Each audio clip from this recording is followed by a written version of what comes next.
Welcome back to Portland International Raceway for the Hoosier Racing Tire SCCA Super Tour, rounds 13 and 14. This is round 13 qualifying session this morning.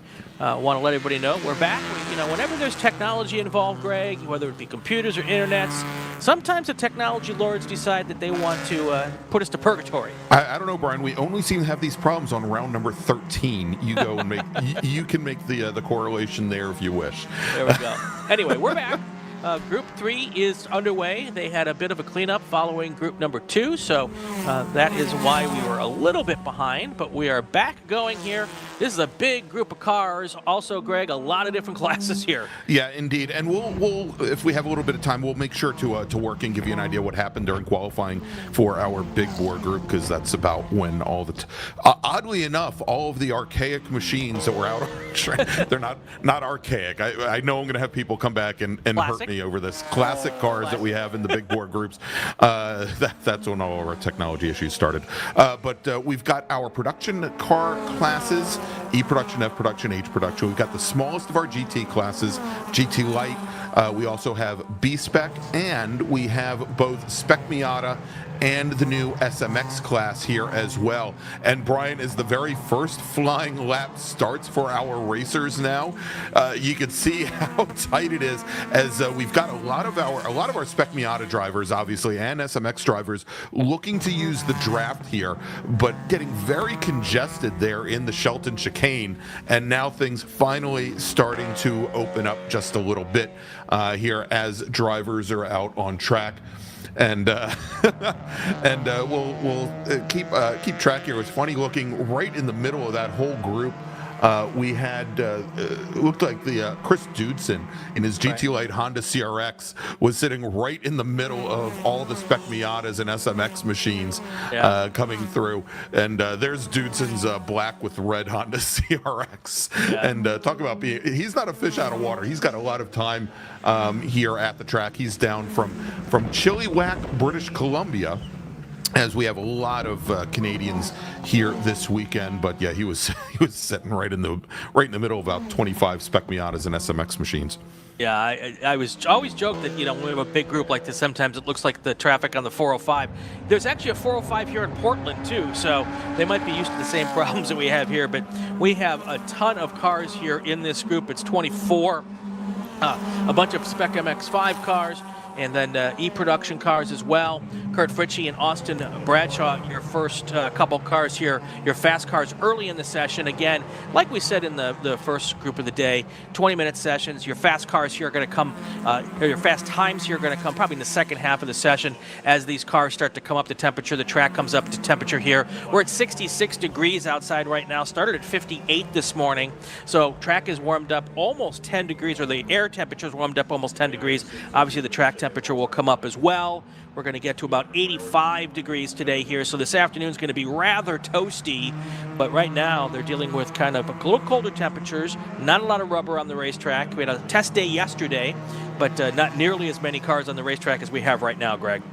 No, indeed, Brian. And as these drivers start to make their way through, you can see here again how tight it is. This is the section here. This is turn 8. This is just after you come on to the back straight here at Portland, and things are going to get tight once again now as they come into. We've got just past this camera the chicane going into turns 10 and 11 here, and this is what I was talking about during our first race group, how challenging it is because these drivers have this quick chicane and then they have to set up for this very long, sweeping, high-speed right-hander that we can already see some drivers having some problems coming onto the drag strip. Looks like one of the drivers got very close to the tire wall over there as our drivers now are completing their second flying lap, third lap overall here. Let's take a quick look and see where we stand. We'll start off with SMX, where Ryan Gutierrez out of Madera, California, currently your fastest driver with a 129 flat. That is just about a quarter of a second up on Michael Neumeier,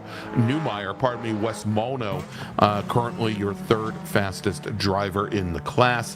And much as we were talking about, Brian, in, like, for example, FE2, where we had 4 drivers within about a half a second, Washington. We've got 5 drivers here, all within 45 hundredths of a second. Some of them separated by as little as 1/1000th of a second, as we've got Will Robinson out of Wilson, Wyoming, and Marcelo Paniccia, out of Hood River, Oregon, separated by just 1/1000th there, running 3rd and 4th. In addition to that, we'll want to take a look here. We've got a couple of the Flat Out Motorsports drivers that have come east. One of them including Rafe Abdullahi, who I think is making his initial outing in SMX this season. I saw he and Flat Out Motorsports team owner Nick Leveroni, both in their SMX machines at Summit Point Raceway 3 weeks ago, as Abdullahi was getting his first feel for that machine. But we've got Leveroni. He is running in Spec Miata this weekend, and currently your second fastest driver. Oh, and Brian, hopefully we can get some information. We've got a black flag here. We've got an issue on track, and it looks like all of our drivers are going to be heading to the pit lane here momentarily. I was going to say in Spec Miata, fastest driver currently on course is Kyle Keenan out of Vancouver, Washington. Kyle's driving the number 44 machine, and he is. And let's trying to track down where we have car off. We'll see if we can get that to you. Kyle was your 2014 national champion in B-Spec, won his championship at Laguna Seca in a Kia, I think it was a Kia Rio, or the version of the small version of the Kia that was available that year. And big story there is David Daughtery had provided the tires for him to actually race in the championship races. Kyle didn't have any tires remaining. But currently it's Keenan, Leveroni, Emmy Kessick, and great story about Emmy as well.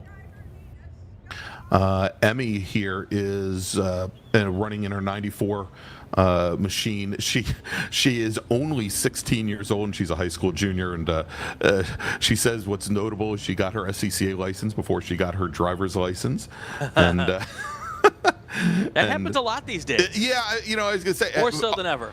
Yeah, definitely. Although one of the first females that I know that has gone that route, and so we'll definitely be looking to see how she does. Emmy's out of Olympia, Washington. This is her home track.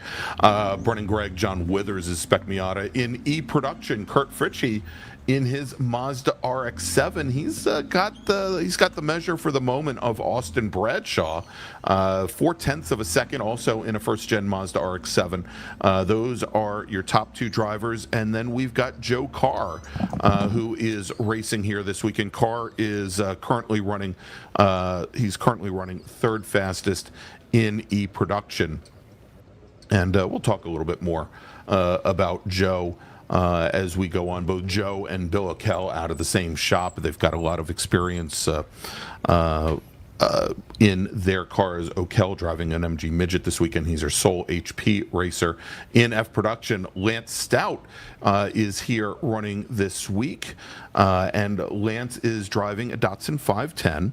And of course, we know we're going to see more of the Stout family, because Lansing Stout's going to be his son is going to be racing a little bit later. Lance, though, has 14 runoffs appearances with 4 top 10s.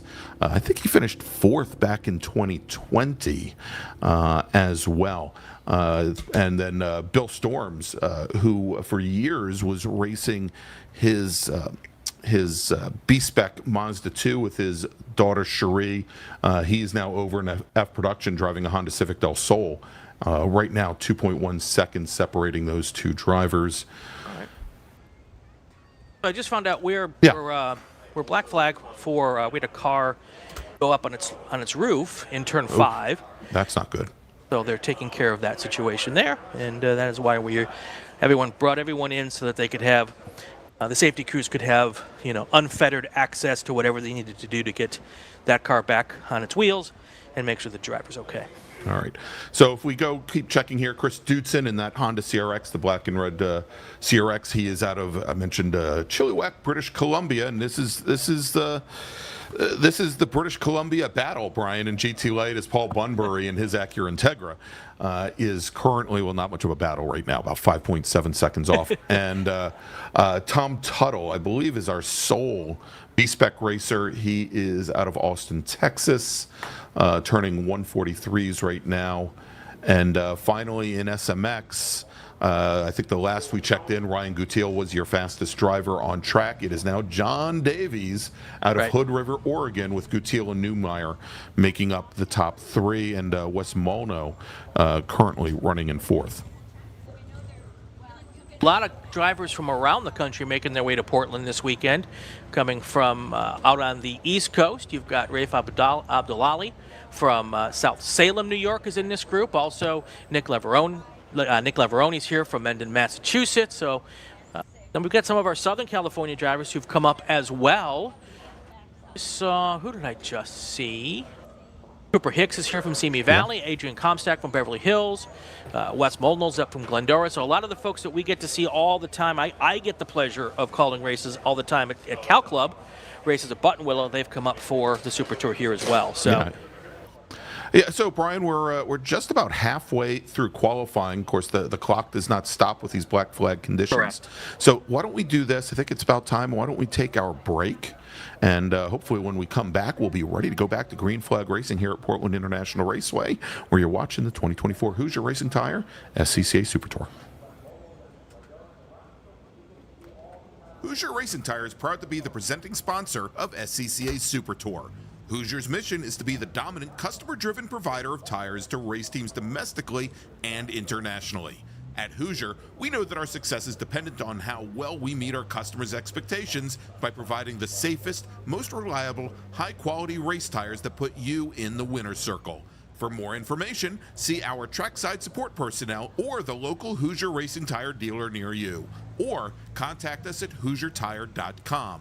Hoosier Racing Tires, truly tires designed for champions. Hagerty is the official and exclusive insurance partner for SCCA and provides affordable off-track insurance protection for motorsports vehicles while in the paddock, in transit, in storage, and at the shop.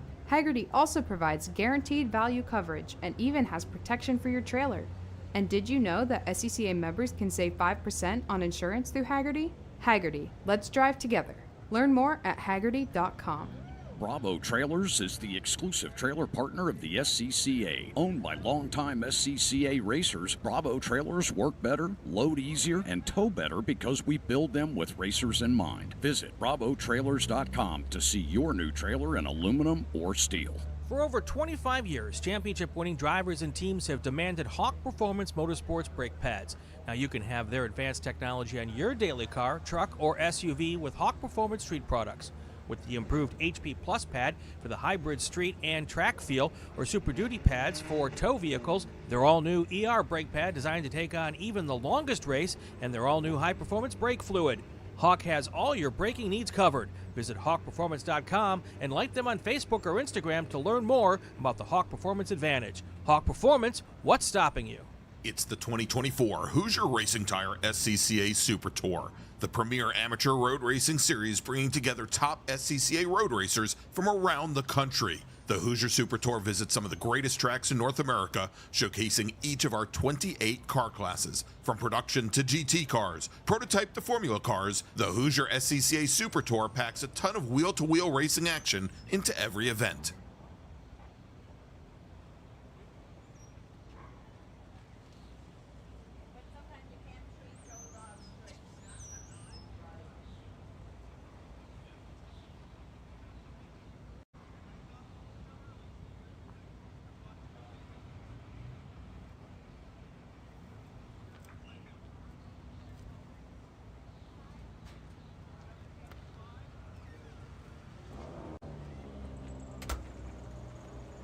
All right, so Greg and I here, we're going to do our best Gregory Hines or Sammy Davis Jr. impersonation. We are going to tap dance for a little bit here.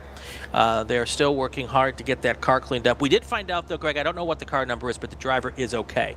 So we're gonna see what we can do here and No official word yet from race control as to whether or not we're going to get these cars back on the racetrack yet, but I'm sure they would love to make that happen. So don't go anywhere, race car drivers. No decisions have been made just yet. Hang tight with us. Yeah. That would be awesome. Yeah, and Brian, I'm not. I don't want to go out on too far of a limb, but the only driver that I'm showing as having completed fewer than 3 laps would be John Withers, Spec Miata out of Portland, Oregon. Everybody else has completed 3 or more. That doesn't mean it was him. It just means he's completed 1 lap fewer than everybody else. Okay. And I think we'll have a better idea when these drivers go out. Now, we should mention that we are under red flag conditions now. Although the timing tower on the left-hand side of your screen, you see the clock continuing to count down. The clock has been stopped, and it's been stopped with just about 7 minutes remaining on the clock, Brian.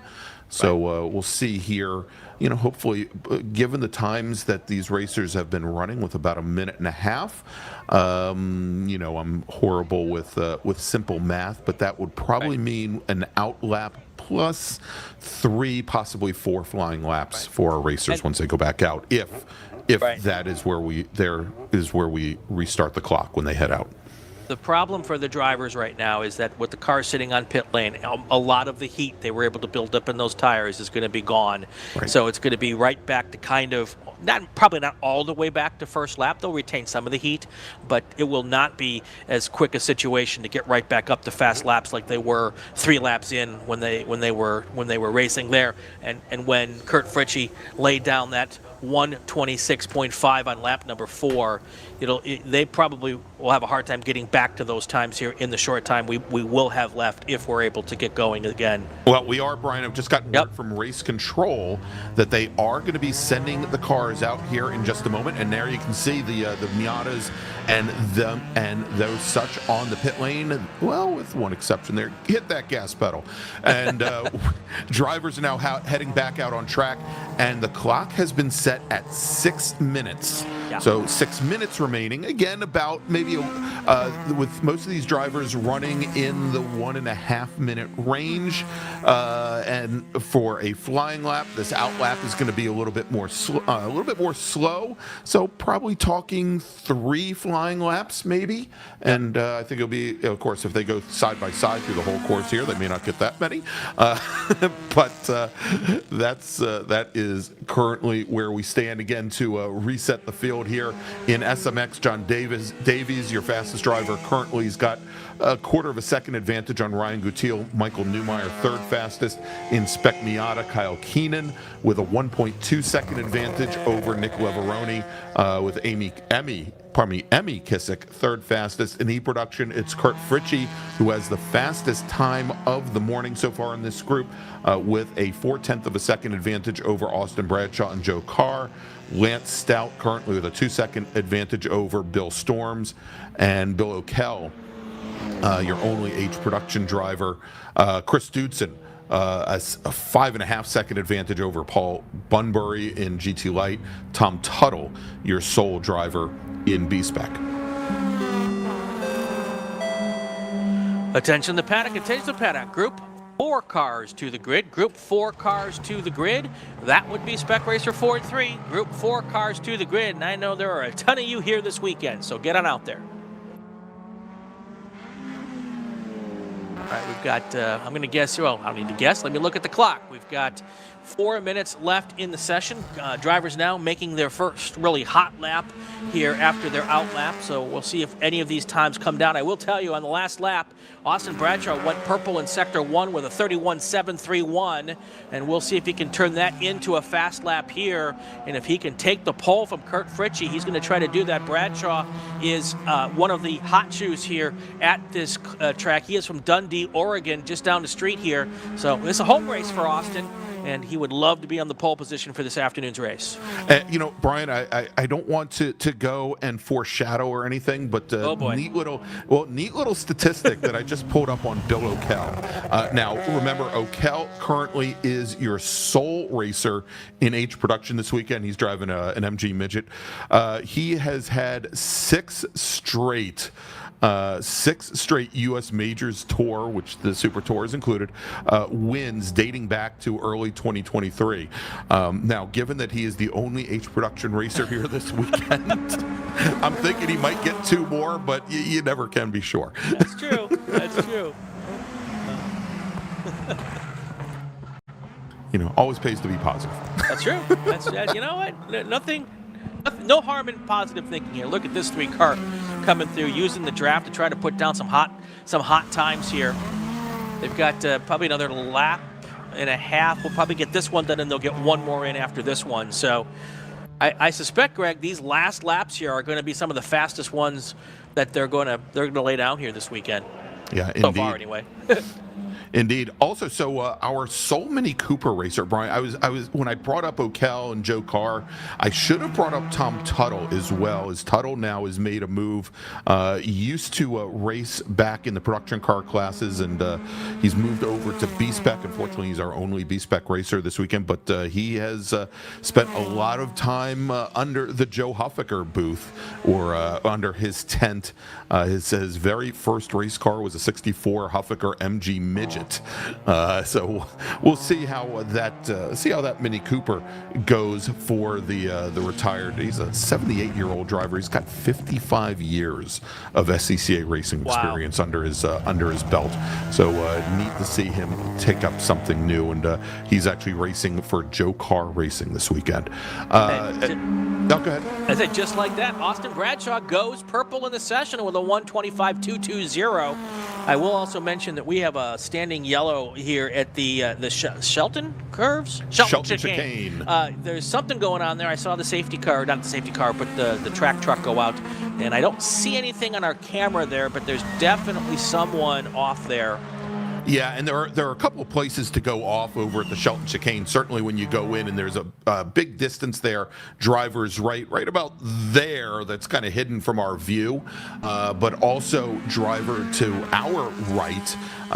If you miss the chicane, the drivers do need to come to a complete stop and then continue on. And I think, if I remember correctly, that was something that really impacted Caleb Schrader in Spec Racer Ford last year, that he was having some brake issues in his Spec Racer Ford race and ran through that chicane, I think 4 times in the feature race on Sunday. So we'll continue to watch over in that section of the track, as well as we now have appears to be just about 20 seconds remaining on the clock here. And Brian, I'm fairly certain now, as I'm watching these drivers and how many laps they've completed, I'm fairly certain it was John Withers in the Spec Miata out of Portland, Oregon, again, who only completed 2 laps.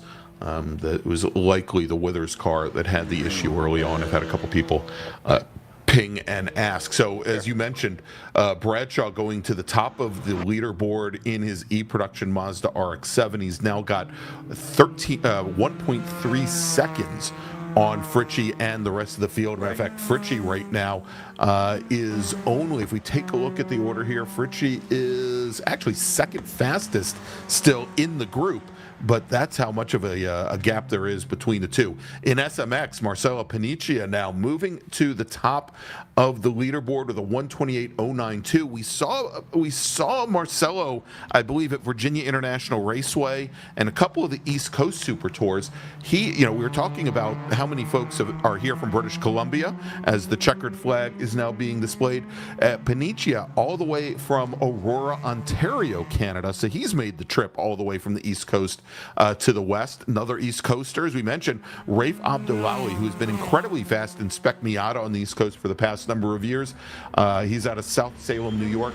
53 1,000ths off of Paniccia. As we mentioned, the checkered flag is out on the session. Abdullahi in one of the two Flat Out Motorsports SMX cars. I believe that's him in that group that we're just now seeing go into turn 12. We'll check that in just a moment. Will Robinson only 55 1,000ths off of Abdullahi's times.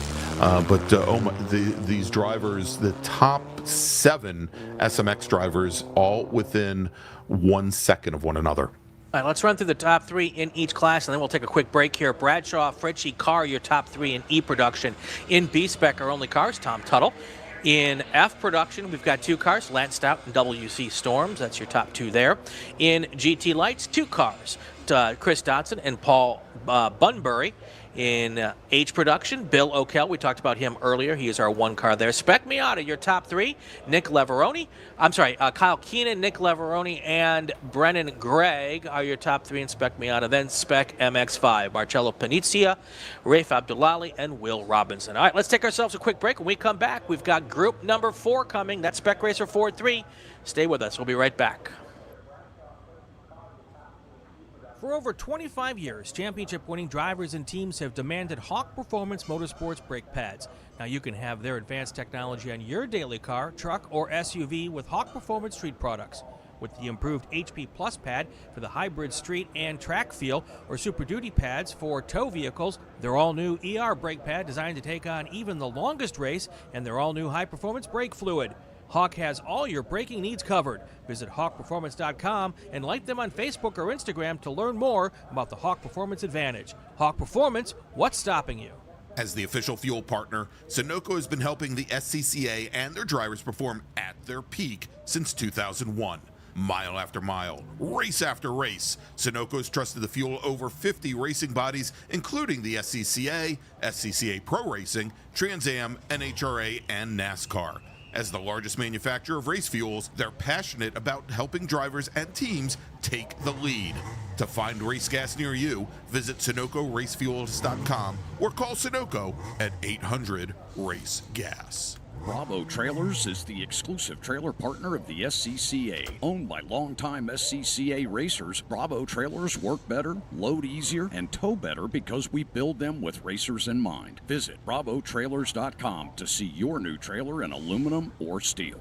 Get more bang for your buck at summitracing.com. Choose from millions of in-stock parts from over 1,500 name brands. Parts for racing, street performance, trucks, plus tools, accessories, and more. Shop anytime, anywhere with the Summit Racing app.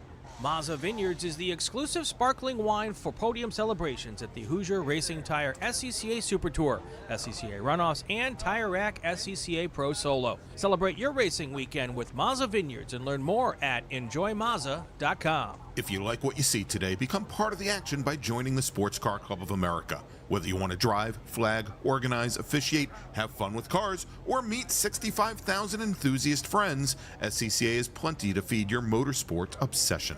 Ask someone trackside how to get involved or visit scca.com for more information.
We are back at Portland International Raceway live, the Hoosier Racing Tire SCCA Super Tour round 13 of 20. Gregg Ginsberg, Brian Bielanski here. Group 4 Spec Racer Ford is getting ready to put in some hot laps to qualify for this afternoon's races.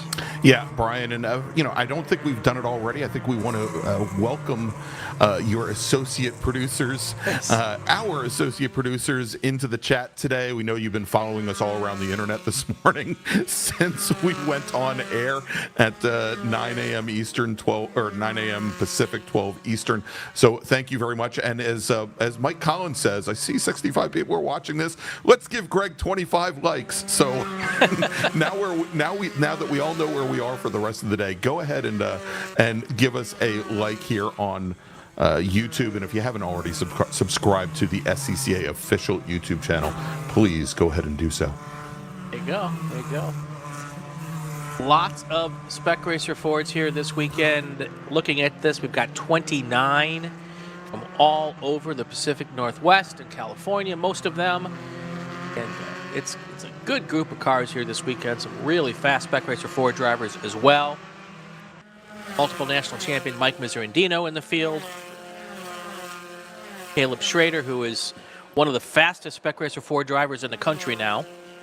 So this could be a big old barn burner here as we try to put these hot laps down here as they put down qualifying laps for this afternoon's race. And good sized group that we have here, Brian. 29 drivers here in Spec Racer Ford Gen 3 heading out. And I think we talked about one of them, Caleb Schrader, who's in the pack. We've got, and I always love when we have multiple generations of families racing against one another. When you come out to Portland, you know that you're going to have the Harrises. You're going to have Todd Harris. You're going to have Calvin. You're going to have Taylor Harris, who made his debut on the Super Tour, I think 2 years ago. Here we also have got Henry Tabor here. Big story. We'll talk about Henry, I think, as this qualifying session goes on. Very good to see Henry back out on track. And, of course, we've got former national champion John Black. We've got Mike Miserandino. We know we've got both Mike Miserandino and, again, multiple generations. We've got Tom Miserandino. And I think Tom now is no longer based in the UK, so we no longer have to, no longer do people have to wonder what the heck some guy from the UK is doing all the way out in Portland racing in a Spec Racer Ford. I think he's back in California. Yep. Definitely the case there. So, yeah. As a matter of fact, I'm looking in the chat here, Brian. We've got Kristen Tabor cheering on Henry, and again, we'll talk about this. Actually, we've got our drivers are just now starting their first flying laps. I guess we could probably talk about it. Yeah. Now, last year at the June Sprints. Was a very big event, and it's going to be huge this year. As it's going to really be a tune-up for the runoffs, given that the runoffs this year are going to be at Road America as well. But we were one of the very first organizations to race at Road America after it had been repaved. Yep. And it was turning out to be really almost a single-lane racetrack that you'd expect with all new pavement that pretty much everywhere would be grippy. It wasn't really like that. And we had a number of incidents at probably the most challenging corner on track, what's known as the kink. For many of these race groups, a full throttle, blind entry and blind exit, and it's always problematic there.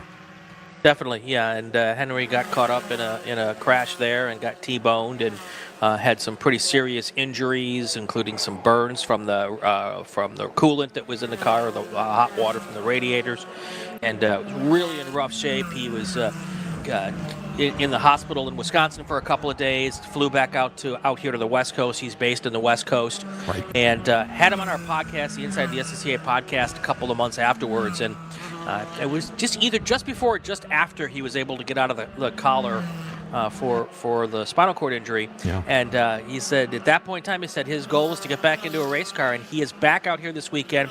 This is his first Spec Racer Ford race since that big wreck at Road America, and I know there's a bunch of people here rooting him on, and just a really nice young man, really well-spoken, and we had a wonderful conversation, and I'm really just happy to see him out here driving a race car. He's been in a couple of rally cars since then. That's a big thing for his family. They're rally racers as well. Exactly. So good to see him back, and hopefully he'll have a strong and safe weekend. Yeah, and of course he was the 2022 Oregon Region Spec Racer 4 Gen 3 champion. So, Right. This is a track much like Caleb Schrader, a track that Henry knows incredibly well. And I remember, Brian, that podcast, I had a conference that I was at in Chicago, and I was stuck in traffic trying to get back to ORD, trying to get to O'Hare. And not to say that that's the best time to listen to your podcast, Actually, but it turned out to be. And and I think he had just gotten out of the collar, if I remember correctly. So As someone who commutes in Los Angeles, I listen to a lot of podcasts during my I'm sure you stuck in do. traffic. So, but good to see him back out here right Agreed. now, looking through the field here in the early time of this race. If I can get my mouse to go in the right spot here, his fast lap right now is here. He is. He's in 19th right now with a 1:26.1. No, but we're still early in the session here, so sometimes a lot of smoke there in the Shelton chicane. Dust, I'm guessing, not smoke, but So sitting up at the top of the order right now, and you can see it there, John Black, who was a former, I think, our very first ever Spec Racer 4 Gen 3 national champion. He's out of Olympic Valley, California. 1:23.056 the time. He is a quarter of a second faster at the moment than Todd Harris, driver of the number 20 machine out of Portland, with a 1:23.318. And then we've got Calvin, and then we've got Taylor Harris. So the three Harrises running second, third, and fourth. And they're working together, Brian, when the differences in lap times between the three Harrises are 3 1,000ths and 4 100ths of a second. So all in very close running. Steve Fogg running fifth. Mike Miserandino running sixth currently. Yep, and Caleb Schrader is in seventh. Look out for him. I don't expect he's going to be in seventh when we get this thing all said and done. But we'll watch a lot of fast cars there in the top. Harris is out of Portland here. They've definitely got a ton of laps here at PIR, so they know this track as well as anybody. So a lot of really quick race cars in this field. A lot of cars from Southern California, a lot of drivers from Southern California came up. Mike Miserandino is one of the guys that runs MBI, one of the prep shops. They brought, I think I saw 8 cars outside their hauler this weekend. And then the Pro Drive hauler, I believe, is the other group with like 12 or 13 cars here. So one last note on Henry Tabor. He's racing next weekend in the Oregon Trail Rally with his dad, his uncle, and his sister. So definitely a family affair for the Tabors.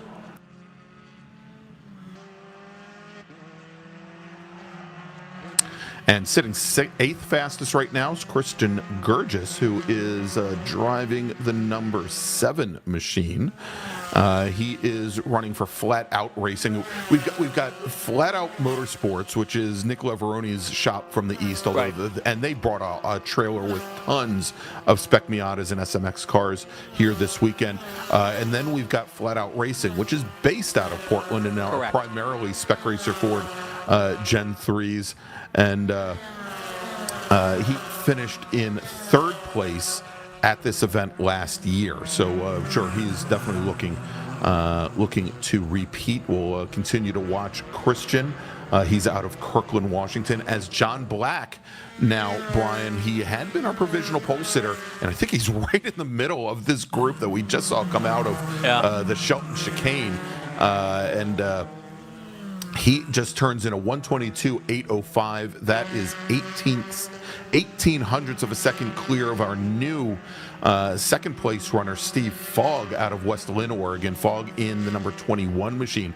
And Fogg took a win here on the Super Tour. I believe it was back in 2020. It was the COVID year.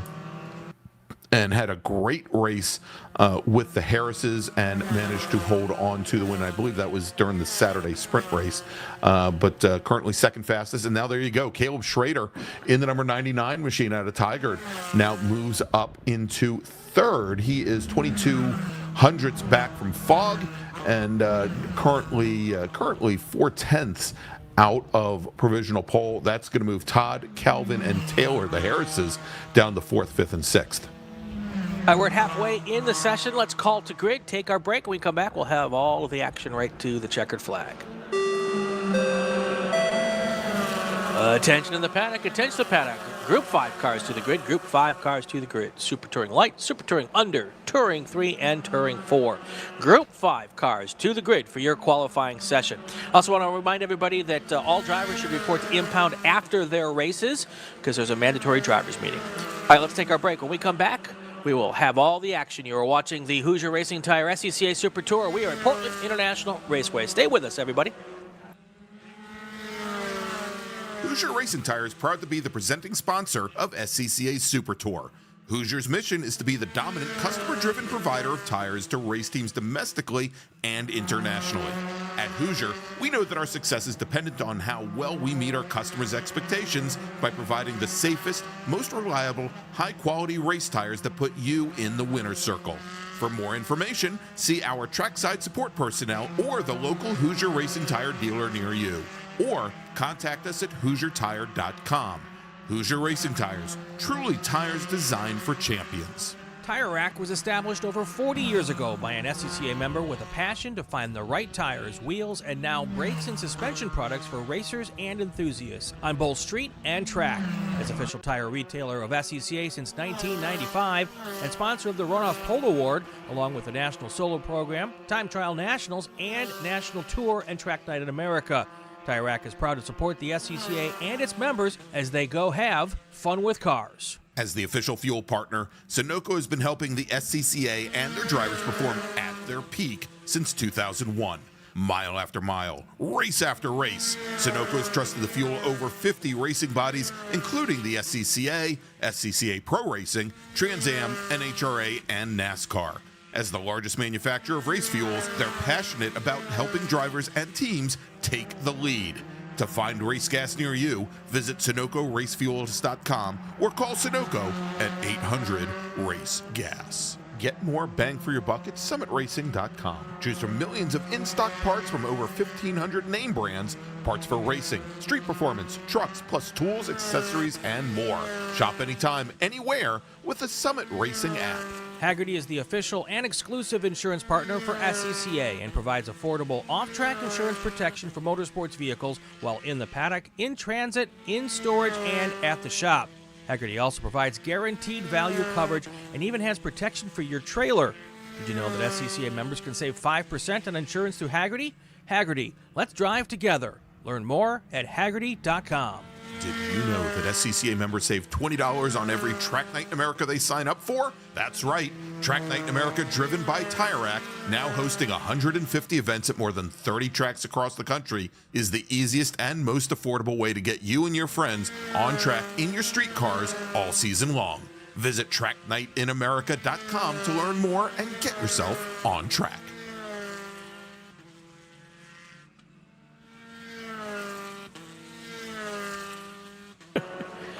We're back, Portland International Raceway in Delta Park. 1.977 miles, 14 corners of fun. Gregg Ginsberg, we're in the middle of Spec Racer 4 qualifying. Yeah, indeed we are, Brian, and currently sitting at the top of the order. Caleb Schrader now going to the top of the order just as we were coming back, Brian, with a 122.652, 1500ths of a second now up on John Black. That moves Steve Fogg down into third. Then we've got the Harrises, 4th, 5th, and 6th. We've got Mike Miserandino and Christian Jurgis, who we just spoke about a few moments ago, he is now 7th fastest with Tom Burt in the 45 machine, coming up in 9th position. And rounding out the top 10 is going to be Andre Pera. Thank you, Caleb, for making me look like I know what I'm talking about on occasion. I appreciate that. Yeah, he and John Black put on just an absolute clinic last year at Thunder Hill. and they are work together. They're kind of like mentor and tutor here, and they have really got it put together. And we've talked about Caleb in a lot of races over the last 2 years, always up front. Usually in first or second place, but he's back where we're used to seeing him here. Yeah. So Tom Burt, who's running ninth, Brian, he's got a lot of experience here at Portland International Raceway. He was the 2022 Rose Cup champion. Rose Cup is the big event that they have here. It's the June sprints of this area. It's the June sprints of Portland. Yep. And he took the win in this slightly different machine than a Spec Racer 4 Gen 3, although rear-wheel drive. Maybe there are some parallels there. An Audi R8 LMS Ultra. So essentially, actually, isn't that an all-wheel drive? No, I think it's rear-wheel. I think it's a GT3 car. All right, got it. Yeah. So rear-wheel drive, and I think without ABS, but I mean it has ABS. I'm getting in my ear from director Ryan or producer Ryan. He was also this past fall took the overall win in that same car in the 25 Hours of Thunder Hill that's put on by another race organization as well. So. Yeah, and I'm hearing that they won by a number of laps after 25 hours. So Burt currently running ninth in the 45 machine. He's out of Shoreline, Washington. We'll keep watching him. Obviously, he knows his way around this track, albeit with a lot more horsepower.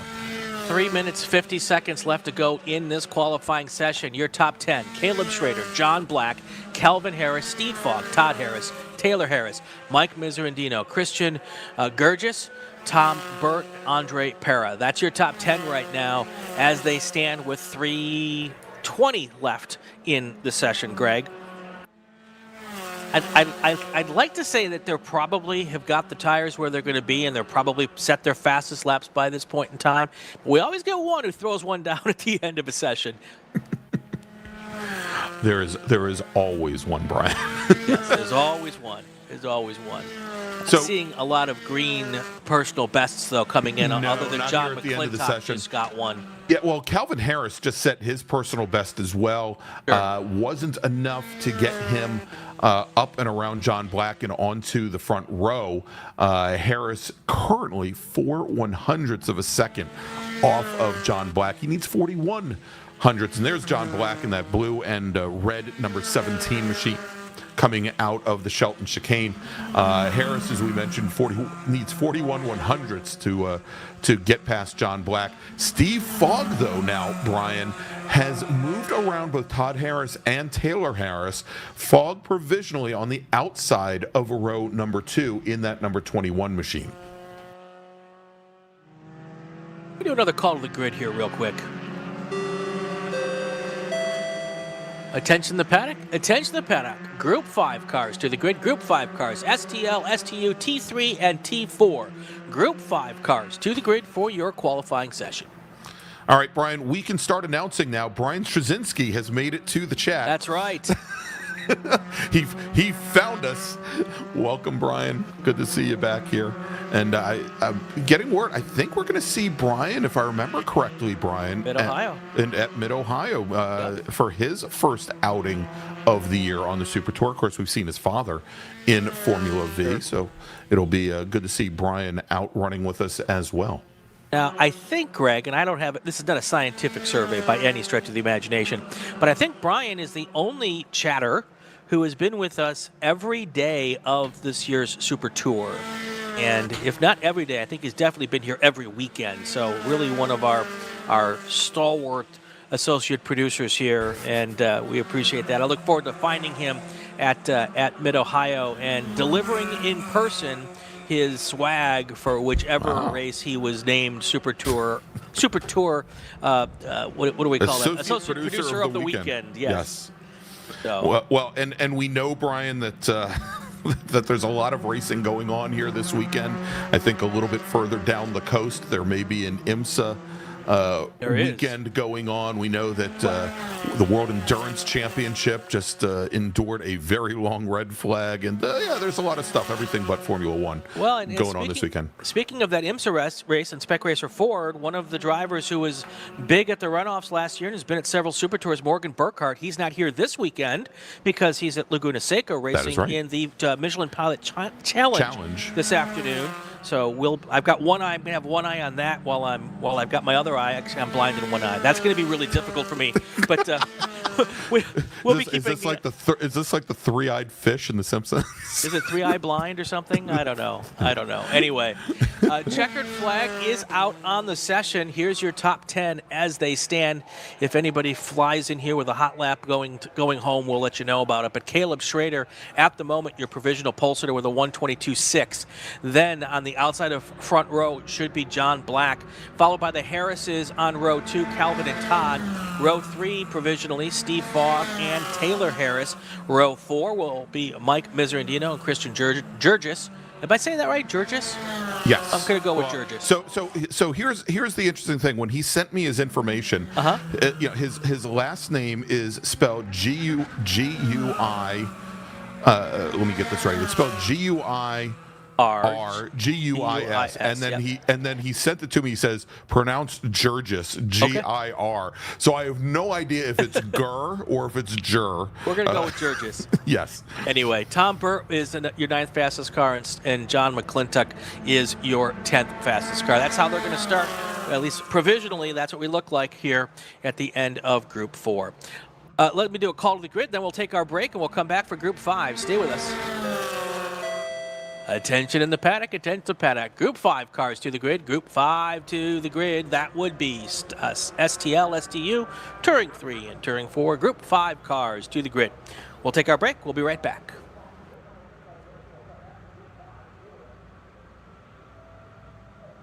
For over 25 years, championship-winning drivers and teams have demanded Hawk Performance Motorsports brake pads. Now you can have their advanced technology on your daily car, truck, or SUV with Hawk Performance Street products. With the improved HP Plus pad for that hybrid street and track feel, or Super Duty pads for tow vehicles, their all-new ER1 brake pad designed to take on even the longest race, and their all-new high-performance brake fluid, Hawk has all of your braking needs covered. Visit hawkperformance.com and like them on Facebook or Instagram to learn more about the Hawk Performance Advantage. Hawk Performance, what's stopping you? Tire Rack was established over 40 years ago by an SCCA member with a passion to find the right tires, wheels, and now brakes and suspension products for racers and enthusiasts on both street and track. As official tire retailer of SCCA since 1995, and sponsor of the Ronos Pole Award, along with the National Solo Program, Time Trial Nationals, and National Tour and Track Night in America. Tire Rack is proud to support the SCCA and its members as they go have fun with cars. As the official fuel partner, Sunoco has been helping the SCCA and their drivers perform at their peak since 2001. Mile after mile, race after race, Sunoco has trusted the fuel over 50 racing bodies, including the SCCA, SCCA Pro Racing, Trans Am, NHRA, and NASCAR. As the largest manufacturer of race fuels, they're passionate about helping drivers and teams take the lead.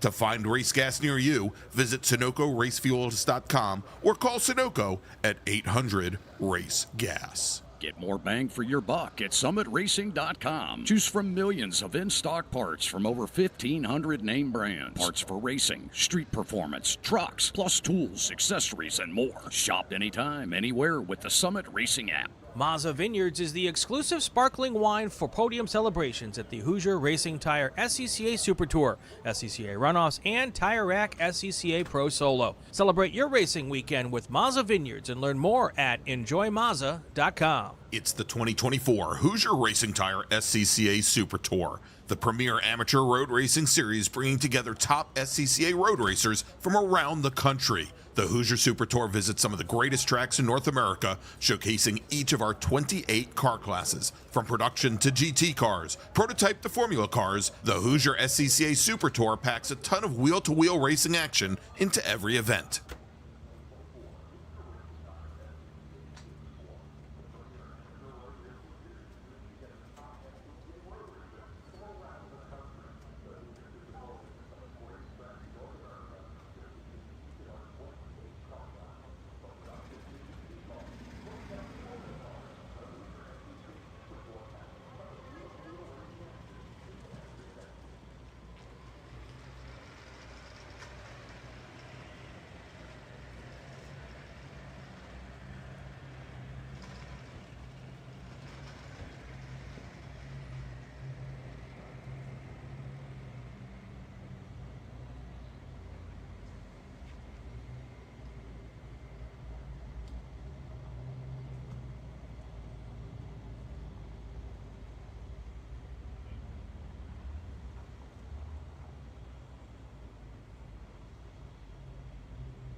And we are back. This is Portland International Raceway. This is the Hoosier Racing Tire SCCA Super Tour.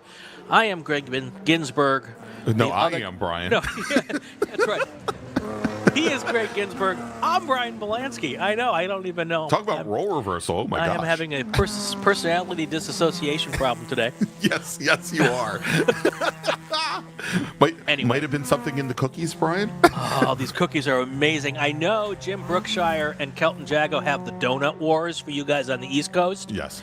I got homemade cookies today from some family friends who are here at the racetrack, and not that I need any cookies, but you know what? I'm not turning them down. So anyway, so out on track right now, Brian, we've got our 2 Super Touring classes: Super Touring Light and Super Touring Under.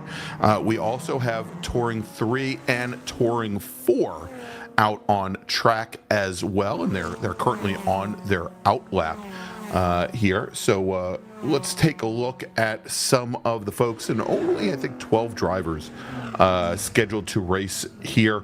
We've got Wes Molno, who we saw just a little while ago in his SMX Mazda, and I think a lot of the drivers that we're going to see, Ryan Gutiel as well, and I believe they're out just trying to get some additional track time here at Portland in their SMX machine. Same with Michael Newmeyer here as well. We talked about Lance Stout earlier in his Datsun 510. Well, here is his son Lansing Stout that is in the red Nissan 350Z. And just as I say it, there he is going into the Shelton chicane. Talk about timing. Thank you, Director Jordan, for that.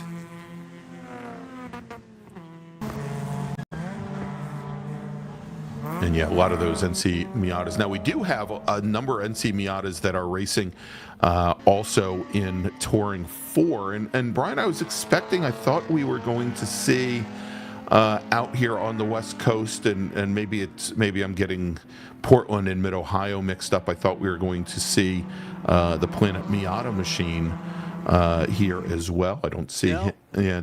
Not this weekend, but Mark will be out. Mark Cefalo will be out at Mid-Ohio next weekend. That's right. Adrian Comstock here as well, running. He's in another one of the SMX machines, also running here in STL. And again, trying to get some additional track time in. Yep. Adrian Comstock and Mark Cefalo, the last 2 guests on Inside the SCCA. That's right.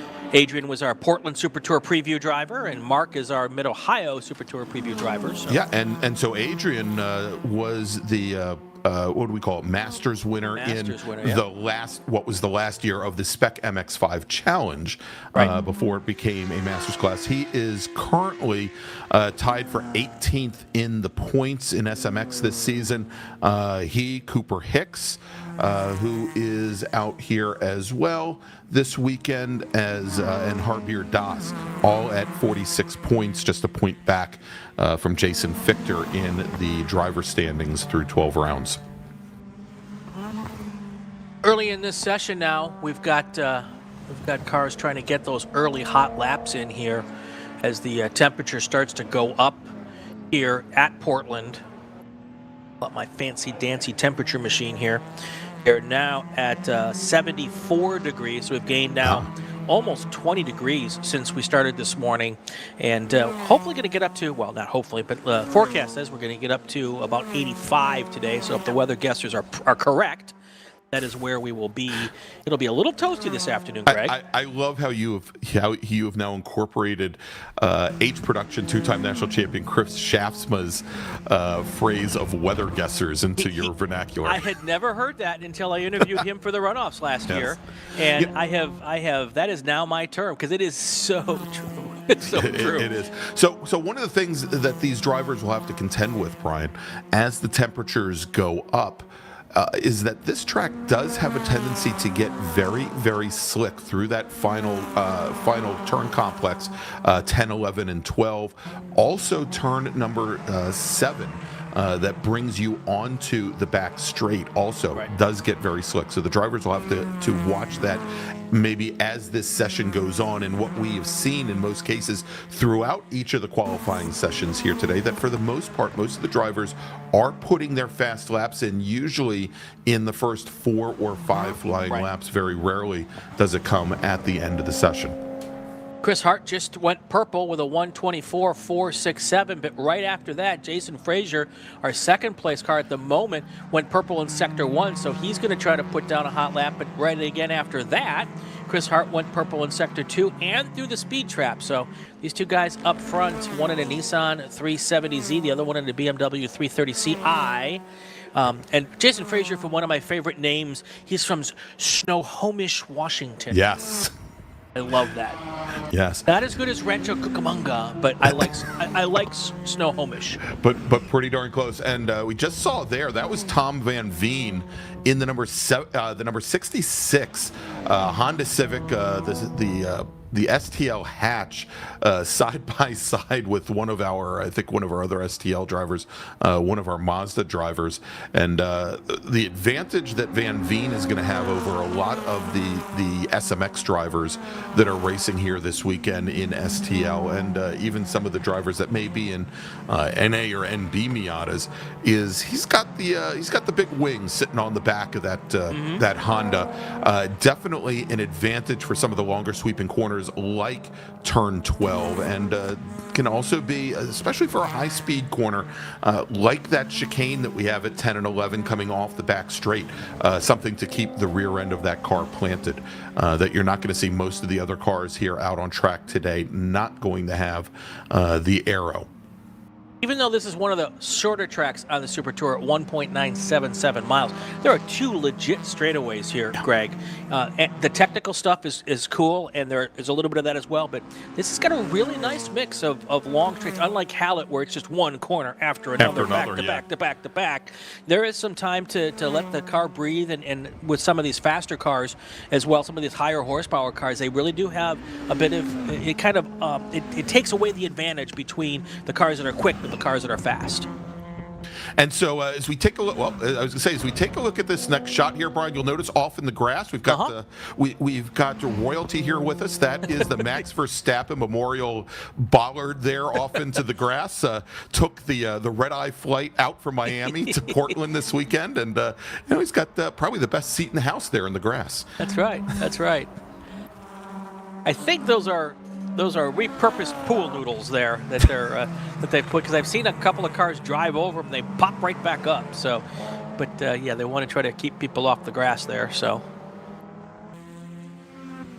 All right, so we've got about 8 minutes in. Let's take a look, Brian, and we'll break things down here by class. Of course, we do that if you take a look at our timing tower on the left-hand side of the screen. We'll start off with Touring 3, where Chris Hart out of Yakima, Washington, currently your fastest driver in his Nissan 350Z, a 1:24.274.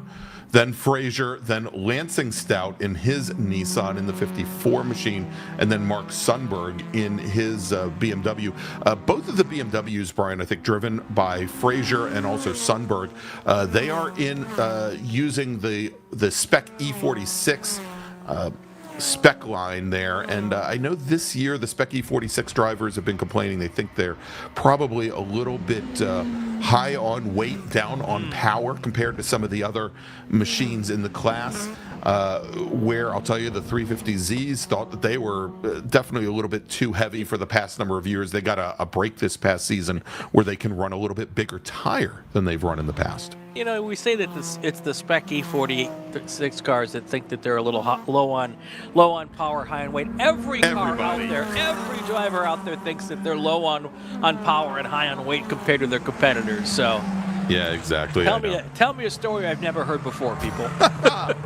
All right, and in STL, currently it is Tom Van Veen in that little red Honda Civic hatchback. Oh, somebody goes for, just gets off into the gravel trap there on the exit of the Shelton chicane. You can see it bringing dust back across there, and so it's Van Veen, then it's Ryan Gutiel, then Adrian Comstock, Wes Molno. They are your top 4, and then John Davies, I think essentially essentially everybody in STL, with the exception of Tom Van Veen, is in one of the one of the SMX machines.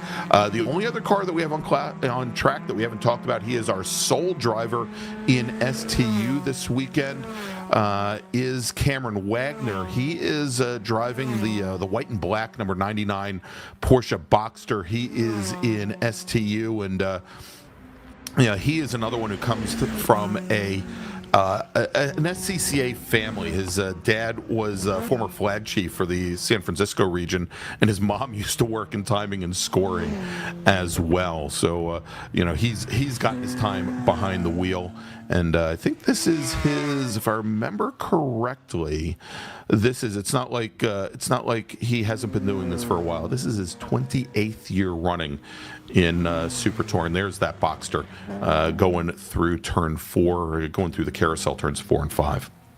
Speaking of a family affair that is the SCCA, it is Mother's Day weekend, and I want to thank all the moms out there who are here at the racetrack and all the moms who are not, who let us come to the racetrack. Yes. So I want to just a shout out to them, and we are here on Mother's Day weekend. All right, we're at the halfway point, so let's do this. Let's do a call to grid, and we will take our break. When we come back, it will take us all the way to the checkered flag. If I can find the button, there it is. Attention the paddock, attention the paddock. Group 6 cars to the grid, Group 6 cars. Formula V, Formula F, and Formula 600. Group 6 cars to the grid for your qualifying session. Also remind everybody that the drivers are supposed to go right to impound after their qualifying session for a mandatory drivers meeting. We'll be back. This is the Hoosier Racing Tire SCCA Super Tour from Portland International Raceway. Stay with us, everyone. Hoosier Racing Tire is proud to be the presenting sponsor of SCCA Super Tour. Hoosier's mission is to be the dominant customer-driven provider of tires to race teams domestically and internationally. At Hoosier, we know that our success is dependent on how well we meet our customers' expectations by providing the safest, most reliable, high-quality race tires that put you in the winner's circle. For more information, see our trackside support personnel or the local Hoosier Racing Tire dealer near you, or contact us at HoosierTire.com. Hoosier Racing Tires, truly tires designed for champions. Mazza Vineyards is the exclusive sparkling wine for podium celebrations at the Hoosier Racing Tire SCCA Super Tour, SCCA Runoffs, and Tire Rack SCCA Pro Solo. Celebrate your racing weekend with Mazza Vineyards and learn more at enjoymazza.com. Tire Rack was established over 40 years ago by an SCCA member with a passion to find the right tires, wheels, and now brakes and suspension products for racers and enthusiasts on both street and track. As official tire retailer of SCCA since 1995 and sponsor of the Runoffs Pole Award, along with the National Solo Program, Time Trial Nationals, and National Tour and Track Night in America. Tire Rack is proud to support the SCCA and its members as they go have fun with cars. As the official fuel partner, Sunoco has been helping the SCCA and their drivers perform at their peak since 2001. Mile after mile, race after race, Sunoco has trusted the fuel over 50 racing bodies, including the SCCA, SCCA Pro Racing, Trans Am, NHRA, and NASCAR. As the largest manufacturer of race fuels, they're passionate about helping drivers and teams take the lead. To find race gas near you, visit SunocoRacefuels.com or call Sunoco at 800-RACE-GAS. Bravo Trailers is the exclusive trailer partner of the SCCA. Owned by longtime SCCA racers, Bravo Trailers work better, load easier, and tow better because we build them with racers in mind. Visit BravoTrailers.com to see your new trailer in aluminum or steel. If you like what you see today, become part of the action by joining the Sports Car Club of America. Whether you want to drive, flag, organize, officiate, have fun with cars, or meet 65,000 enthusiast friends, SCCA offers plenty to feed your motorsports obsession. Ask someone trackside about how to get involved or visit SCCA.com for more information.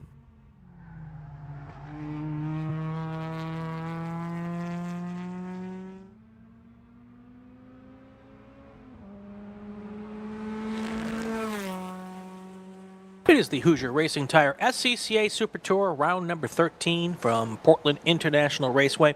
I'm going to get it right this time. I am Brian Bielanski. He is Gregg Ginsberg. I'm Brian Bielanski. Everyone wants to be me. No, I'm just kidding. Nobody wants to be me.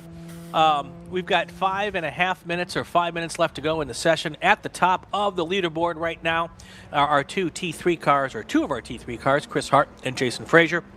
Third place on the grid provisionally right now, if it were to end, would be Cameron Wagner. Then we've got Lansing Stout and Mark Sundberg, two more T3 cars. Then your fastest car in STL is in 6th place right now. That's Tom Van Veen, followed by Ryan Guttiel and John Davies. That's your top 3 in STL. And that is how they stand at the moment, with about 4.5 minutes to go in the session. And we'll have to take a look, Brian, to see if he's out there. Scotty B. White, in his Ford Mustang, was scheduled to run in T3, and it doesn't look like his transponder is hitting. Yeah. So he's either going to start at the tail end of the field, or he may not be out there at all. We'll try and track down and see if he is out on the course currently. Well, he is definitely here, because he and I talked this morning. Yeah, well, and we saw him during the Big Board group that we didn't broadcast. Yeah, that's right. That's why we haven't said his name yet. But That's right. Scotty White, no transponder is what it says on my sheet here. Yes. So it may be that he was out there a couple of times and did get some laps in, and our timing and scoring folks were nice enough to manually time him. Yep. So, because I saw the T4 car here, or the T3 car, so I saw that come off the trailer this morning. We all heard it come off the trailer because Scotty needed to grease the flatbed to bring the car off the trailer. It was making a horrible sound. I don't know why I'm sharing that with everybody, but I told Scotty, got to get a bucket of grease for your guys to be able to lube that thing up. Grease the flatbed. That's right. 3.5 minutes to go. Let's move on. Yes, probably best that we do. As you can see, next group up, Brian, is going to be our last qualifying session of the day, or of the morning. Last qualifying session of the day. It's going to be our smaller Formula cars, our Formula Vs, which have a prime shot in our view of the grid right now. Also, our Formula F and Formula 6 drivers and cars on course as well. So that is coming up next, and that will take us into lunch, and then we're going to go racing here. 25-minute timed races all afternoon long. Right, and I think we may only have one car left on the racetrack in this qualifying session, and he paid the full meal deal to be here, so he's going to get the last 2 minutes and 18 seconds to go here.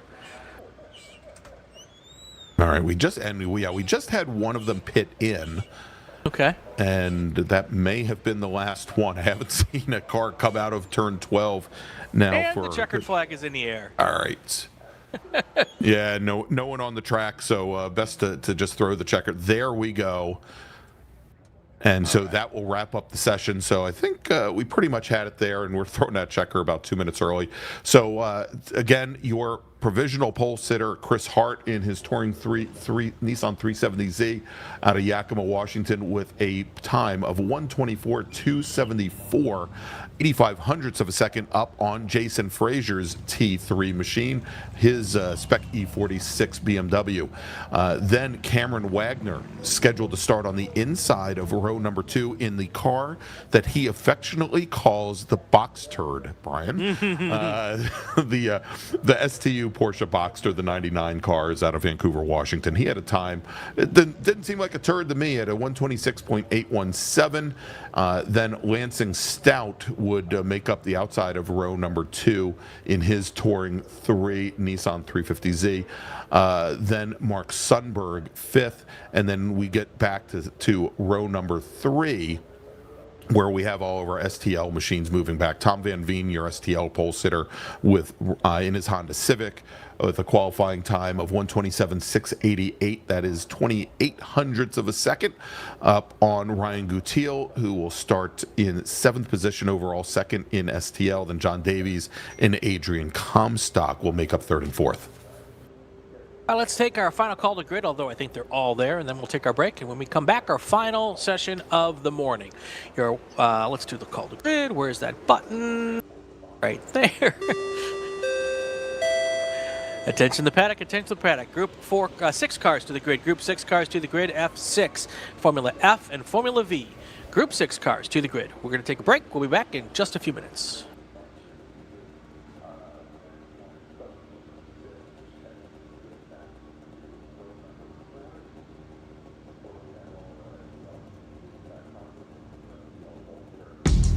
We're not supposed to be out here.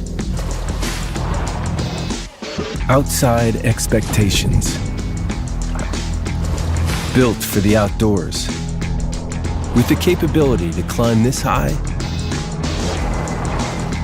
we're not supposed to be out here. Which is exactly why we are. The off-road ready Mazda CX-50. We're looking for outsiders.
Welcome back to Portland International Raceway, Hoosier Racing Tire SCCA Super Tour, hosted by the Oregon region of SCCA. Thank you to our hosts for being wonderful hospitality providers this weekend. And now we have qualifying for F6, Formula V, and Formula F, Greg.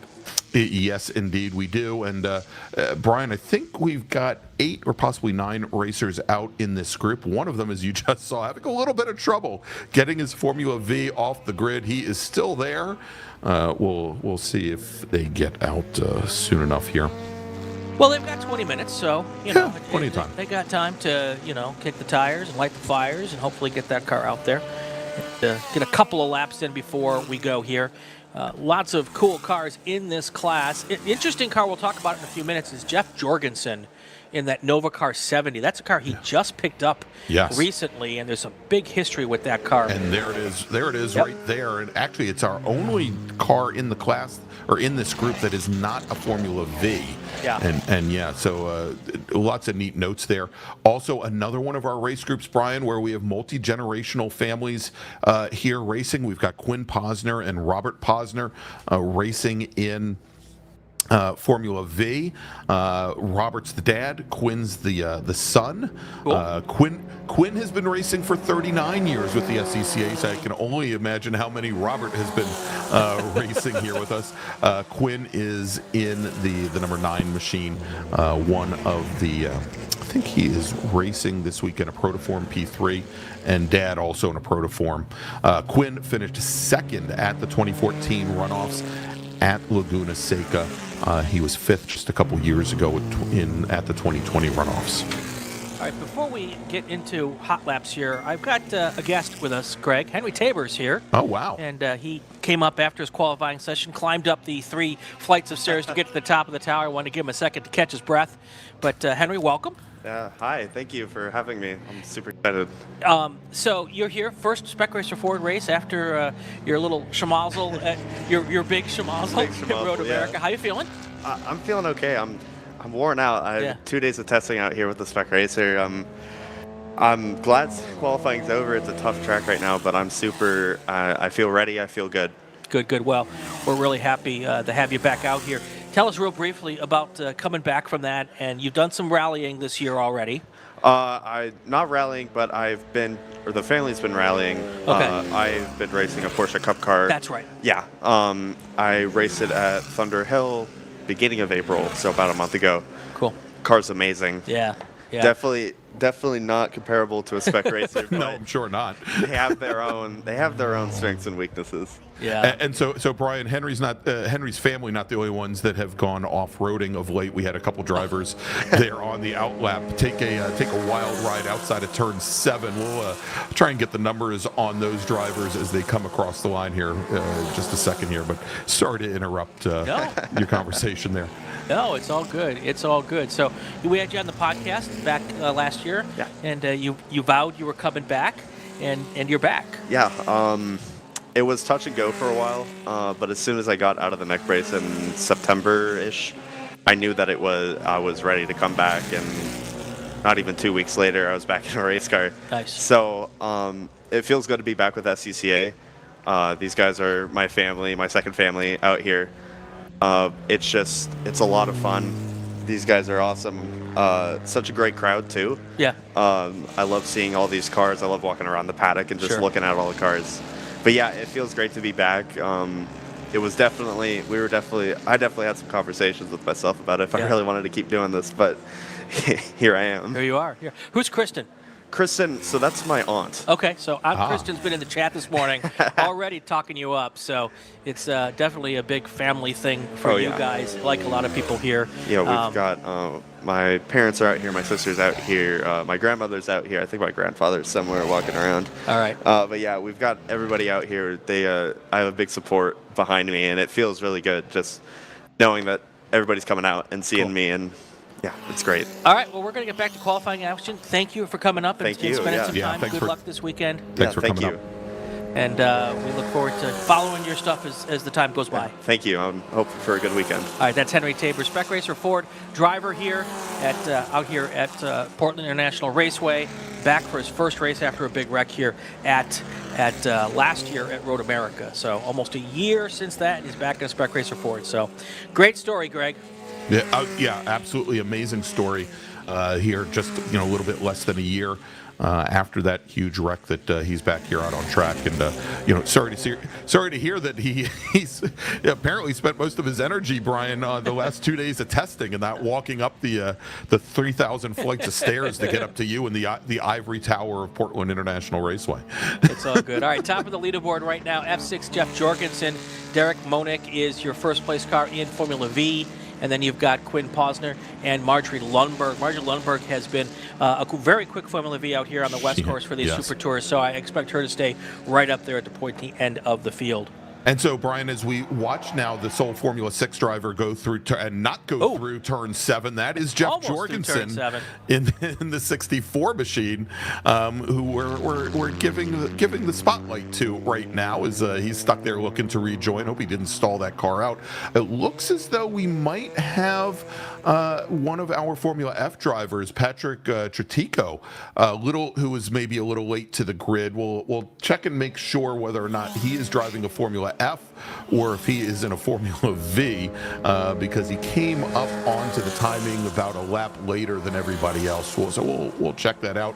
But it looks as though Jorgensen has gotten that Formula 6 Nova car back underway. Definitely underway there, and just pulling this up. This car used to be the Joe Rosel's car. He's a long-time Formula 6 racer. He had recently passed away, and Jeff now owns that car, I believe. Picked it up just recently and brought it out here. And Joe Rosell was a distinguished service cross winner, or a recipient. I don't think you really win those. No. But a recipient from his days back in the Army during Vietnam. So just a very interesting gentleman there. And with Memorial Day coming up, always want to remember our veterans. Yeah, and this car, it's got some provenance to it. Took the silver medal, finished second all the way back in 2001. And we talked a little bit earlier about Kyle Keenan and taking his national championship at Laguna Seca back in 2014. This car came in third at those same runoffs, right, in Formula 600. And it is gorgeous, by the way. I walked past it yesterday in the paddock. It is just a beautiful race car. Yeah, I mean, that gold color really pops on camera. It's easy for us to pick them out, unfortunately for Jeff. I'll have to add gold. I always tell people, if you want the announcers to talk about your car painted yellow, I think we can put gold on that list now, too. Yes, definitely. So we'll see here how he does. And again, taking a look, again, Patrick Tretico out of Welch's, Oregon. I'm showing that he's in an older Crossley, and there it is. Good timing. Thank you, Jordan. He is indeed out in an old Crossley, what would normally, I think, be considered in regional racing probably a Club Ford, one of the much older chassis, maybe not as a capable suspension as you'll find in the more recent Formula F machines out here, and good to see him get that car out there. Aaron Robbins in the 78 Crusader. I think he may be the driver that we saw on the pit lane earlier, Brian. I'm only showing Aaron as having completed one lap. Okay. And currently sitting a pretty distant 9th position.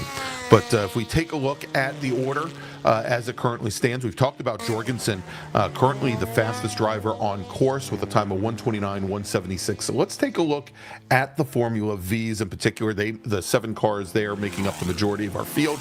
It is Quinn Posner out of Camas, Washington, in his Proto form, currently with a 132.65. That is the provisional pole time for the class, and I believe that is second overall in this group. Derek Monick out of Whistler, 1.7 seconds back from there. He's in an older Protoform chassis, a P2. And then we've got Robert Posner, we talked about, that's Quinn's father, in the number 4 machine out of Bellevue, currently 3rd fastest. And now that I say that, just as I say that, Marjorie Lundberg goes now to 3rd fastest in her number 24 Caracol. She's out of Beaverton, Oregon. She turns in a 134.7. That is 36 hundredths back from Monick, but still almost 2 seconds back from Quinn Posner's provisional pole time in FE. Just past the halfway point here. Let's take our break. When we come back, we will get you all the way to the checker flag. You're watching the Hoosier Racing Tire SCCA Super Tour. We are live from Portland International Raceway. We'll be back in just a couple minutes.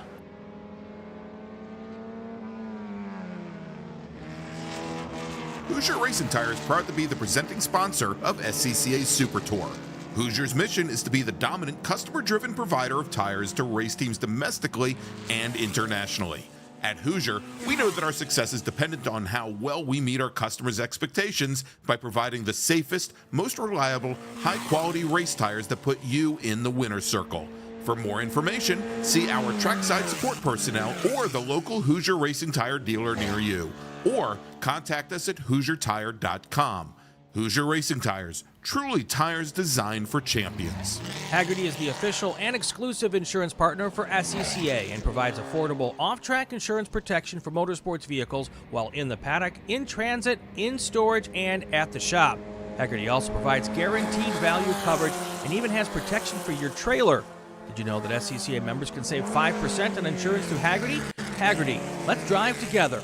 Learn more at Hagerty.com. Get more bang for your buck at SummitRacing.com. Choose from millions of in-stock parts from over 1,500 name brands. Parts for racing, street performance, trucks, plus tools, accessories, and more. Shop anytime, anywhere with the Summit Racing app.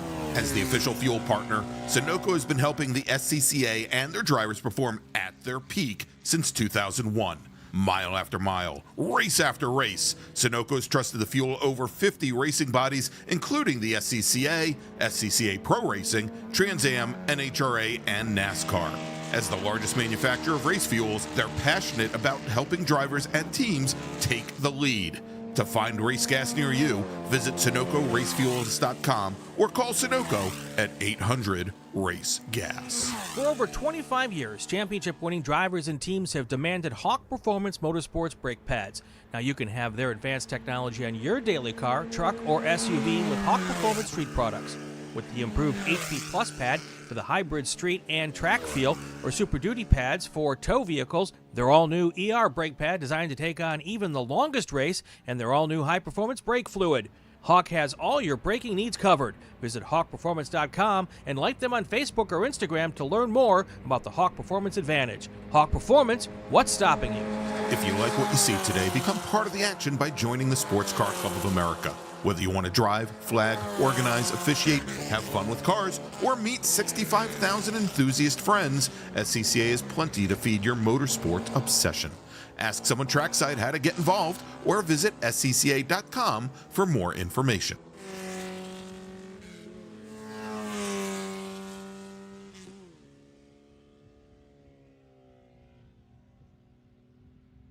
We are back. Portland International Raceway. You're looking at the Shelton Chicane here. This is the Hoosier Racing Tire SCCA Super Tour. For those who've been watching PIR for years on the Indy cars, this used to be called the Festival Chicane or the Festival Curves. Now it's the Shelton Chicane. Yeah. Named after Monty Shelton, who was actually one of the, I think, the original six. It sounds like hockey. You said I'm a hockey fan, so it sounds like hockey. But he was actually one of the original 6 members of the Oregon region of the SCCA. Brian, nothing hockey related at all. He raced at the very first Rose Cup. We talked about the Rose Cup being like the June sprints of Portland. The very first Rose Cup was raced here in 1961. Wow. So we're looking at what now? 65 years almost, a little bit short of 65. Yeah. So like you were at that years. first Rose Cup, right? I was, absolutely. Jeez. Jeff Jorgensen, still our provisional pole sitter. He is in an F6 car, a Nova Car 70. His fast lap right now, 1:29.176. Then you've got a gaggle of Formula Vs next, led by Quinn Posner, Derek Monick, Marjorie Lundberg, and Robert Posner. There's your top 4 cars in Formula V. One lone Formula F car out there, Patrick Tritico, in a Crosley 30F. That is a Formula F car, and it's an F car. We've changed it from Formula Ford because he's got a Honda in that thing. That's right. That is the alternative motor option for Formula F now. Yeah, and I was saying, Brian, that I thought this was more the equivalent given the time period that this Crosley was built, that it's more of what in regional racing we consider to be Club Ford. Right. But it's the first one that I've ever seen that doesn't have the Ford Kent motor in it. Right, that actually has a Honda motor in it. So pretty neat there. And as we mentioned, Jorgensen, our sole Formula 600 racer, out here today. I wonder how hard it was to convert that older Crosley to the Honda. Well, I mean, my guess is that with the conversion kit that was made up a number of years ago, which originally created by Honda, it probably wasn't that big a deal to get the engine mounted in there. I think the bigger issue now in the last couple of years is that Honda is no longer making the parts for the convert to move those L series motors into into these different chassis, there's now a third party that has taken over the manufacturer. So I don't want anybody to scream at me, but I don't know what the supply is for those. But I do know, oddly enough, that one of the reasons for going to these Honda motors, or that Honda jumped in, was because there was a dearth of the Kent motors, and it was getting much harder to get parts for these motors. And suddenly, in the last couple of years, that supply that had dried up is no longer an issue. Yeah, it definitely is the good case there. Yeah. 3 minutes and change left to go in this session. We've got a lunch break coming up after this session, and then we're going to come back to racing at 12:30. So that's what we want to let everybody know. Once we're done here, we're all going to step aside for a few minutes and go grab a bite to eat, let our workers come in off the corners and take a seat and rest for a little bit before we go out to get our 6 races this afternoon.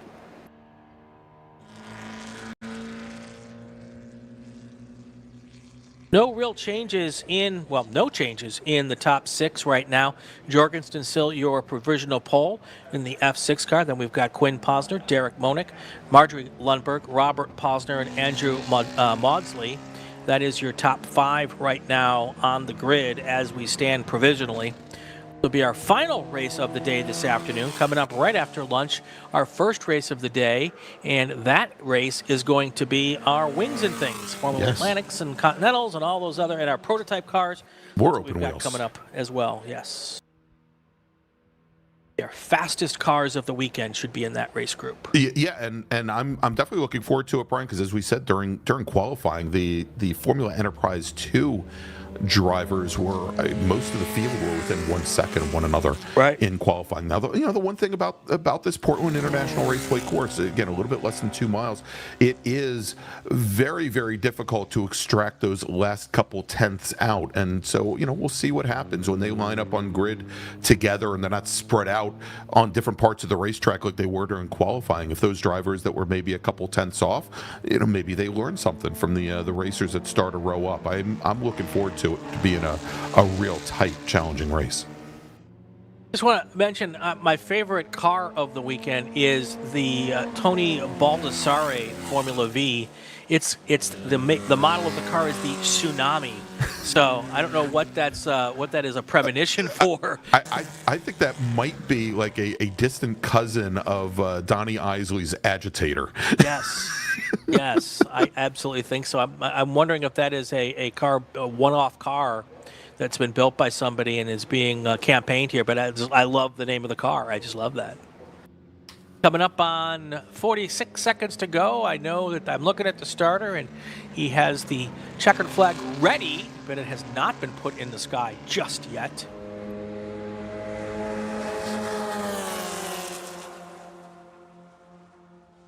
Thinking about it. Still thinking about it. He raised it for a second.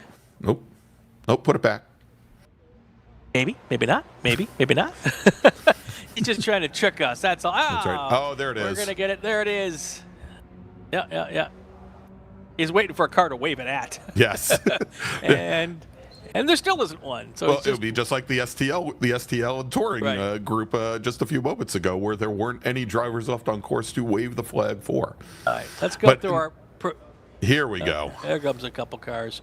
Drag racing down to the checkered flag. Let's go through our provisional starting order here. On the front row should be Jeff Jorgensen and Quinn Posner. Row 2 should be Derek Monick and Marjorie Lundberg.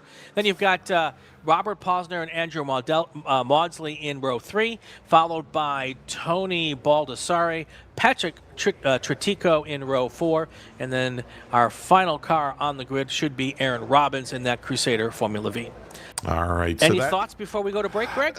No, I mean, I think one of the things that especially the racers in our first 2 run groups are going to have to contend with, Brian, is, as you mentioned, it was much cooler there earlier today. I think they're going to probably find a much different race course after they come back from lunch when the sun is highest in the air for their opening laps. It's something that they're going to have to contend with. That they may have their cars set up for something that was maybe 20 degrees degrees cooler. Yeah, definitely. This morning. But otherwise, looking for a great weekend, great afternoon of racing. Again, our races this afternoon, and we will have 6 of them, all 25-minute timed races. So we'll take our break. After lunch, we'll come back and go racing. That should happen at 12:30 Pacific time, folks. So go enjoy a little short respite and then come back and join us this afternoon. You're watching the Hoosier Racing Tire SCCA Super Tour from Portland International Raceway. See you in about 50 minutes, everybody.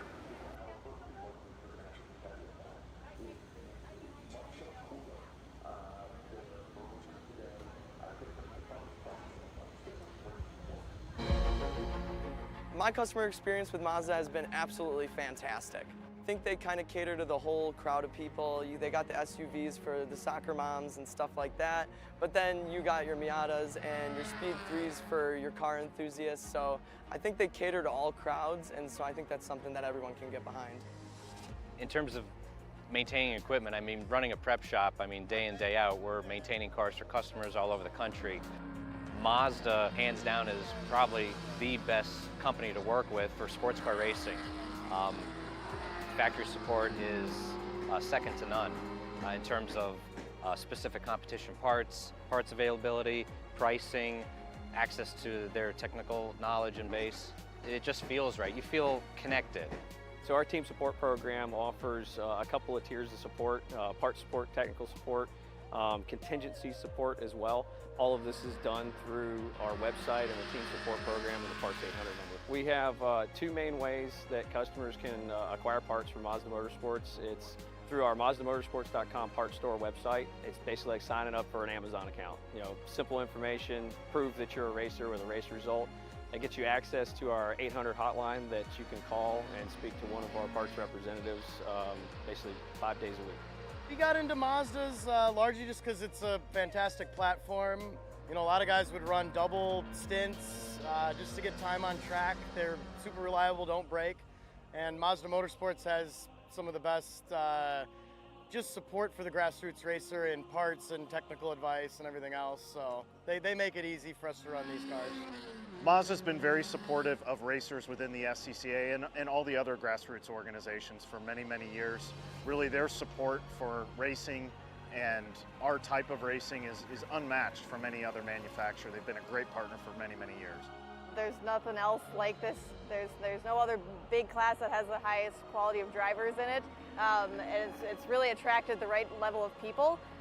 The other aspect is I'm probably not the richest person out here, and they're extremely reasonably priced, and you can buy parts easily, and so it's a class that fits both what I want from a racing standpoint and what I can afford. It's one of those things that once you get hooked into it, it just never leaves. Really helps understanding where they come from. It helps the communication between customer relations. You can very much understand their needs of the day. May not necessarily be the same each day, but you know how to adapt to it, and you know how to best serve the customer is really what it comes down to.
And Ryan's not here, so I don't know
Welcome back to Portland International Raceway, round 13 of the Hoosier Racing Tire SCCA Super Tour.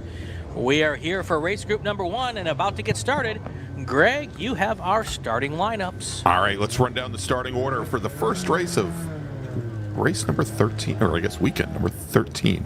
No, how lucky weekend am I, Brian? number 7. That's right, but how Race lucky am number I? 13. That was what I was trying to get out. All right, starting 13th, driving the number 64 Formula Enterprise 2 machine from Trabuco Canyon, California, it's Noah Hembai. Starting 12th, driving the number 65 Prototype 2 Swift from Portland, Oregon, Jason Perkins.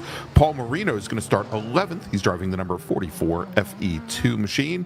He is out of Chatsworth, California, with Shoreline, Washington's Tom Burt starting 10th. He's in the number 45 FE2. Blake Pigeon will start 9th. Blake's driving the number 109 FE2 machine. He's from Austin, Texas, representing the Texas region. While Cal Club's Tom Hope from Downey, California starts 8th. He's driving the number 18 FE2, starting 2nd in class. And your pole sitter in FE2, starting 7th overall, from Tigard, Oregon, representing the Oregon region of the SCCA, driving the number 99 car, Caleb Schrader. Starting 6th, driving the number 1 Formula Atlantic Edge from Olalla, Washington, James Blackwell. Tim Day Jr. is going to start 5th. He is your he's going to be your pole sitter, in Prototype 2. He's driving the number 8 Store, and like I said, starts 5th. Starting 4th today, driving the number 3 Formula Atlantic Swift 0114 from Garland, Washington, it's Tony Oppheim, with Jeffrey Laderman starting 3rd. He's driving the number 55 Prototype 1 Store. He's from Vacaville, California. And starting on your front row today, driving the number 62 Prototype 1 Elan DPO2, former national champion in the class, Chip Romer. He's representing the San Francisco region and representing Cal Club. Starting on the pole today, driving the number 29 Prototype 1 Elan DPO2 from the same place, Lake Havasu City, Arizona, with a qualifying time of 108.200. It's Matt Romer. And I would like to thank all of our front P prototype cars for looking almost identical today. That will make my life really simple. Sarcasm alert. Sarcasm alert. We're getting ready here as they come into our final set of corners, and they will be on our main straight here at any moment, as they are. And we will see the pace car duck into pit lane, and they are lined up in our traditional 2x2 rows as they come down for a potential green flag. And we will see that green flag in the air hopefully any moment, and there it is. We are racing here at Portland International Raceway. Here comes our prototypes right down towards turn 1, and a whole bunch of FE2s right behind them, Greg. All right, as they come into the chicane there, looked as though Chip Romer, who I believe the 62 machine is the black with the red nose, started to the inside, and I think that's because Matthew Romer, who's got the blue nose on the number 29 car, wanted to have the inside position going into the chicane, as you would expect those two P1 cars step away from the rest of the field, including Jeffrey Laderman, who is our 3rd Prototype 1 car. I believe now he is running 4th overall as Tony Oppheim's Formula Atlantic machine got around him here. And of course, I mentioned Chip Romer, former national champion, not that long ago, Brian. He was your champion in 2022, the first of 2 years in a row that we were at Virginia International Raceway. Everyone getting through the first section of corner without any issues so far. That's good news there. And we are just moving them down towards this long back straight into the turn 10 area. This is the second good passing zone, second really good passing zone here on this racetrack. This little going into this little left-right combination, and then they come onto our main straight again. Here they are down towards the front, the start-finish line again. There are your race leaders, and there's that Formula Atlantic car a little further behind him, and then that P1 car of Jeffrey Lederman there. Yeah, and it looks like, Brian, I guess I had it wrong. It looks like Matthew Romer's in the red-nosed car in the 29, Chip Romer in the blue nose. That sounds odd enough. I think I'm like talking about Rudolph the Red-Nosed Reindeer or something. But they are, again, running 1st and 2nd currently here in this race, with Tony Oppheim, as we mentioned, moving up to 3rd. A little bit further back in the pack, Tim Day Jr., another one of our former national champions, is currently your leader in P2. And Tim Day Jr., believe his last national championship, let me take a look, was back in let's see, that's points champions. Give me 1 second and I'll pull it up for you. Yeah, I'll grab it here in a moment. But again, former P2 national champion. I'll get the year here soon enough. But go ahead, Brian. I think Caleb Schrader's opened up a 0.3 of a second lead in FE2 over Tom Hope. Then you've got Blake Pigeon, Tom Burt, Noah Hambaye, and Paul Moreno. There's your 6 cars in FE2, I should say, as Caleb Schrader continues to pull away now 0.7 seconds ahead of Tom Hope, with Blake Pigeon now about 1 second back from them. So there is your top 3. And an order that I'm not surprised with at this point in time, Greg: Schrader, Hope, Pigeon. Those are our three quick cars. Pigeon's been in a lot of Super Tours. He's out of Austin, Texas. He's been doing a lot of the schedule this year, so pretty quick in that FE2 car. Yeah, indeed he has been. As a matter of fact, I think we last saw him during the Buttonwillow round, if I remember correctly. Yeah, so he might have been at Hallett also, because he's from Austin, Texas, so Hallett would have been kind of a home game for him. So. And I apologize. Oh, there we go. Tim Day Jr., 2018 national champion in P2 in his store. That was the year that we were here on the West Coast at Sonoma Raceway. Also took the win in 2021, and that year we were at, I believe, Indianapolis Motor Speedway. That does seem to make sense. And look at these 2 prototype cars of the family affair here that is Romer and Chip Romer and Matthew Romer. But it looks like Matthew Romer's dropped back a couple of positions. I don't know if he had a moment, but Jeffrey Lederman has now come across the line in 2nd place, so we've got a change of position there. Yeah, a matter of fact, Matt Romer is now dropped all the way back to the rear of the field, Brian. Right. Here, so currently running 13th overall. That has put Chip Romer in the 62 machine up into the lead, with Opheim running a pretty long distance in arrears, about 8 seconds back. We'll see if we can pick that up. I don't believe we've got our replays running this weekend, but if we see it, we will let you go. And I've just gotten word from Director Jordan that we do not have our replay capabilities here this weekend, but there you see as Matt Romer is starting to work his way back up through the field. Not exactly sure what the situation there is, but I'm guessing it was an off. I didn't see anybody go down pit lane, so he'll now try to work his way back up through the field. Of course, one of the fastest cars here in this race, and he was circulating quite a bit faster than the cars he's trying to get around, so he should be able to work his way up through a lot of the field here with 19 minutes, just under 20 minutes to go in this race. Yeah, we'll see as he gets by. The last lap, he was running almost 10 seconds per lap faster than the equipment directly in front of him. As a matter of fact, Matt Romer now up into 10th position here, and only he should actually be getting around the Tom Burt FE2 machine going through, and there he goes. Yeah, indeed, he got around Burt going through the Shelton chicane. So move Romer now up into 8th position as he's gotten around both Marino and Burt. Tom Hope has come into the pits. I don't see him go into the paddock, but I did see him come down pit lane, and he has dropped to the back of the field now. There is that white and red FE2 car of Caleb Schrader that just went through our screen there. And then you saw a couple cars back. You see the car of Matthew Romer started to make his way up through all of these FE2 cars. There he is right there in the middle of that FE2 battle. He'll work his way to the front as quick as he possibly can. Romer right now, I believe he's behind Tom Burt, and that won't last long. He'll get past him on the straightaway here as they come down here towards the start-finish line to start lap number 6 here. And so far, Brian, here in FE2, we're seeing that the majority of the field now really starting to stretch out almost between 1.5 seconds and 2 seconds between each one of our racers here. And you mentioned Tom Hope, who started 2nd in FE2 today, started off 8th overall as he brought the car down the pit lane.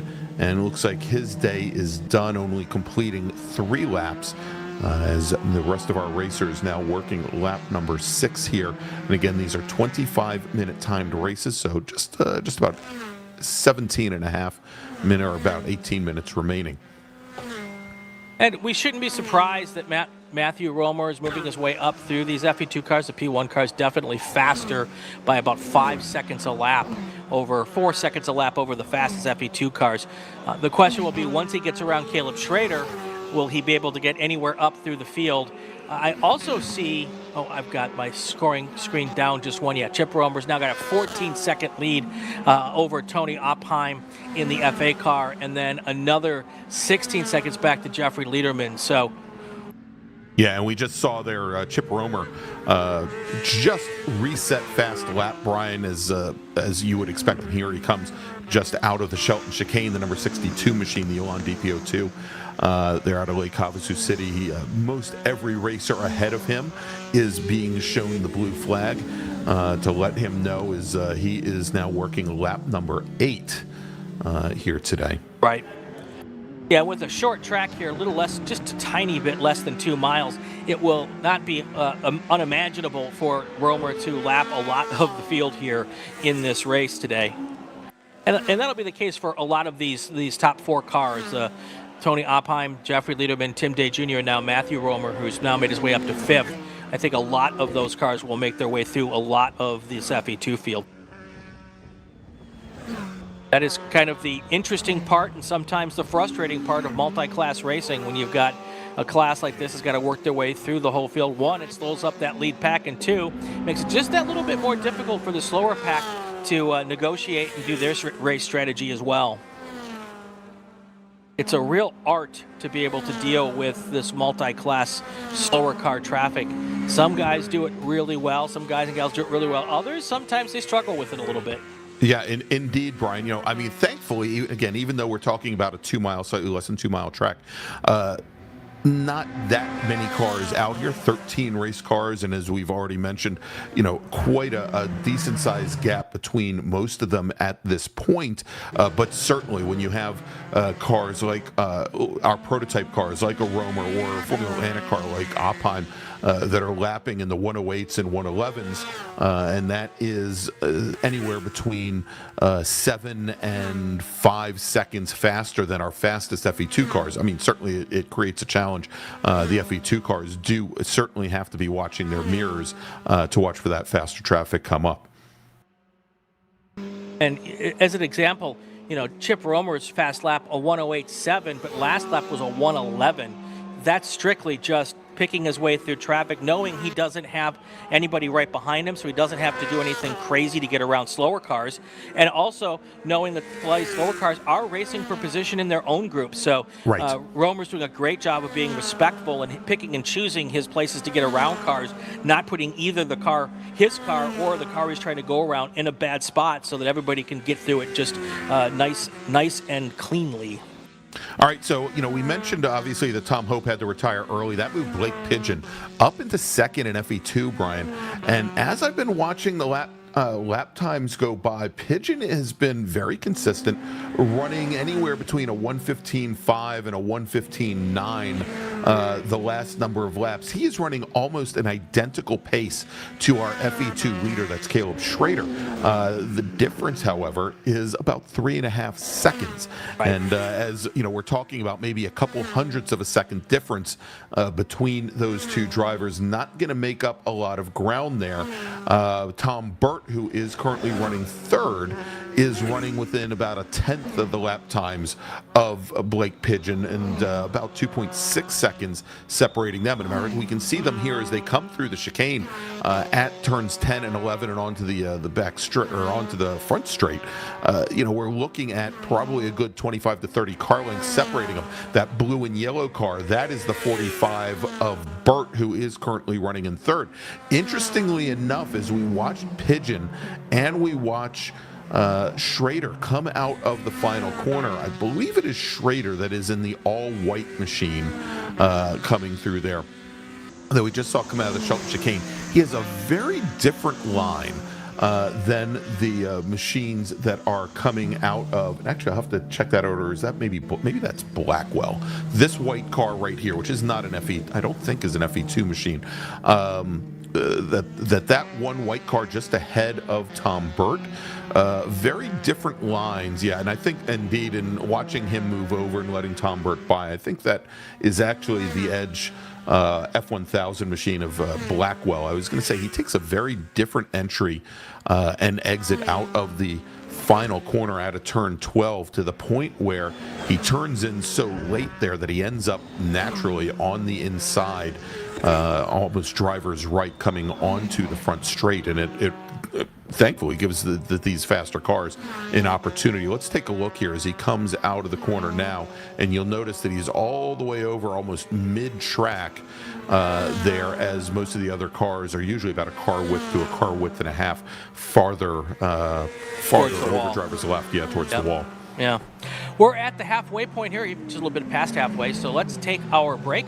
I will do a call to grid, and then we will come back for the rest of this race.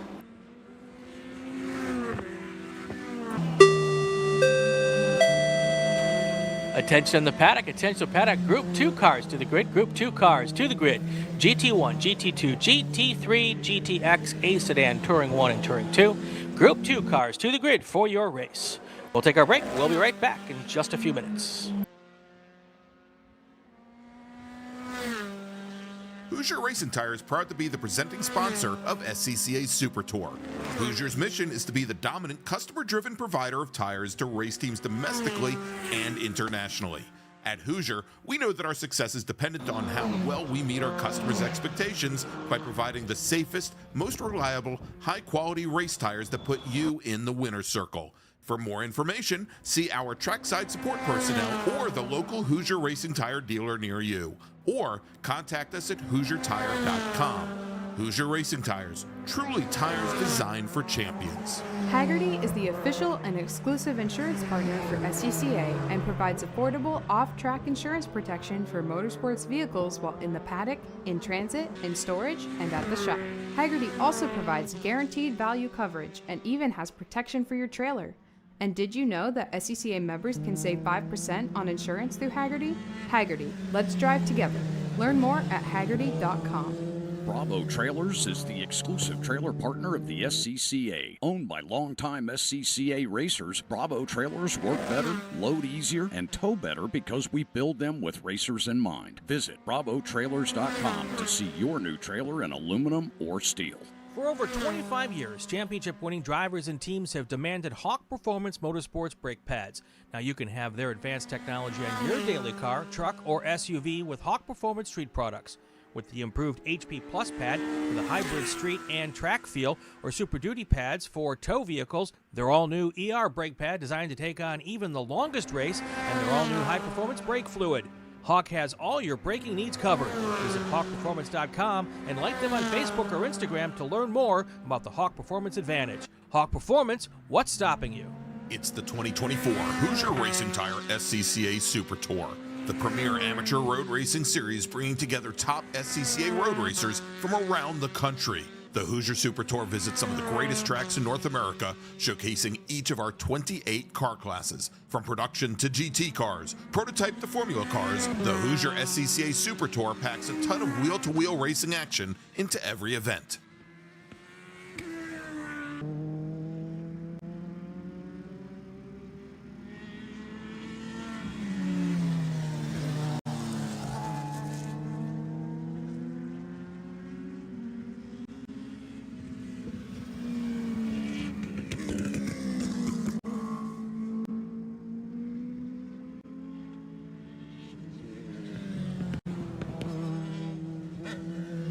We are back here at Portland International Raceway.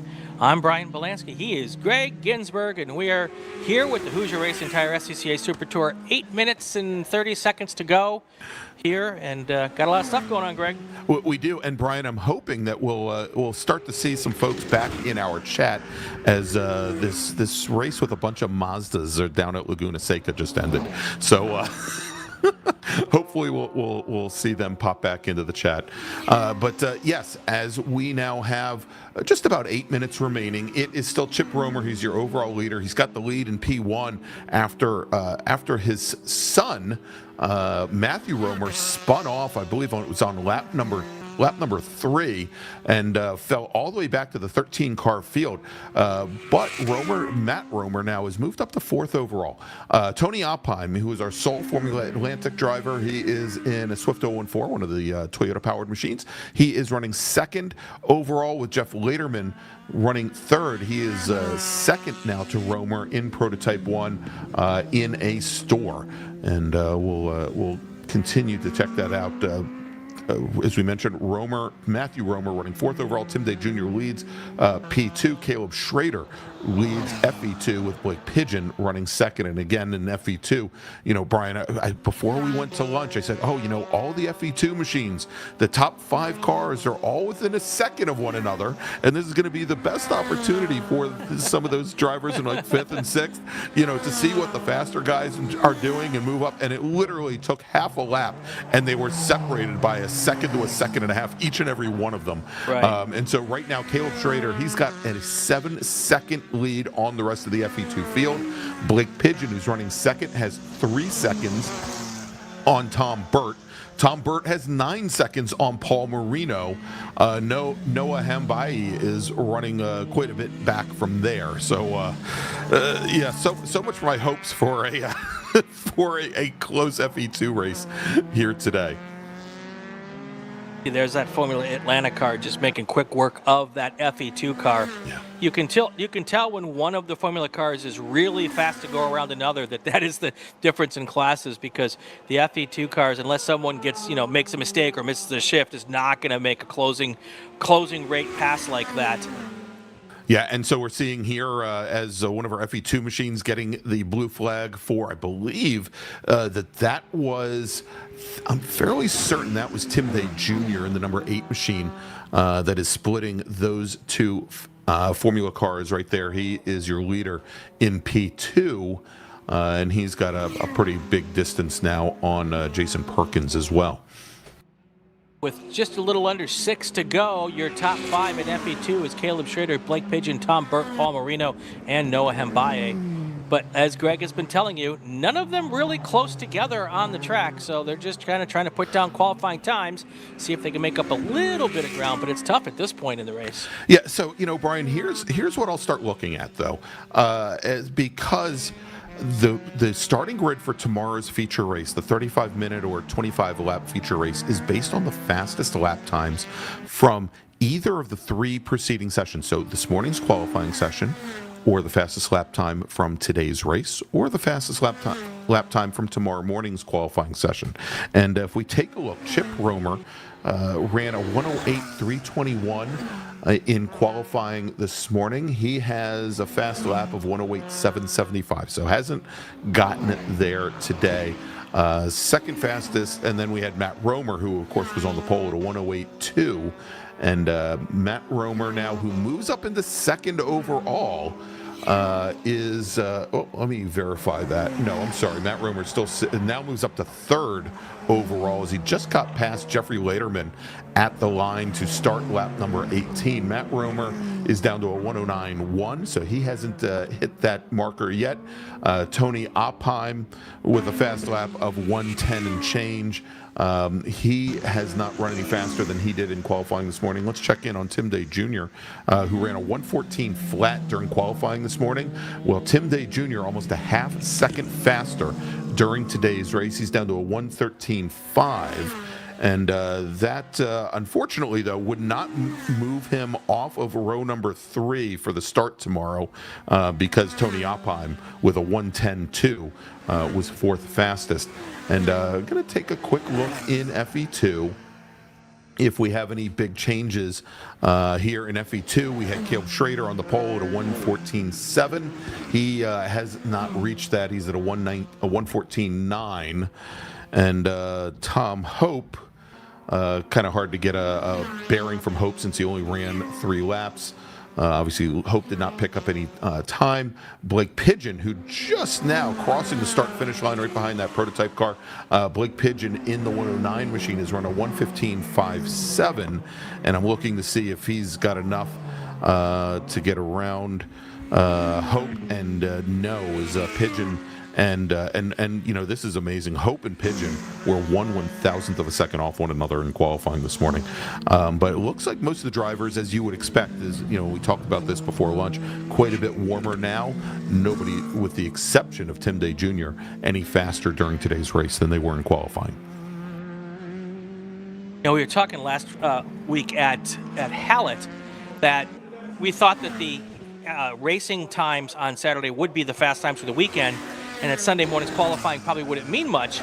And then Sunday morning came and everybody threw down fast laps in qualifying. I wasn't quite sure why that was happening. So just when you think you know something, they come out here and prove me wrong over and over and over again. I need to do a quick call to the grid here.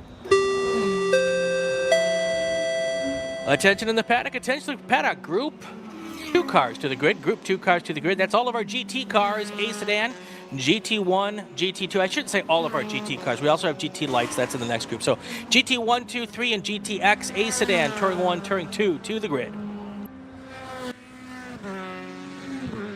All right, so one thing I noticed, Brian, is that Chip Romer, I don't know if he's hoping that Matt will get up to him. He's slowed considerably. He is now down to running laps, last couple of laps in the 113 range. Actually did on lap 15, he did a 114. Then he did a 115, a 113, a 113, and a 112 and a half, whereas his fastest lap time was all the way down at 108. So, you know, he is come almost 4 seconds off of his previous pace. So it looks like this race, and we have, about a minute 20 left on the clock. It looks like we'll have this lap coming up, which will be lap number, should be lap number 21, and possibly one more lap. Yeah. Matter of Well, fact, the there you white go. flag is in the air. Yeah, there you go. One white flag is in the air. So it looks like Chip Romer is actually working his final lap now. So he is going to have one more lap than pretty much all of the FE2 cars is my guess. At least the top few FE2 cars. All but the top few. So we're working this final lap, 43 seconds left on the clock. Chip Romer's got about 5 corners left to go before he can put another notch on his top of the step podium belt here.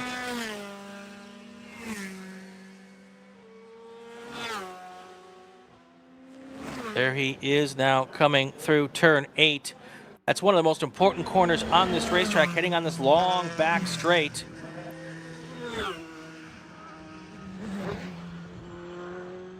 After that mistake, Matthew Romer's worked his way back into second place in P1, so that's good for him. Here comes Romer now onto the front straightaway. The starter will drop this white flag and bring out the checkered flag, and it is in the air. Lake Havasu City, Arizona's Chip Romer is your P1 race winner. Not far behind him, crossing the line, Tony Opheim, your Formula Atlantic winner.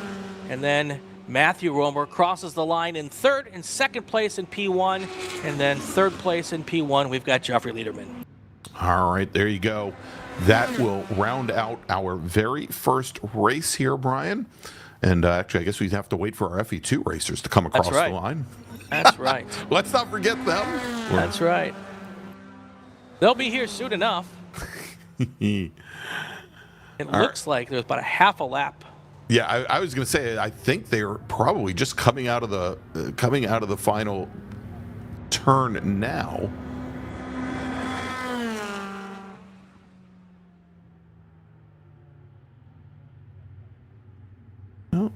I'm wondering if that's it now. If Romer, I think actually Romer had lapped the whole field up to Jeffrey Lederman 1, so that should be the whole field. So let's take a look at FE2 where Caleb Schrader. Oh no, here they come out of the final corner. And actually, I think that's Tim Day Jr. in that group right there. Yeah, I think Tim Day Jr., Caleb Schrader, and Blake Pigeon were the only FE2 cars that didn't get lapped. Didn't take the checker, exactly. Right. So it'll be Schrader taking the win, Blake Pigeon finishing second, then Tom Burt, Paul Marino, Noah Hambayi, Jason Perkins finishes second in P2 to 2. Tim Day Jr. finishes 11th overall. Then James Blackwell in his Formula Atlantic finishes 5 laps down. All right, let's take a break, and when we come back, we'll have our second race of the day. Stay with us, everybody. We'll be right back. For over 25 years, championship-winning drivers and teams have demanded Hawk Performance Motorsports brake pads. Now you can have their advanced technology on your daily car, truck, or SUV with Hawk Performance Street products. With the improved HP Plus pad for the hybrid street and track feel, or Super Duty pads for tow vehicles, their all-new ER brake pad designed to take on even the longest race, and their all-new high-performance brake fluid. Hawk has all your braking needs covered. Visit hawkperformance.com and like them on Facebook or Instagram to learn more about the Hawk Performance Advantage. Hawk Performance, what's stopping you? As the official fuel partner, Sunoco has been helping the SCCA and their drivers perform at their peak since 2001. Mile after mile, race after race, Sunoco's trusted the fuel over 50 racing bodies, including the SCCA, SCCA Pro Racing, Trans Am, NHRA, and NASCAR. As the largest manufacturer of race fuels, they're passionate about helping drivers and teams take the lead. To find race gas near you, visit SunocoRacefuels.com or call Sunoco at 800-RACE-GAS. Bravo Trailers is the exclusive trailer partner of the SCCA. Owned by longtime SCCA racers, Bravo Trailers work better, load easier, and tow better because we build them with racers in mind. Visit BravoTrailers.com to see your new trailer in aluminum or steel. Get more bang for your buck at SummitRacing.com. Choose from millions of in-stock parts from over 1,500 name brands. Parts for racing, street performance, trucks, plus tools, accessories, and more. Shop anytime, anywhere with the Summit Racing app. Mazza Vineyards is the exclusive sparkling wine for podium celebrations at the Hoosier Racing Tire SCCA Super Tour, SCCA Runoffs, and Tire Rack SCCA Pro Solo. Celebrate your racing weekend with Mazza Vineyards and learn more at enjoymazza.com. If you like what you see today, become part of the action by joining the Sports Car Club of America. Whether you want to drive, flag, organize, officiate, have fun with cars, or meet 65,000 enthusiast friends, SCCA has plenty to feed your motorsport obsession.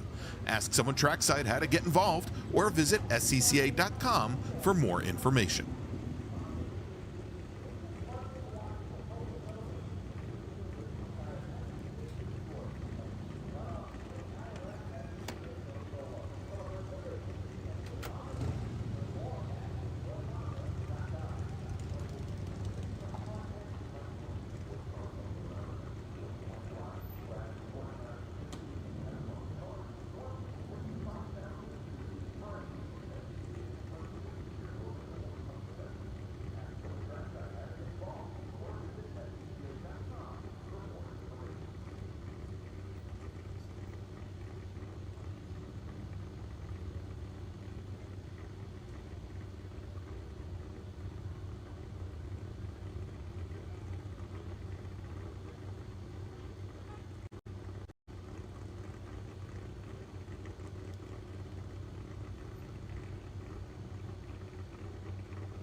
And welcome back, everybody, to Portland International Raceway in the 2024 Hoosier Racing Tire SCCA Super Tour.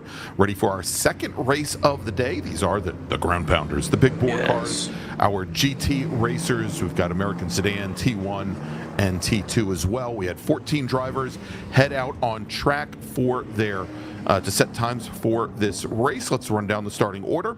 Starting 14th today, driving the number 35 GT1 Chevy Camaro from Trail, Oregon, it's Sasha Irujo.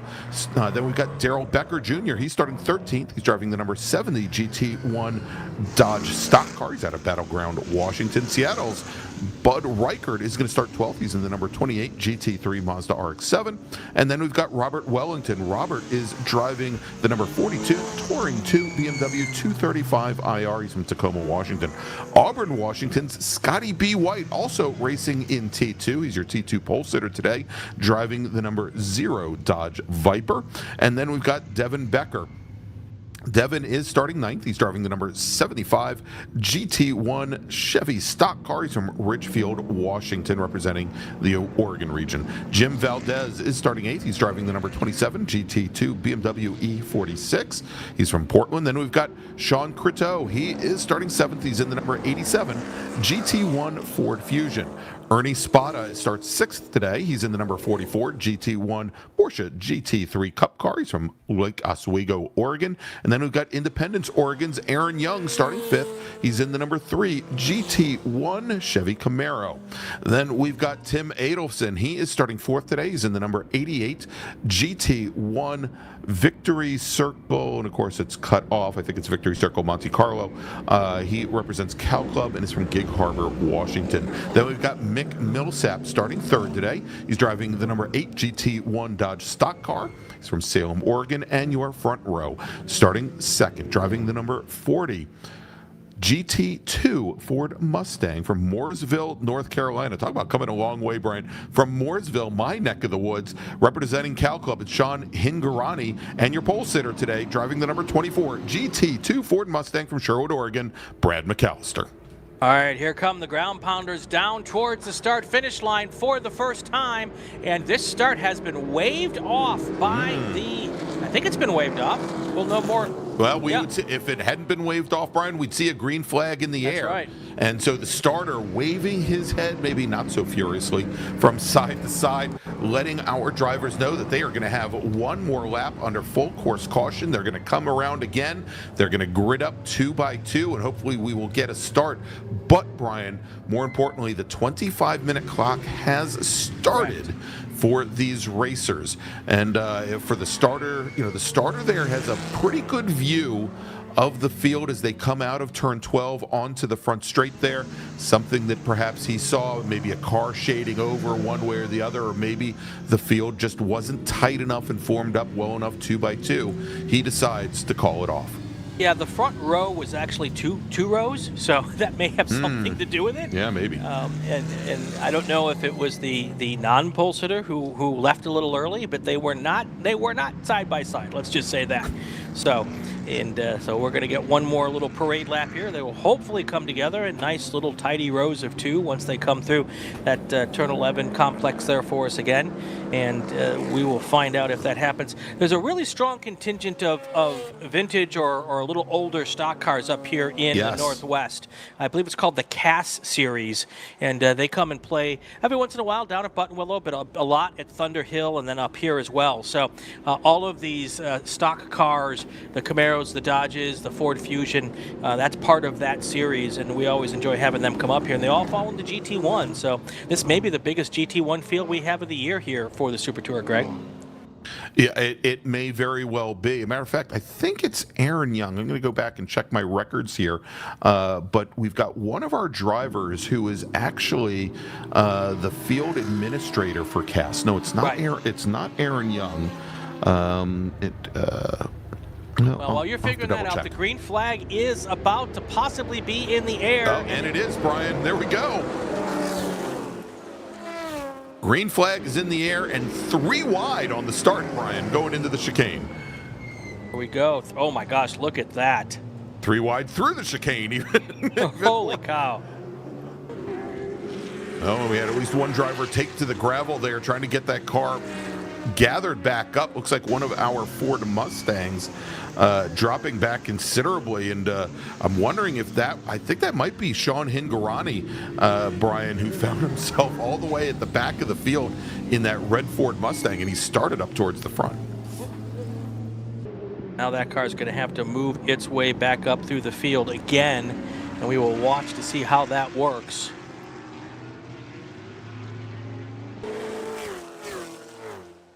It is fun when you've got a nice long straightaway, and we're about 3/4 of the way down the straightaway to that first chicane. By the time they get to where the announce booth is, these guys are full on, flat out, and loud and proud about it. And it is just the coolest thing here, and these things come at me.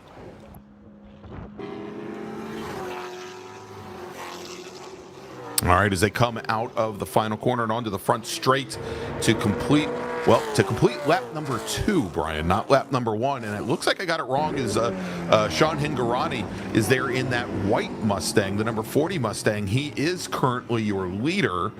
It's another one of our Mustangs, I think, that fell a little bit further back in the field. Again, we'll try and get the number on that bus here in just a few moments.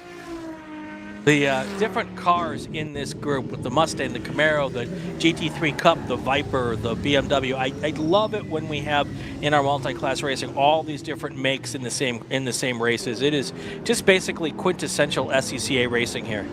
Yeah, indeed. And Brian, I think all of the Ford diehards are going to come after me very hard. I think that was actually Daryl Becker in his Dodge that we saw going through the chicane a little bit slowly here to start this race off, and is quite a distance back currently.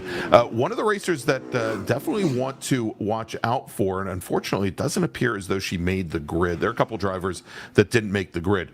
Devin Becker, who was scheduled originally to, matter of fact, Devin Becker not making the field. Sean Coiteau did not make the field today, and he was he was scheduled to start 7th, and then Sasha Irujo, who was scheduled to start 14th today. And I was going to say, she's the one person, really neat history that we ought to watch. A rancher and an artist is how she lists herself, Brian. But hopefully she'll be ready to make tomorrow's race. Cars have worked their way into a nice single file fashion here, and just starting to try to get themselves eased into the tempo of this race. We're about 20 minutes to go, a little over 19 to go here, 19 and a half or so. They start working their way through. Hingarani, Adelson, McAllister, Young, and Millsap. That's your top 5, followed by Spada, Valdez, White, Wellington, and Becker Jr., your top 10. That's how they stand right now with about 19 minutes to go in this race. All right, so we probably want to look at Aaron Young, driver of the number 3 Camaro, Brian. There's a spinner. And I hope that wasn't him who just spun at turn 12. It may have been. I told you we should watch him. That's probably not the reason why. Because I was going to say, Aaron has 8 poles and 7 wins here at Portland. But after that, I'm guessing this may not be one of them. Yeah, and it will be hard to crawl back from the hole that he's had to crawl into there. Yeah. But he will try. So Brian, is it technically the announcer's curse if you don't start talking about him before he goes around? You were thinking about what you were going to say before he went around. That is I'm true. going to go yes on the announcer curse. Okay, just making sure. Hey, want to welcome Downforce65 back to the chat. Glad you could find us again. He was with us early on when we started. He says hello, Brian Bielanski. Hello. Trying to remember who Downforce65 is. It could be Denny Stripling. As a matter of fact, I think that's exactly who it is. I'm pretty certain that's who that is. Is one of our Spec Racer Ford drivers, right? Yeah. Mm-hmm. Out of Texas. Spec Racer Ford. He's been doing some endurance racing of late, and Yeah. And that's absolutely that's right. So there you go. Looks like Ryan and Jordan know him well. 3 fast guys and Denny the team. One of the fast guys just finished up one lap of America One lap this of week. America. Yep. Dave There's Osborne. a lot of smoke coming out of the. That's one is that of our the Dodge? Dodges. Yeah, that is one of our Dodges. I think that's the Darrell Becker Dodge. All right, we'll take a look at, or is it the number 8 of Mick Millsap? I think McMillsap is a Dodge of like the NASCAR Dodge. Okay. And I think Becker is in a Challenger. Okay. Well, if it's that's definitely a Challenger. Yeah. So I'm pretty certain that, well, let me see if I can open this up if it gives me the info here. Hold on. No, it doesn't tell me what the make is. So. All right. Well, we'll continue to watch there. Interestingly enough, here, coming through the carousel area when he's putting a load on the car, not a lot of smoke, although the rear end definitely seems to be walking around a little bit on him coming through turn 7. Maybe he let all the smoke out already. I hate when my rear end walks around on me. 16 minutes and 40. Well, now it's definitely in a straight line, certainly smoking there quite a bit, and so likely not tire smoke, given that he's not really putting a big load on the rear end, Brian. And don't tell me how much you hate that also. Yeah, I hate when I put a load on my rear end. Let's not talk about that. Well, we'll see. I'm sure our safety workers are probably taking a look at that, seeing if he is putting down. I'm trying to take a look here at our camera. It doesn't look like a big trail of oil going down, and certainly when he comes off the throttle, as you would expect, that for these types of cars coming through the Shelton chicane, it is not an on-throttle experience there. The car definitely stopped smoking in that section. But let's take a look here and break things down quickly here by class, Brian. Before you do that, yeah. I was just going to say, I haven't seen any debris flags out, so if he is putting down oil or anything, it's not a lot at the moment. Right. So continue with your thought. Yeah, I was going to say, let's break things down a little bit here by class. In GT2, it is Sean Hingorani in his Ford Mustang, currently your leader over Brad McAllister, 5.5 seconds now separating them. Jim Valdez, running third in GT1, almost 21 seconds back from there. In GT1, Tim Adelson, currently your leader. He's got about 3.5 second advantage over Mick Millsap. They are running third and fourth, respectively. Ernie Spada, another 6 seconds back from there, third in GT1. And in the battle for GT2, Scotty B. White running 8th overall. He has now a 13-second advantage over the BMW of Robert Wellington. Then we've got our sole GT3 driver. He's running 11th overall. That's Bud Reichert in his Mazda RX-7. Boy from New York in the chat. Lovely weather, no rain, 80 degrees right now. Chamber of Commerce weather if you don't have to be inside a race car. It is a little toasty out there. We're still getting a little bit warmer as the afternoon beats on here. But definitely beautiful sunny skies, puffy clouds. It is exactly what we enjoy here. Sometimes, though, you come up to the Pacific Northwest and you don't get puffy clouds and blue skies. So very lucky this weekend. Tomorrow's supposed to be even nicer, a little bit cooler, but no rain in the forecast. All right, so 14 minutes to go here in this session, Greg. Let's take our break, and we'll do a quick call to grid, and then when we come back, hopefully we'll go green all the way to the checker flag. Let's do the call to grid here real quick, if I can find the button. I should think about this before I decide to do it. Attention to the paddock, attention to the paddock. Group 3 cars to the grid. Group 3 cars to the grid. B-Spec, E&F Production, GT Lights, H Production, Spec Miata, SMX cars to the grid for your race. Group 3 to the grid. Let's take our break. We've got a car off, but it looks like that car will be able to get going again. We'll check that. Yep, there he goes. Let's take our break. We'll be right back. This is the Hoosier Racing Tire SCCA Super Tour from Portland International Raceway. Stay with us, everyone. All right. Hoosier Racing Tire is proud to be the presenting sponsor of SCCA Super Tour. Hoosier's mission is to be the dominant customer-driven provider of tires to race teams domestically and internationally. At Hoosier, we know that our success is dependent on how well we meet our customers' expectations by providing the safest, most reliable, high-quality race tires that put you in the winner's circle. For more information, see our trackside support personnel or the local Hoosier Racing Tire dealer near you, or contact us at HoosierTire.com. Hoosier Racing Tires, truly tires designed for champions. Tire Rack was established over 40 years ago by an SCCA member with a passion to find the right tires, wheels, and now brakes and suspension products for racers and enthusiasts on both street and track. As official tire retailer of SCCA since 1995 and sponsor of the Runoffs Polo Award, along with the National Solo Program, Time Trial Nationals, and National Tour and Track Night in America. Tire Rack is proud to support the SCCA and its members as they go have fun with cars. As the official fuel partner, Sunoco has been helping the SCCA and their drivers perform at their peak since 2001. Mile after mile, race after race, Sunoco has trusted the fuel over 50 racing bodies, including the SCCA, SCCA Pro Racing, Trans Am, NHRA, and NASCAR. As the largest manufacturer of race fuels, they're passionate about helping drivers and teams take the lead. To find race gas near you, visit SunocoRacefuels.com or call Sunoco at 800-RACE-GAS. Get more bang for your buck at SummitRacing.com. Choose from millions of in-stock parts from over 1,500 name brands, parts for racing, street performance, trucks, plus tools, accessories, and more. Shop anytime, anywhere with the Summit Racing app. Hagerty is the official and exclusive insurance partner for SCCA and provides affordable off-track insurance protection for motorsports vehicles while in the paddock, in transit, in storage, and at the shop. Hagerty also provides guaranteed value coverage and even has protection for your trailer. Did you know that SCCA members can save 5% on insurance through Hagerty? Hagerty, let's drive together. Learn more at Hagerty.com. Did you know that SCCA members save $20 on every Track Night in America they sign up for? That's right. Track Night in America, driven by Tire Rack, now hosting 150 events at more than 30 tracks across the country, is the easiest and most affordable way to get you and your friends on track in your street cars all season long. Visit TrackNightInAmerica.com to learn more and get yourself on track.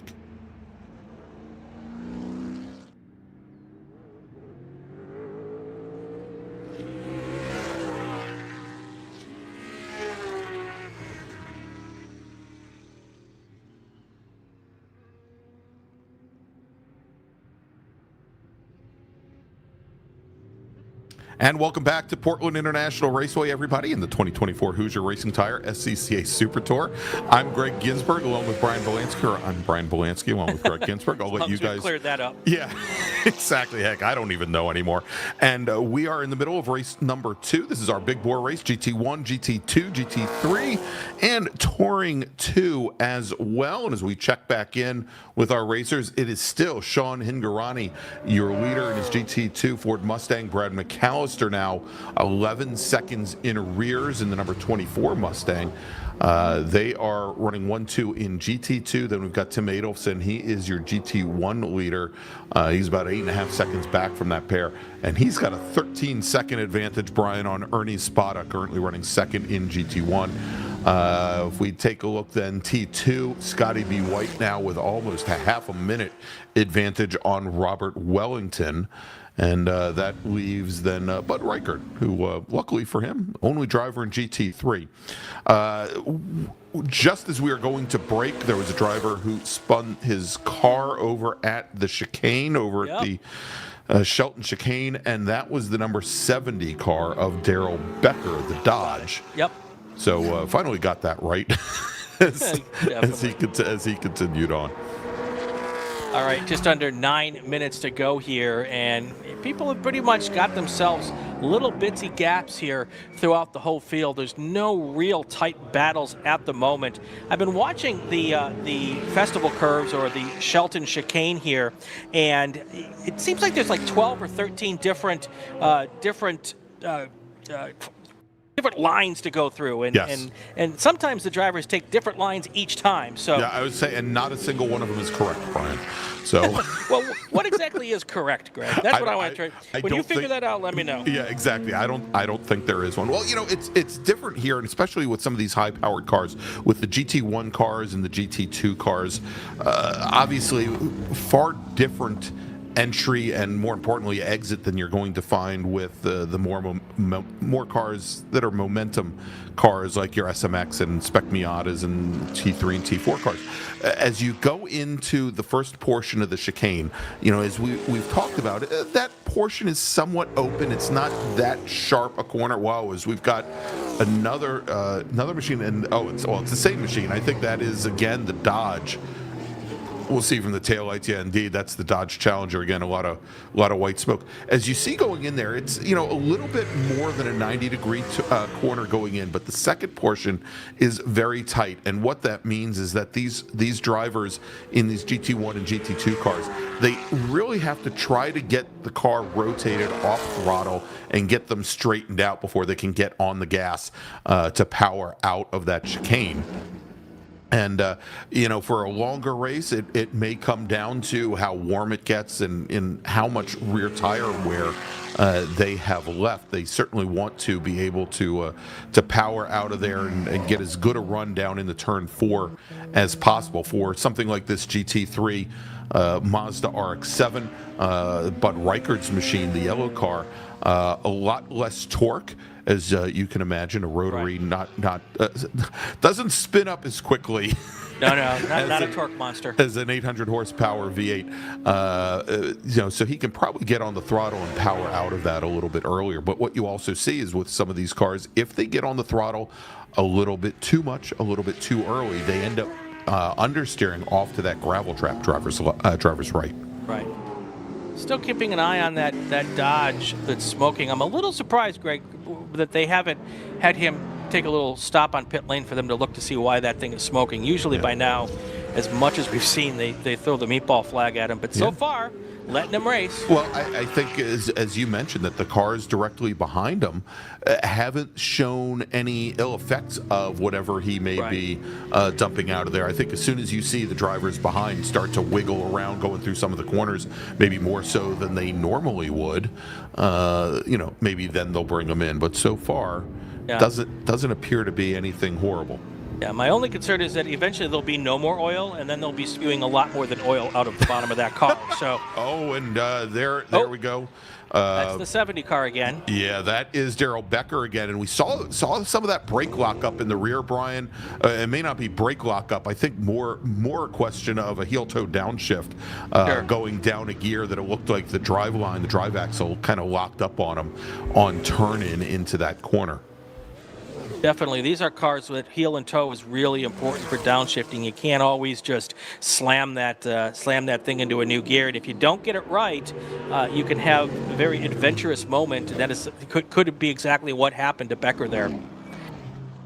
All right, 4 minutes, 53 seconds to go. Your top 3 cars in GT2 are Hingorani and McAllister is first and second, and then Jim Valdez third. GT1, our top cars, Ernie Spada, Aaron Young, and Mick Millsap. Touring 2, Scotty B. White, Robert Wellington, your top 2 cars there, and our lone GT3 car, Bud Reichert. He is in that Mazda RX-7. He is bringing up the rear of the field, but he is the only car out there, so he is in first place in GT3. I like it when that happens. All right, Brian, yeah, definitely. I've just got word from our folks over in timing and scoring. And of course, we're working lap number 16 right now based on Sean Hingorani's lap times, and he's been lapping in the high, now mid 1 minute 16 range. He's gotten down as low as a high 15. This race should go probably 19 laps. And again, we're working lap 16 currently, so 3.5 laps to go. Let's do a call to grid. Attention the paddock, attention the paddock. B-Spec, E-Production, F-Production, GT Lights, H-Production, Spec Miata, Spec MX-5 to the grid for your race. Group 3 cars to the grid for your race. 3.5 to go here. We've got a rather substantial lead for Hingorani in first place here over Brad McAllister. Looks like it is in excess of 30 seconds at this point, waiting for that car to cross the line. There it is. 25 seconds. My spidey senses were a little fast there. But pretty darn close, though, man. But 25 seconds from first to second there. And then we've got pretty decent gaps in all of our other groups. The GT1 lead is 5.4 seconds. And the Scotty B. White lead's got to be close to 45 seconds now. Yeah, I think the last time we checked in, it was somewhere around 35. Yeah. This Porsche right here, well, that's Scotty B. White actually going through the chicane. I was to say the Porsche GT3 Cup car of Spada, the 44 car. He just now runs his fastest lap of the race, a 118 flat. And interestingly enough, that is about 1/10 of a second faster than Aaron Young, who is running 4th overall, 2nd in GT1. But Young has still 5.5 seconds that he would have to make up there. And I think we just saw, here comes the Porsche of Spada. Coming into turn 7 and off in the distance there, Aaron Young's number 3 Camaro. And 5.5 seconds with 2.5 minutes to go is pretty insurmountable unless that Porsche has a problem. And especially if the car behind him is having problems, that one is that's not going to make up time. That's not the way to catch up the car in front of you by having a moment in the turn that turn, though. Yeah, and that was Aaron Young in that black and red number 3 machine. So yeah, if he was hoping to make up ground, hoping that perhaps Ernie Spada would make a mistake in the Porsche, well, Aaron would be in his best interest not to make mistakes of his own, and that didn't happen this time. And we see now he's just now coming out of turn 12 onto the front straight, and probably now I would say somewhere around probably around a 10-second gap now. What was a 5.5 second gap between them. What did it say? Hope is nothing but a dream without a plan. Yes. Well, you got to execute a little bit better if you're going to make that up, and it does not look like he's going to have enough time to do. Minute and a half to go. The white flag is in the air. We are in our final circuit here for Sean Hingorani. He is in our GT2 class leader, also the overall leader, and about 30 seconds behind him, Brad McAllister. So all Sean Hingorani has to do is get around 14 corners, little under 2 miles with no issues, and he will be our race winner here in our Group 2 of the day. All right, well, we'll have to see there, Brian, because we just had the BMW of Jim Valdez, who was running 3rd in GT2. We saw where he did not get the car turned in for the Shelton chicane, had to come to a complete stop and then continue on. Oops. He had a number of drivers go by him. The question is whether or not Daryl Becker, who I think is running 4th in GT2, is able to get by. I don't believe he was. Yeah. As we take a look here. Becker was a good bit back, so yeah, exactly. It would be real surprising if that happened for me. Yeah, and it looks like they're about to put Bud Reichert down another lap. Reichert is right now running about 5 laps down in the that yellow RX-7. But our leader, Hingorani, should be coming out of turn 12 here in just moments, Brian. It looks like he is coming out of turn 12 right there. The starter's got the checkered flag in the air. Here comes your race winner. Sean Hingorani is going to take the first race win for Group 2 of the weekend. And that is a big momentum boost as he goes into Sunday's races. And we wait for second place. Second place probably going to come in about 30 seconds back. Brad McAllister just couldn't hang with that 40 car today. He'll have all night to come up with a plan, maybe make a little adjustment here or there to see if he can stay a little closer with Hingorani tomorrow. 27 seconds is the gap between first and second. That's pretty stout, Greg. Yeah, it's huge, especially considering McAllister was your pole sitter today, and in qualifying this morning was almost 2/10 faster than today's winner, Hingorani. So obviously McAllister going to have to find some speed where he may have lost it here in this race. All right, let's take a look at GT1, where Ernie Spada takes the win. He just now crosses the finish line. The number 44 Porsche will take the win over Aaron Young. Young in that number 3 Camaro, who's just now coming out of turn 12 and onto the front straight. So Young will finish second. and I keep wanting to say Ronnie Millsap, but I know it's Mick Millsap. In that smoking Dodge Challenger, he should be coming out of the final quarter. He'll finish third in GT1. Taking the win in T2 is Scotty B. White, with Robert Wellington finishing second. And, of course, as we mentioned, GT3, our sole racer today, Bud Reichert. All right, let's do a call to grid, then we'll take our break. Group 3 will be ahead in just a second. Attention the paddock, attention the paddock. Group 3 cars to the grid. Group 3 cars to the grid for your race. B-Spec, production cars, GT Light, Spec Miata, and Spec MX-5 to the grid for your race. Hang on with us, everybody. We'll be back in just a few minutes for race number 3.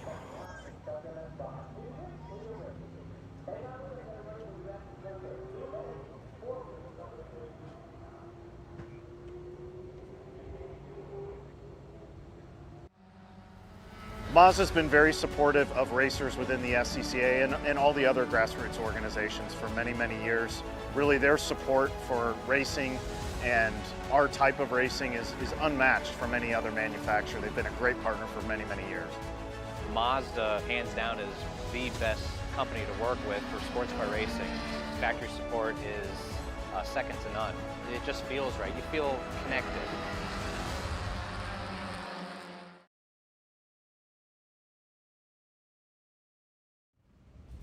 Hey.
We are back here at Portland International Raceway for the Hoosier Racing Tire SCCA Super Tour, getting ready for race number 3 of the day. And we have a split start, a lot going on. Greg, why don't you tell us who is starting and what order they're starting in? Indeed. And so, Brian, we've got our production cars here in this group. We also have Spec Miata and SMX. We're going to have our SM and SMX cars start in the front group, and then the production and GT light cars and B-Spec, don't want to forget them, starting in the second group. Let me run down the starting order for our first group, that is Spec Miata and SMX. Starting 15th, driving the number 131 Spec Miata from Olympia, Washington, is Emmy Kissick.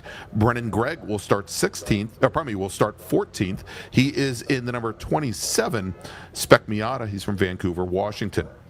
Starting 13th, driving the number 61 SMX from San Jose, it's Patrick Drinkwine with our 2019 T4 national champion.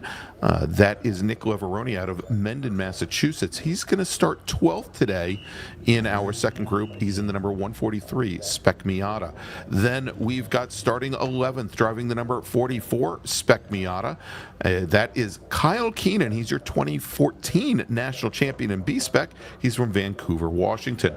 Then we've got Cooper Hicks. Cooper is starting 10th. He is in the number 86 SMX. He's from Simi Valley, California, with Wes Molno starting 9th. Wes is in the number 11 SMX machine from Glendora, California. San Mateo's Michael Newmeyer will start 8th in the number 72 SMX car, while Adrian Comstock will start 7th. He's driving the number 5 car. He's from Beverly Hills, California. Madera, California's Ryan Gutiel will start 6th. He's in the 116 SMX car. Then we've got Dave Tooker. Dave is going to start 5th.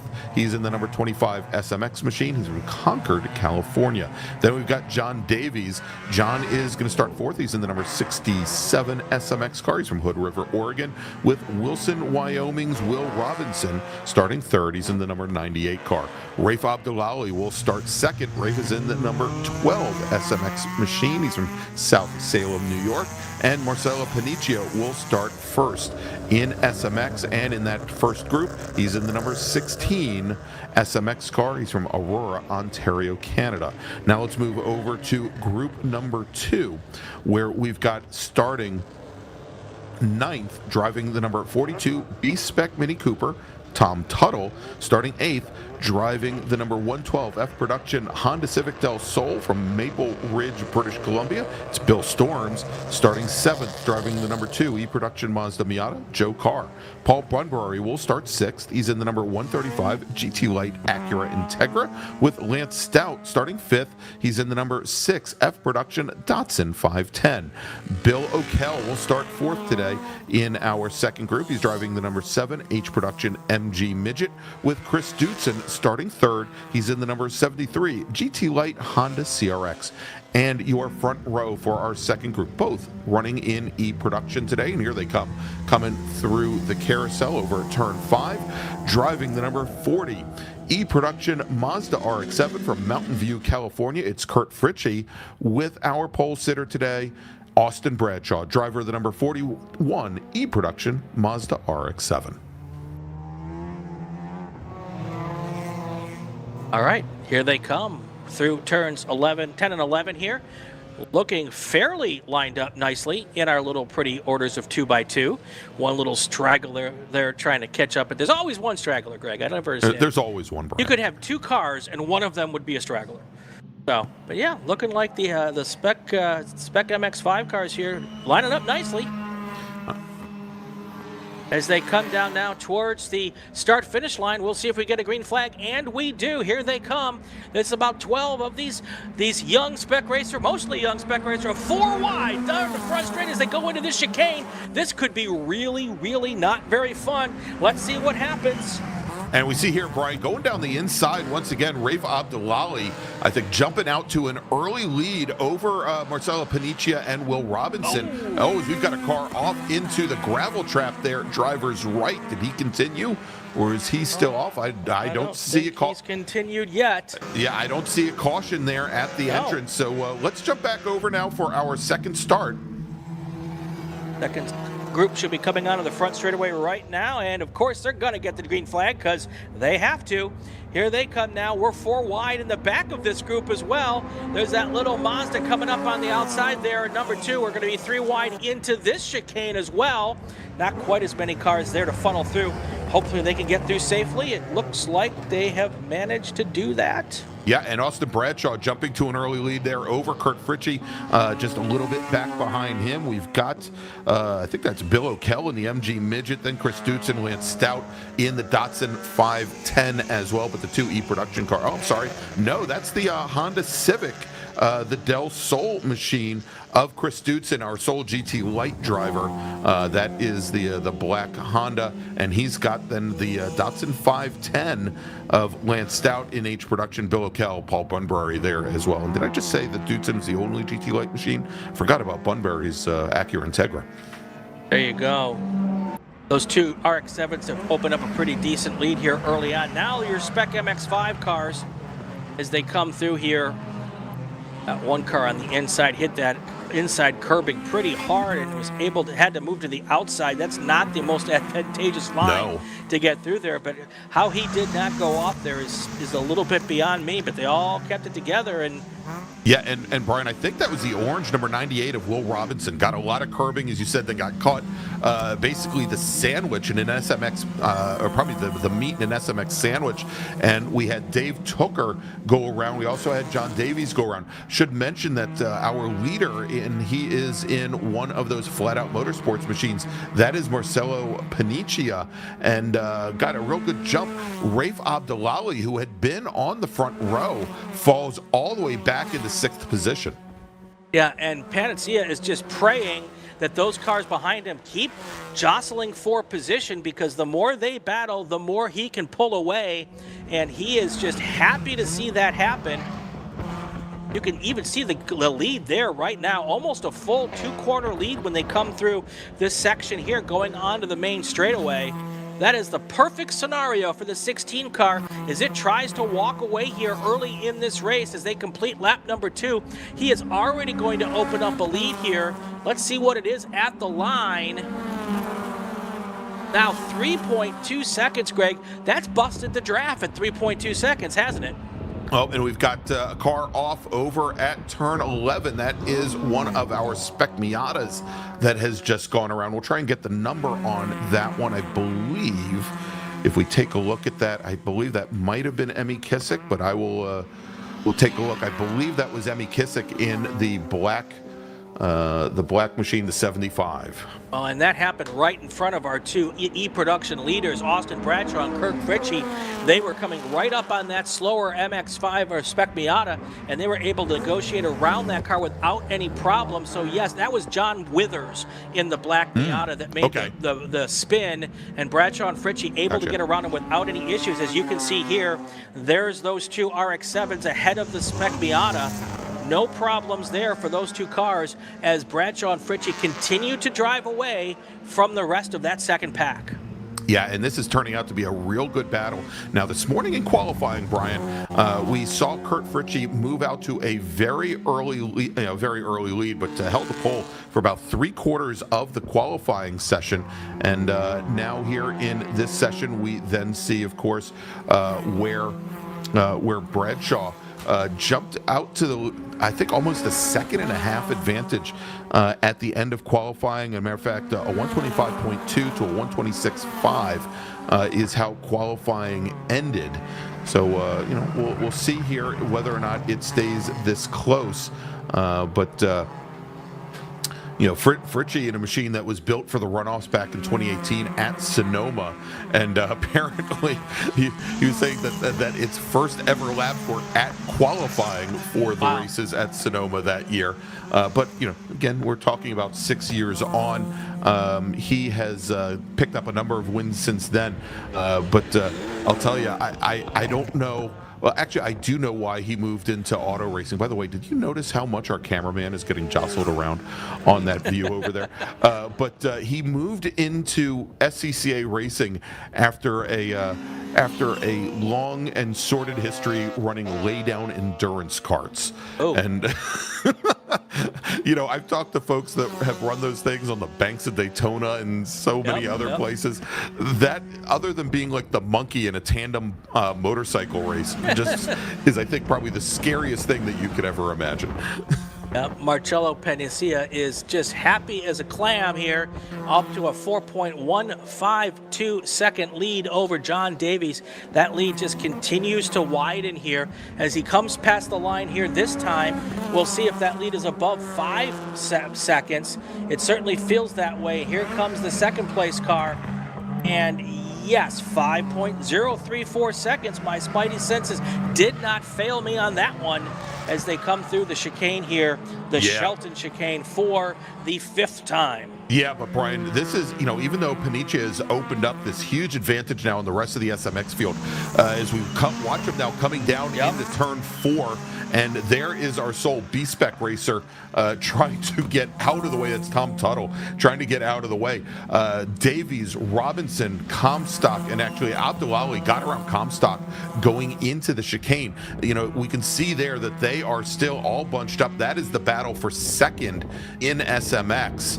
And and as they tightened up there coming out of the Shelton chicane, it looks like they also picked up Wes Molno in the number 11 car, who I believe is in that white and probably in the red machine directly behind. Yeah, Tom Tuttle, a KG veteran here, knows when to stay out of the way and did a really nice job there. But even so, even though he did a really good job, it's hard to not think you have to be ready for anything to happen. And I'm sure they did not make it through there quite as fast as they normally would. Now we have a car going onto pit lane here. And of course, my spotting scope is back at the hotel in my suitcase, exactly the helpful place for it. So don't know exactly which car that is, but I'm waiting to see here. It might be ducking onto into the paddock and calling it a day here. And no, not calling it a day, coming up to their pit crew to see if there's something that make a change or whatever the case may be. We'll get your car number on that in just a second. All right, but Brian, here they come again as they come out of the Shelton chicane. John Davies, we've got Comstock and Abdullahi, Will Robinson there as well. Wes Molno, and a little bit further behind, we've got Molno with Gutiel and Tooker and Michael Newmeyer. Really, I don't want to say they're all in contention for a medal here, but most of this SMX field still in very, very close quarters now as they come out of turn 6. And, I mentioned early on during qualifying how difficult the entry here to turn 7 is, which, of course, is critical as you come onto the back straight, because as you come out of turn 6, the car is pushed all the way over driver's right. You really have to fight the car quite a bit, and all without scrubbing off a ton of speed to set up for the right-hander at turn 7. And we've already seen a number of drivers go around there at turn 7, but you also have the opportunity just, where you can't get the power down the way you want to, and it will leave you as a sitting duck on the back straight. So far, these 4 racers, Davies, Robinson, Comstock, Abdullahi, have been pretty darn good through there. All right, 16 to go. Let's go through our top 3 in each class. In Spec MX5, Marcello Panacea is your leader. John Davies second. Will Robinson is in third. Spec Miata, it's Kyle Keenan in first. Nick Leveroni is in second. And Brennan Gregg in third. E-Production, Austin Bradshaw has the lead, followed by Kurt Fritchie and then Joe Carr. In F Production, WC Storms and Lance Stout. What's that? Bill Storms. Bill Storms. Well, it's WC on my line. Okay, Bill Storms. The Honda Del Sol is in first, followed by Lance Stout in second. Our 1 GT Lights car is Chris Dodson. Our 1 H production car is Bill O'Kell, and we talked about him a little earlier, Tom Tuttle. He is our sole car in B-Spec. All right, and it looks like one of our Spec Miatas did go off, and this time, Brian, I think I might have called it an off too early. That time, I think it was Emmy Kissick who went off there. Let me take a look here. Okay. I do have a picture of Emmy's car. All right. That we can bring up. Yeah, that was the Kissick machine. That one indeed was the let's see, she is driving the 131 car. So let's see. There we go. And there she is. She had right near Tom Tuttle there. Let's see if we can check back in on this battle for the lead in E-Production with our two Mazda RX-7s. I believe they're probably coming out of the chicane right about now, based on where the F-Production Datsun was. Well, or that, or they're coming out of turn 12. I could have been off by a whole straightaway. There you go. I think I've determined that the car on pit lane right now is the Acura of Paul Bunbury from Whistler, British Columbia. That's the 135 car. I'm pretty certain that's the one sitting there right now. The black Acura. The black Acura, yeah.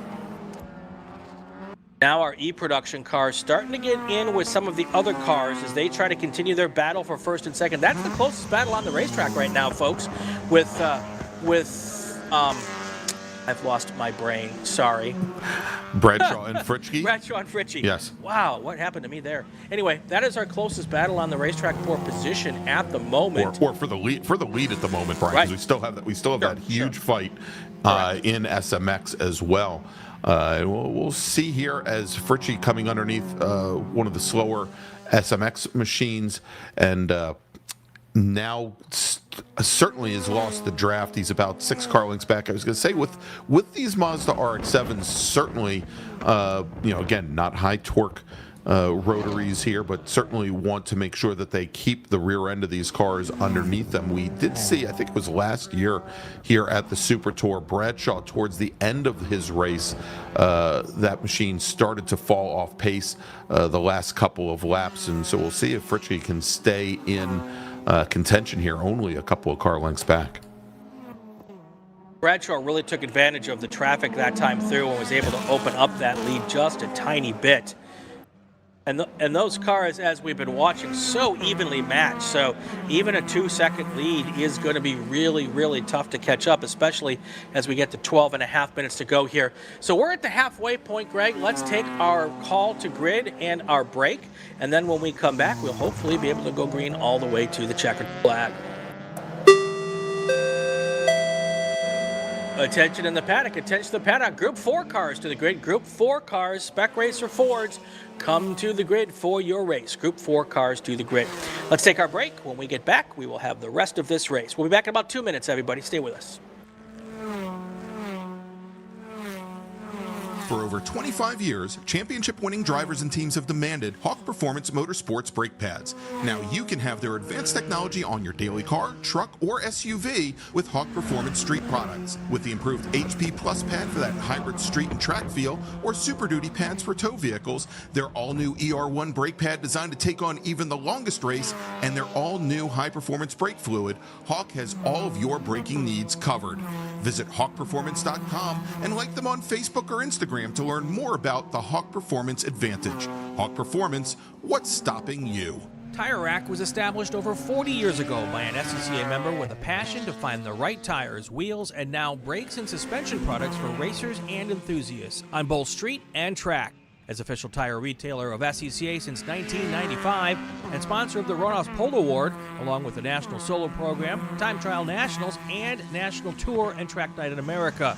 Tire Rack is proud to support the SCCA and its members as they go have fun with cars. As the official fuel partner, Sunoco has been helping the SCCA and their drivers perform at their peak since 2001.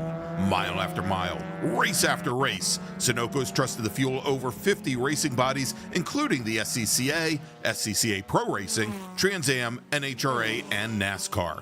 As the largest manufacturer of race fuels, they're passionate about helping drivers and teams take the lead.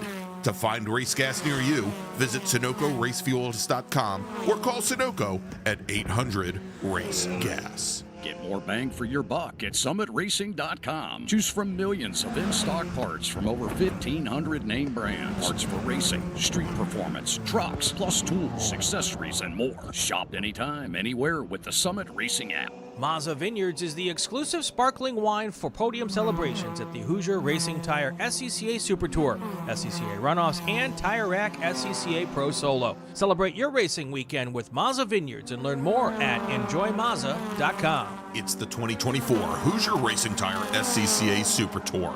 the premier amateur road racing series bringing together top SCCA road racers from around the country. The Hoosier Super Tour visits some of the greatest tracks in North America, showcasing each of our 28 car classes. From production to GT cars, prototype to Formula cars, the Hoosier SCCA Super Tour packs a ton of wheel-to-wheel racing action into every event.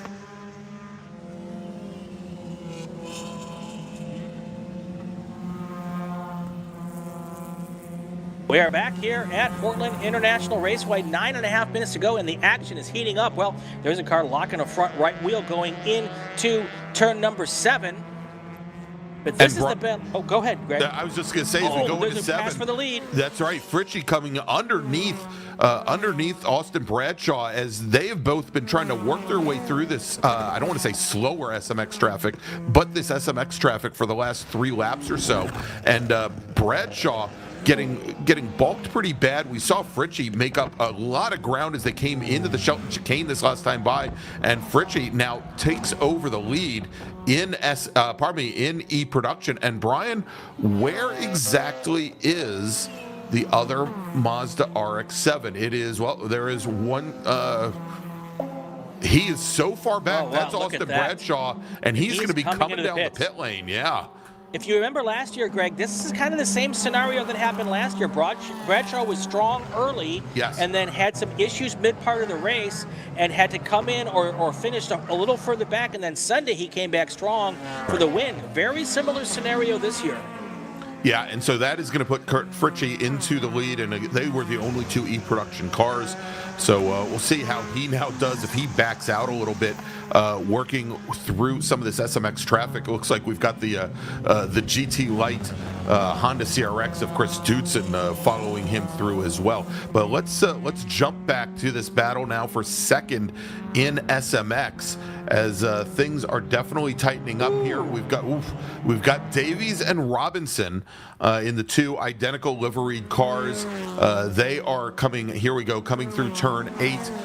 Fritchie right behind, and then we've got Adrian Comstock now, who has gotten caught up a little bit as both the RX-7 and the CRX were coming through. Rafe Abdullahi running 4th, and Wes Molno not a very distant 5th, with Ryan Gutiel and Dave Tooker. Still incredibly close, tight battle here in SMX, and I think mixed in right there, you see that's the Honda Del Sol of Bill Storms. He is your F production leader, and looking to see where the Datsun 510 is and compared to Storms. Looks like Storms has a pretty good advantage on Lance Stout's Datsun 510 at the moment. The problems for Bradshaw have made it a little bit better for pretty much all of the Spec MX-5 cars and Kurt Fritchie, because now Fritchie doesn't have to worry about racing for position in his class. Right. So he can stay out of the way for these Spec MX-5 cars, and he can pick and choose his way through and kind of not worry about messing up their race. And he's already gotten past everyone except for Marcello Panizia, and he's got another 9.5 seconds to go now to bridge that gap. So now it's just going to be race on to see who's going to be on the other 2 steps on the podium. Panizia well ahead with 6.5 to go. As long as he doesn't have any mechanical issues or doesn't make any mistakes, he's going to be able to motor on here, because I don't think the other cars in Spec MX-5 have enough horses right now to be able to catch the leader. No, it's definitely going to be difficult for them. So, Brian, I'm trying to pick out. There is one car, and it is the car here, driver's right, the open-top 2nd-gen Mazda RX-7, that I'm not seeing in our timing and scoring. That would be one of our production cars. And I'm just wondering, we have Joe Carr listed as being in a Mazda Miata. Where is that? No, you know what? I'm looking at the taillights. That is definitely not a Miata. That is definitely an RX-7. I'm wondering if that's Joe Carr, or if there's just somebody that we don't have on our timing and scoring currently. Yeah, that could it be the Del Sol of? No. Okay. No. Storms the Del Sol is a black car with kind of bluish little stripes going across the nose, and no, that is definitely a 2nd-gen Mazda RX-7. And I'm showing him as running now 2nd in E-production. That may very well be him. I just can't get the number on the side of the car. He'll be coming into our view right now. The lead car coming through. Yeah, and I think that is the number 2. It wouldn't be the first time a car registered with one car and then drove another car in the race. So that would be because our timing sheets clearly call the car a Miata. So, yeah. But it is not. It is not. So, we should also check in, and we'll see if we can check in here in the battle for the lead in Spec Miata, Brian, where we've got Kyle Keenan holding off Nick Leveroni for the moment, and we'll see if we can fall back and find those first and second gen Mazda Miatas. We can stay on this camera until they come by. They should be coming up not too far back here. Austin Bradshaw just took his car behind the wall, so his day is done. I'll try to hook up with him overnight and see what was wrong with that car and if they're going to be able to get it back out there. All right, and it looks like I think we just saw the Keenan machine.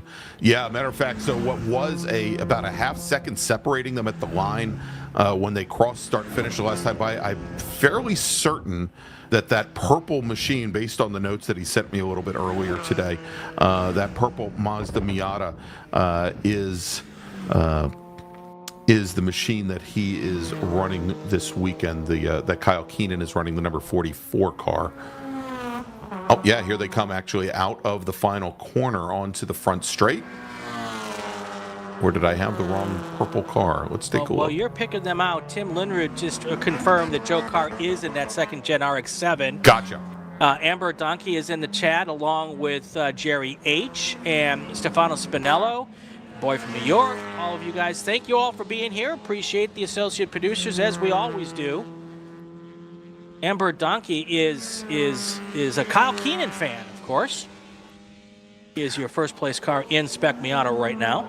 Yeah, I was gonna say a lot of people here in the Pacific Northwest. They are definitely Kyle Keenan fans, and so he was telling us a little bit earlier, Brian, that the car he is, or pardon me, he was telling us about the 27 car is Brennan Gregg, who just passed some information on to us. Brennan running 4th overall. He says that it's basically his son, and he turns 17 on Tuesday. Ooh, 17. 17 years old. He's got 9 years of karting experience. So this is Brennan, not Kyle Keenan, by the way. But Kyle has made a pretty good business for himself doing driver coaching out here on the West Coast. And he says that Mr. Gregg is obsessed with Mountain Dew. And he says, and if he could be any zoo animal, he'd be a spider monkey. That's funny. So, That's funny. Oddly enough, Brennan sent me his bio information. Didn't include any of that in Of course not. in the Of bio course not. that he sent me. Let me do a call to grid here. All right. Attention to the paddock, attention to the paddock. Spec Racer Ford cars, where are you? There's 3 minutes left in this session, 2 minutes left in this session. Not a single one of you are here for your race. Spec Racer Ford cars, get to the grid now. Greg, when I was 17, I was trying to find a date to go see Breakfast Club. I don't know what the hell these kids are doing these days. It just means I'm old. All right, That's into your right. top 3 in Spec MX-5. Marcello Molly Ringwald. Panizia. Exactly. I would have loved to. Let me see if I could get the chance. Will Robinson is second. Rafe Abadali is in third. In E-Production, your only car on the track right now, Kurt Fritchie. He is second overall, first place in E-Production. Spec Miata, Kyle Keenan, Nick Leveroni, Brennan Gregg. That's your top 3 in Spec Miata. GT Lights, your leader is Chris Dodson. H-Production is Bill O'Kell. F-Production is Bill Storms and Lance Stout in first and second. B-Spec, Tom Tuttle. And the white flag is in the air, Greg. That's right, Kurt Fritchie in that silver number 40 Mazda RX-7. He is your overall leader. He made it all the way through the entire SMX field, including Marcelo Panicia, who was locked right to the back of the RX-7 right now, and they are working their final lap. I was going to say, Brian, unfortunately, he's running third overall. It's like Will Robinson, actually it's Danger Will Robinson from Wilson, Wyoming. Maybe he knows where the Spec Racer Ford drivers are. There we go. But we'll continue to look here. Will Robinson, though, if we can hold on this camera view for just a moment. This is the battle for second in SMX coming at us right now between Will Robinson and Rafe Abdalali, both of them in the Flat Out Motorsports machines. And this has been where, Abdalali had fallen all the way back as far as fourth after starting on the front row here today.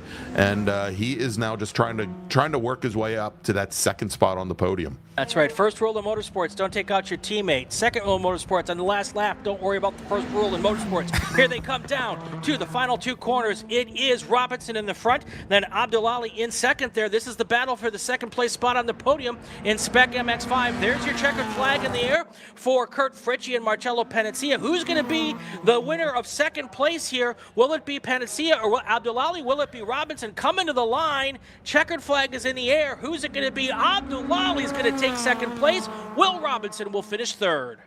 Wow, as he waits for the final corner to make the move, and Raif Abdullali moving up into second position there. Great exit out of the final corner, and I'm sure Will Robinson is just hurting on himself, but those top three cars all out of the Flat Out Motorsports shop from Mendon, Massachusetts. Great to see that. Wes Molyneux will finish fourth in SMX. Adrian Comstock will finish in fifth. Ryan Gutiel, John Davies, Michael Newmeyer, then Patrick Drinkwine. Coming across the line, taking the win in Spec Miata is going to be Kyle Keenan, with Nick Leveroni from Flat Out finishing second. Brennan Gregg works his way up into third in class. He takes the last step on the podium.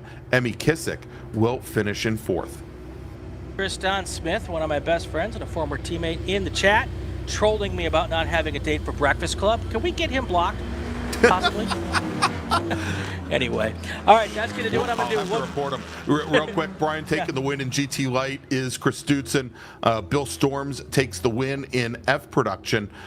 In E production, we talked about Kurt Fritchie taking the win. Joe Carr will finish second. In F production, Lance Stout will finish second. H production, our sole racer in class, Bill O'Kell, and Tom Tuttle, our sole racer in B-Spec. Attention in the paddock, attention in the paddock. Spec Racer Fords to the grid. Still not a single Spec Racer Ford on the grid. This is a perfect opportunity for the last place car to become your pole sitter. So the last place car should get to the grid because you might be a very, very lucky guy. Spec Racer Ford cars to the grid. All right, we're going to take a break. When we come back, we might have a Spec Racer Ford race if they decide to come and race. Stay with us, everybody.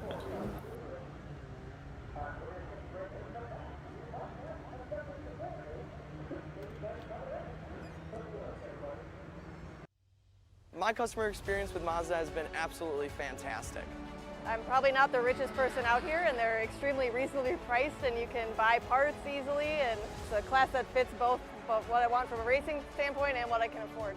We got into Mazdas largely just because it's a fantastic platform, and Mazda Motorsports has some of the best support for the grassroots racer in parts and technical advice and everything else, so they make it easy for us to run these cars.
Sitting in back because I'm trying to watch the TV. Yeah. Not hearing the air conditioner more. You know, I mean, it's one of those things. It is what it is. But and maybe what I'll do for tomorrow. Either way, it still worked out. You got off anyway. You back there. Okay. Well, it's still 103, but he still busted 103 later. Yeah. So it didn't matter. But what I'm saying, we have to make sure it doesn't happen again. Yeah. I understand that, and I want to support that. But I'm just saying, so, but I want you to know, I heard him say to you 102. Okay? Good enough. So. I'm not going crazy. Well, yeah. Well, slowly.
Welcome back to the Hoosier Racing Tire SCCA Super Tour. We are at Portland International Raceway.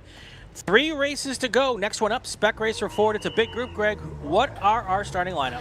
All right, we had 29 drivers take the set times in qualifying this morning. I'm going to give you the top 20, Brian, as our drivers are heading out onto the track now for their pace lap. Starting 20th, driving the number 46 Spec Racer Ford Gen 3 from Portland, it's James Flynn. J.D. Barnum is from Gladstone, Oregon. He starts 19th in the number 28 car. Scott Peterson is driving the 54 machine. He's from Normandy Park, Washington. And starting 17th, driving the 29 from Woodinville, Washington, it's Leonardo Del Castillo. Starting 16th, 16th, driving the number 27 car. From Portland, Oregon, Paul Goody with Mark Bielanski from Shafter, California, starting 15th, driving the number 197. Robert Edmondson will start 14th today. He's driving the 122 car. He's from Manhattan Beach, California, with Paul Marino from Chatsworth, California, starting 13th. Paul is driving the number 14 car.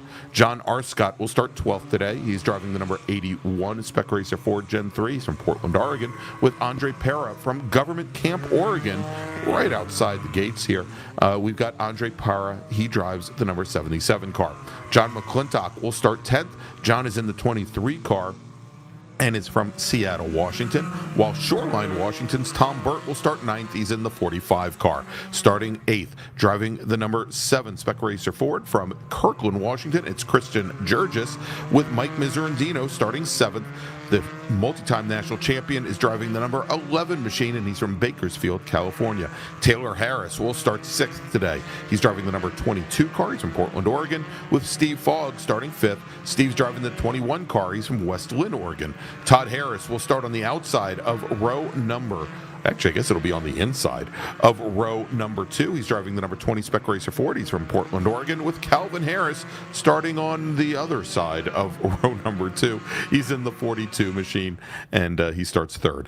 On your front row today, on the outside pole, from Olympic Valley, California, former national champion John Black. He drives the blue and red number 17 machine. And your pole sitter today, from Tigard, Oregon, driving the number 99 machine with a qualifying time of 122.652, it's Caleb Schrader. And here they come through turn 11. Pace car has the lights off. A lot of stragglers here. If the starter didn't like the GT1 start, I have a feeling this might be another similar situation here. Wow, yeah. It is a big Well, string luckily out. it's a long straightaway. He's got some time to let them finish forming up here. But let's take a look at our starter as he looks over the field.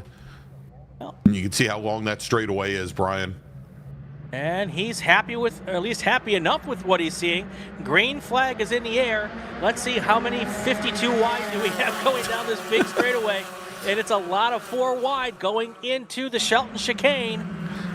And here they come as we've got Schrader and we've got John Black side by side through the chicane, and it's a 4 and 5 wide mid-pack there, Brian, as we've got the Harrises, Calvin and Todd, trying to squeeze their way through.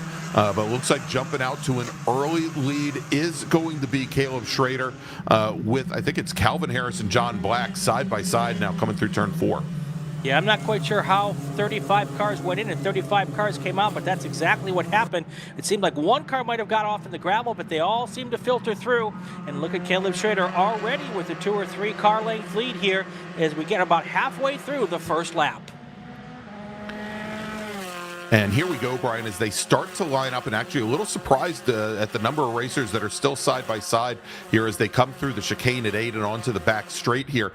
Certainly with 2 long-ish back straightaways here at Portland, you'd think early on these drivers would want to be nose to tail, get lined up in the draft and not get caught out, as it looked like we just had one of our cars kind of get stuck to the inside there coming into the chicane at 10 and 11. But now finally things are starting to straighten up here as the cars come out of turn 12 and onto the front straight to complete lap 1.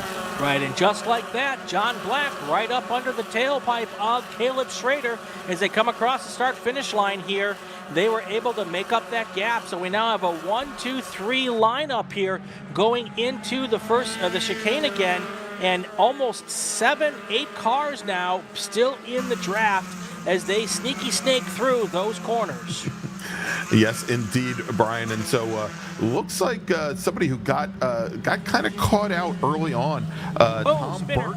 Oh, yes, we do. 1 car off, and that is Jurgis, Brian. That is the driver of the green number 7 machine, as he is trying to get that car, at least I believe it's, yeah, there it is, the big number 7 right on the front, as Christian Jurgis started in this race 8th. He was up to 7th at the end of the first lap, and now he's going to find himself all the way back around, looks like probably 29th, as every one of our qualifying drivers did take the green flag to start this race.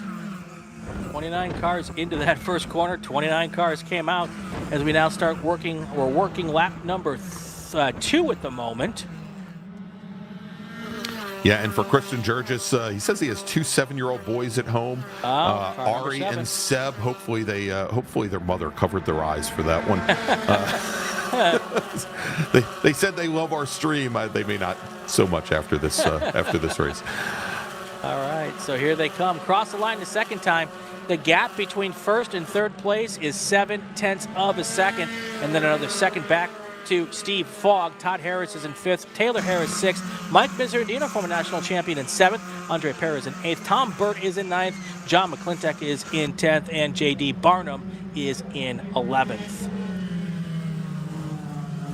Now that first 10 cars or so have all kind of decided it's time to play single file, see if they can get a little bit of a draft going, keep up with the leaders most importantly, and pull away as we get now into the deeper into the first third of this race. Everyone's kind of settled in. They've got their rhythm now, and they just try to work through the middle section of the race before potentially, like we always see in these races, Greg, they get really racy in the last 5 laps. Yeah, indeed. And starting to see that there's a little bit of a gap right here between Todd Harris in the number 20 machine, Taylor Harris, who just ran the fastest lap of the race, and then Mike Miserandino in 7th. Right now, Miserandino sitting about, I'd say about 6 car lengths back off of the Harrises. Another bit of a gap back to Andre Pera in the number 77 machine, but we're starting to see here the early moves of a 3-car breakaway up at the front of the field as Schrader, Black, and Harris, that's Calvin Harris, now start to open up a little bit of a gap back to the 21 machine of Steve Fogg in that red and silver number 21. So we're starting to see some little breakaways here, Brian. Yeah, definitely. And they would like to make that gap as big as possible so that just the 3 of them are racing for a podium at the end. But those 3 cars behind him, Fogg, Harris, and Harris, Todd and Taylor, they don't want to have that happen. So they're trying to work together themselves to bridge that gap, to try to keep it together as much as possible. Yeah, Brian, I thought it was kind of funny as we were trying to get the Spec Racer Ford racers to get up to the grid while our SMX and Spec Miata race and production race was ending earlier.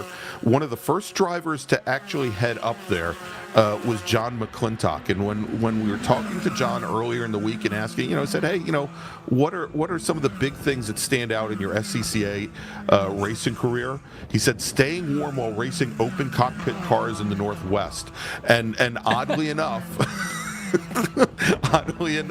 because he liked to stay warm, he was one of our first drivers up on the grid. But anyway. Now that gap even bigger.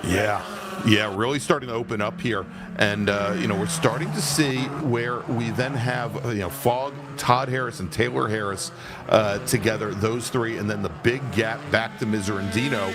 I'm wondering if Miserandino can act as, kind of a bridge as we've got Andre Pera and Tom Burt. I don't want to say fairly close behind, but they're now making up as they come through right there.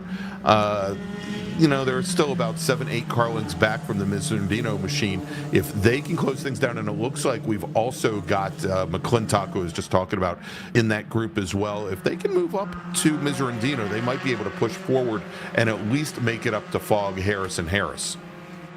And it's one of those situations, these cars are so equally matched and the drivers up front are so good. It doesn't matter how many national championships you have. If you are not in that front group at this point, even with only 18 minutes, with still 18 minutes to go, if there isn't a full course caution to bunch these cars up again, and we haven't seen one of those today. Should I say that? I probably shouldn't say that. Don't say it. I've already been caught out multiple times today. Anyway, if they don't get caught up with some sort of a caution, the cars in 5th, 6th, and 7th are almost their day is almost done here. Yeah, exactly. And then you take a look a little bit further back and you see how large the gap is then from McClintock in that 23 car back to J.D. Barnum in the 28. Barnum there, and here comes the group led by J.D. Barnum. He's got Marino, he's got Edmondson and Gowdy with him as well. And it looks like, I think Del Castillo and Arscott part of that group as well. They are now battling for 11th position here. So, even early on with only 5 laps in the books, They are now quite a bit back, even from the group just ahead. Yeah, what makes what Schrader, Black, and Calvin Harris are doing is even more impressive is the quality of cars and drivers behind them that are pretty much already out of touch. With Miserandino, Tom Burke, Paul Marino, Robert Edmondson, these are some really stout Spec Racer 4 drivers, and they're clearly mid-packers at the moment. And that just shows you how impressive what Schrader and Black and Harris are doing at this moment.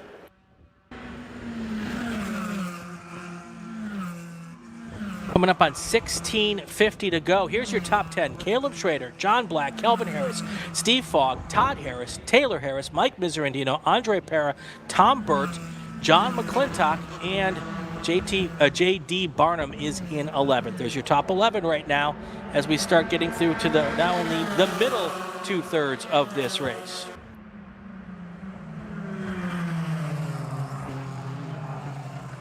Schrader, Black, and Harris are just doing this perfect trio dance here and really putting on a show as far as how you work the draft in these spec cars. Just keeping each other a little bumper, 2 inches, 3 inches off each other's back bumpers. Now, the one thing we might have to worry about here as our temperatures grow to the hottest part of the day, right now we are at 83 degrees. So you see the little inlet, Greg, on the front of these cars. That is the only air that gets into the radiator on these cars. Exactly. And it is about 2 inches, maybe 3 inches total. And when you are up under the front bumper of the car in front of you and it's 83 degrees outside, you really have to keep an eye on those water temperatures. When they're at 260, 270, once they start creeping up towards 300, they're going to have to start ducking out a little bit to get some air to that radiator. And that is when those cars might be able to come back to the field. Yeah, matter of fact, here as we take a look, coming down to the inside on John Black, that is Calvin Harris as he tries to get a pass done going into the chicane over at turns 10 and 11. Does not get it done, however. And that could have been just what you were saying, trying to get some air, but the fact that he pulled right alongside, I think, belies that fact. And that has allowed now as Harris comes down the inside once again on John Black. That's allowed Caleb Schrader now to open up a couple of car lengths. Again, these Spec Racer Fords, though, the draft is so strong on them. If Harris, who now takes over second position, and Black don't start this little dance lap after lap, they should be able to draft back up to the 99 machine. Right, but if they do, those two cars will slowly move backwards, and then Steve Fogg will be back in the discussion for a potential podium spot. So if that was anything more than trying to get a little bit of air, might not have been the best timing for Calvin Harris to try to make that move. Coming up on 14:20 to go in this race. Look at the gap that Caleb Schrader's already worked up, Greg. Yeah, indeed. That it is absolutely. I don't want to say huge at this point, but again, you take a look. Harris and Black, they're right back there with the 99 machine. And so I mentioned that I think John Black, I thought he was the first ever Spec Racer 4 Gen 3 racer to take a national championship. Let me just mention that was not the case. John Black did take the national championship. Probably that is Kerry Jacobson was actually the very first Spec Racer 4 Gen 3 national champion. He took the win at Daytona in 2015. John Black took the win in 2016. And of course, that race was at Laguna Seca. Not Laguna Seca. 2016 was at the Mid-Ohio Sports Car Course where you're going to be next week. But John Black has a number of other national championships. He's got wins in Gen 2. He also has 2 GT3 national championships as well. The 14 car of Paul Marino is off somewhere on the racetrack. They're getting some crews out to take a look to find out what he needs. So he is already falling through the field. Also, Henry Tabor, who we had on earlier, first race back in the Spec Racer 4, and after a big wreck last year at the June Sprints, he is now in 17th position. Yeah, and that is a great start for him. He started the race in 25th position, Brian. So he has made up a number of positions here as we are getting right to about halfway through this Spec Racer 4 Gen 3 race. So why don't we do this? Why don't we take a quick little break? we'll thank some of our partners and sponsors. Might be a good time to make a first call to the grid, and then we'll come back with more racing action here from Portland. Attention in the paddock, attention to the paddock. Group 5 cars to the grid. Group 5, STL, STU, Touring 3, and Touring 4. Group 5 cars to the grid. Let's take our break. We'll be right back. See you in a few minutes, everybody. Hoosier Racing Tire is proud to be the presenting sponsor of SCCA Super Tour. Hoosier's mission is to be the dominant customer-driven provider of tires to race teams domestically and internationally. At Hoosier, we know that our success is dependent on how well we meet our customers' expectations by providing the safest, most reliable, high-quality race tires that put you in the winner's circle. For more information, see our trackside support personnel or the local Hoosier Racing Tire dealer near you. Or contact us at HoosierTire.com. Hoosier Racing Tires, truly tires designed for champions. Mazza Vineyards is the exclusive sparkling wine for podium celebrations at the Hoosier Racing Tire SCCA Super Tour, SCCA Runoffs, and Tire Rack SCCA Pro Solo. Celebrate your racing weekend with Mazza Vineyards and learn more at enjoymazza.com. Tire Rack was established over 40 years ago by an SCCA member with a passion to find the right tires, wheels, and now brakes and suspension products for racers and enthusiasts on both street and track. As official tire retailer of SCCA since 1995 and sponsor of the Runoffs Pole Award, along with the National Solo Program, Time Trial Nationals, and National Tour and Track Night in America. Tire Rack is proud to support the SCCA and its members as they go have fun with cars. As the official fuel partner, Sunoco has been helping the SCCA and their drivers perform at their peak since 2001. Mile after mile, race after race, Sunoco's trusted the fuel over 50 racing bodies, including the SCCA, SCCA Pro Racing, Trans Am, NHRA, and NASCAR. As the largest manufacturer of race fuels, they're passionate about helping drivers and teams take the lead.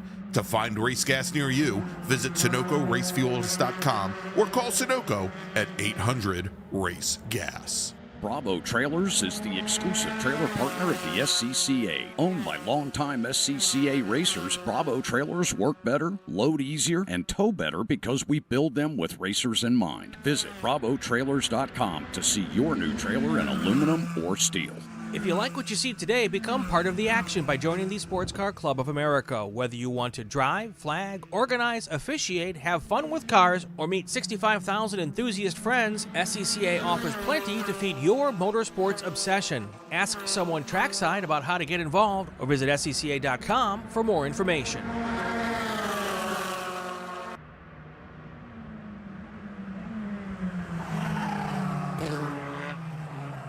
This is Portland International Raceway. You are looking live to do my best Brent Musburger impersonation. Hoosier Racing Tire SCCA Super Tour, round number 13, race number 4. This is Spec Racer Ford 3, and we have a whole 9 minutes left to go in this race, Greg. Yes, we do, and we've got a whole new leader too, Brian. Just after we went to break, Calvin Harris out of Portland, Oregon, your new leader in that light blue and white number 42 machine, moving Schrader back into second. John Black still sitting in third, and look at this, Steve Fogg starting to make up some ground here. Last time by, Fogg ran his fastest lap of the race at a personal best, and he was faster than both Harris and Black. Schrader was a little bit faster there, but he made up about 2/10 that last lap. And I was going to say, we notice here that Taylor Harris and Todd Harris, they're coming as well. They were running the exact same pace as the 4 cars ahead of them as well. So, as we have seen time and time again in this particular class, first place is often not the place you want to be going into the last lap, especially if you have Caleb Schrader and John Black behind you. Now, Harris, Schrader, and Black are from Portland, Oregon, Tigard, Oregon, and Olympic Valley, California. I'm pretty certain these guys have all raced a lot together. They have. So there will be no surprise for Calvin Harris when this when this last lap comes, if he gets ganged up upon, then I don't know that I want to be in first place going into that final lap here. You know, and a matter of fact, we saw that as the SMX race ended a little while ago, Brian, where when you come out of turn 12, and I guess the one advantage you may have as a leader is that turn 12 is a pretty high-speed sweeper coming around, and so there's an opportunity for you to carry speed. But that straightaway, as you come out of 12 and come all the way down to the start-finish line, it's a quarter of a mile. I mean, it's a drag strip, literally. It is a drag strip. And there is a lot of time for the trailing car to use that draft to pull up right behind, to get some speed, and then to pop out and make the pass at the end. And, it's not like Spec Miata or SMX where you're going to literally have a car push you, But again, and we may see that this lap, as it looks like both Calvin Harris and Caleb Schrader not getting a good run out of the chicane at 11. That allows John Black to make up about a car length, maybe 3/4 of a car length, to pull back up on these racers. But now, and you see John Black, he pulls out of the draft. And I'm wondering, Brian, if he might be having some of those temperature issues that you were speaking of, because he wasn't exactly right on the back of these drivers. I think he was actually trying to set up and maybe push Schrader and Harrison to making a bad move into the chicane. Yeah, and if they're not careful, Steve Fogg and Taylor Harris are not so far back that they can't get back into the discussion here. No. Taylor and Todd, they're right there, still locked nose to tail, the 22 and the 20. Last time by, they were running, again, about the exact same, well, actually not about the same lap times as Steve Fogg. Fogg was about 4/10 off of the pace of the two Harrises directly behind. So again, things are starting to close up just a little bit here. Well, and Taylor Harris just put down their best personal lap in this session, a 1:23.9. So that's a pretty darn good lap. Almost a second and a half. No, just a little over a second faster than Steve Fogg. So. And so what I've noticed now, the last two laps, I said where it looked as though John Black in that blue and red number 17 machine, where he seems to pick up maybe a half a car length to a full car length on both Calvin Harris and Caleb Schrader coming out of the turn 10 and 11 chicane. But then he seems to, again, lose it on exit coming out of turn 12. And I think what he's just doing is he's maybe braking a little bit later going into the corner. As we now see Steve Fogg coming up alongside John Black going through the chicane.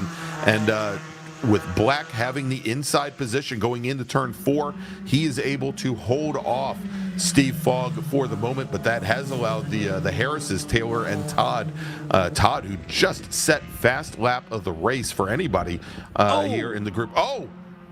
Big lock up there in a really unusual position for John Black. I'm wondering if he's either having braking issues, if his brakes have overheated, or maybe his tires are going off. It is hot today, and that could be an issue for that car as well. Yeah, and again, if he's been pushing the braking zones going into 12, Brian, that could very well be the case. And before Steve Fogg came up on John Black, the point I was going to make was, even though he's been getting very deep on the brakes going into turn 12, coming out of turn 12, because of that late braking, he always seemed to lose momentum coming onto the front straight when he needed it. And that is where we saw in the last lap, Steve Fogg try to take advantage of it. Let's take a look now as they come onto the front straight. And Fogg still just kind of sitting there, laying in wait as they go into the chicane. All right, let me make a quick call to grid here. Attention in the paddock. Attention to the paddock. Group 5 cars to the grid. STL, STU, T3, T4. Group 5 cars to the grid for your race. And so, I was going to say, and so the offshoot of that now is John Black and Steve Fogg. They have now fallen almost 2 full seconds back from our leaders. That there is as big a gap between those two racers and our leaders as there is back to the Harrises behind. And again, the Harrises have been starting to make up some ground on both Fogg and Black, but at this point now, at least for the moment, it looks like John Black has gained a little bit of an advantage coming out of turn 7 onto the back straight. Right, and with under 2 minutes to go here, the advantage I talked about being in second place here going into the final lap, it's a much bigger advantage when there's a third car to help you push past the first place car. That advantage is still there when there's just 2 cars, but it is definitely much diminished. So that's good news for Calvin Harris, and not such good news for Caleb Schrader no. As we come up to what probably is 2 laps to go now. Yeah, indeed, as we've got, as you mentioned, 2.5 minutes remaining on the clock. And with these drivers lapping in the 123 to 125 range, they should have one more lap after this. And of course, you saw the white flag not out in the air. And it looks like now Harris and Schrader going at it once again through the chicane. Let's take a look as they come down into turn 4. Yeah, this is where it's the horribly difficult decision of being patient or not being patient. You really want to wait to make that move on the last lap if you can have the patience to do so. Yeah, and they're coming up on some slower traffic right now, Brian. It looks like that car was moving drivers right to let our top 4 drivers all come underneath, coming to almost a complete stop going into turn 7. Good heads-up driving there as he gets back underway, and that should allow the Harrises to drive by as well. I am pretty darn certain next time by we're going to see ourselves a white flag here. It's going to be really close, but I think we'll make it at the right time. Here comes your leaders through turn 10 and 11. They're on to the front straight now, and the white flag will be in the air when we see that camera pop up. There it is. White flag is in the air. A little less than 2 miles to go for our race leaders. Who is going to be our winner? Still too early to call this one, Greg. Yeah, definitely. We saw where Schrader was taking a look on Harris last time by, but more importantly, look at this here, Brian, as we've got the 17 machine of John Black. He is back within striking distance now as our leaders are going into turn 4. He's still about 4 car lengths, or not 4 car lengths, but about 2 car lengths back. But he doesn't have to worry about Steve Fogg. Wow, look at the exit that Schrader made out of turn 5. Tried to turn in late, and almost as if he was going to try an over-under now, coming into 7, and and there he goes. There it is. There's a pass for the lead. Right now, Caleb Schrader takes over the point with 3 corners to go here. Will he be able to hold off Calvin Harris, who is now trying to respawn on the outside going around here? 2 corners to go now before we get to the front straight of that drag race, that literal drag race down to the start-finish line. Now it is Calvin Harris back to the front, and right behind him is John Black. Who is he going to help out here?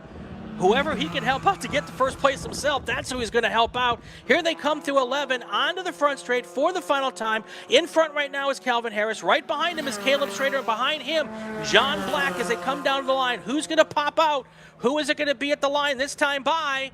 It is going to be Calvin Harris with the win. Caleb Schrader second, John Black in third. Yeah, and Brian, as we saw Caleb Schrader jump down to the inside over at turn 7, we saw him try to set that pass up 2 corners earlier by adjusting his line going into turn 5. The downside, he came into turn 7 from so far to the inside, you could tell he just did not get a good drive off the corner, did not get a good run onto the back straight. Calvin Harris was able to drive right by him once again and beat him to the chicane over at turns 10 and 11, and was then able to take the win. We saw John Black pull right up behind. He took his time trying to decide which horse he was going to pick, but as you could tell, he just did not have the pace coming out of the final corner to affect the finish. What a great race for Calvin Harris, holding off Caleb Schrader and John Black. That is your podium, 4th through 10th. Steve Fogg, Taylor Harris, Todd Harris, Mike Miserandino, Andre Pera, John McClintock, and Tom Burt. That's how they finished here.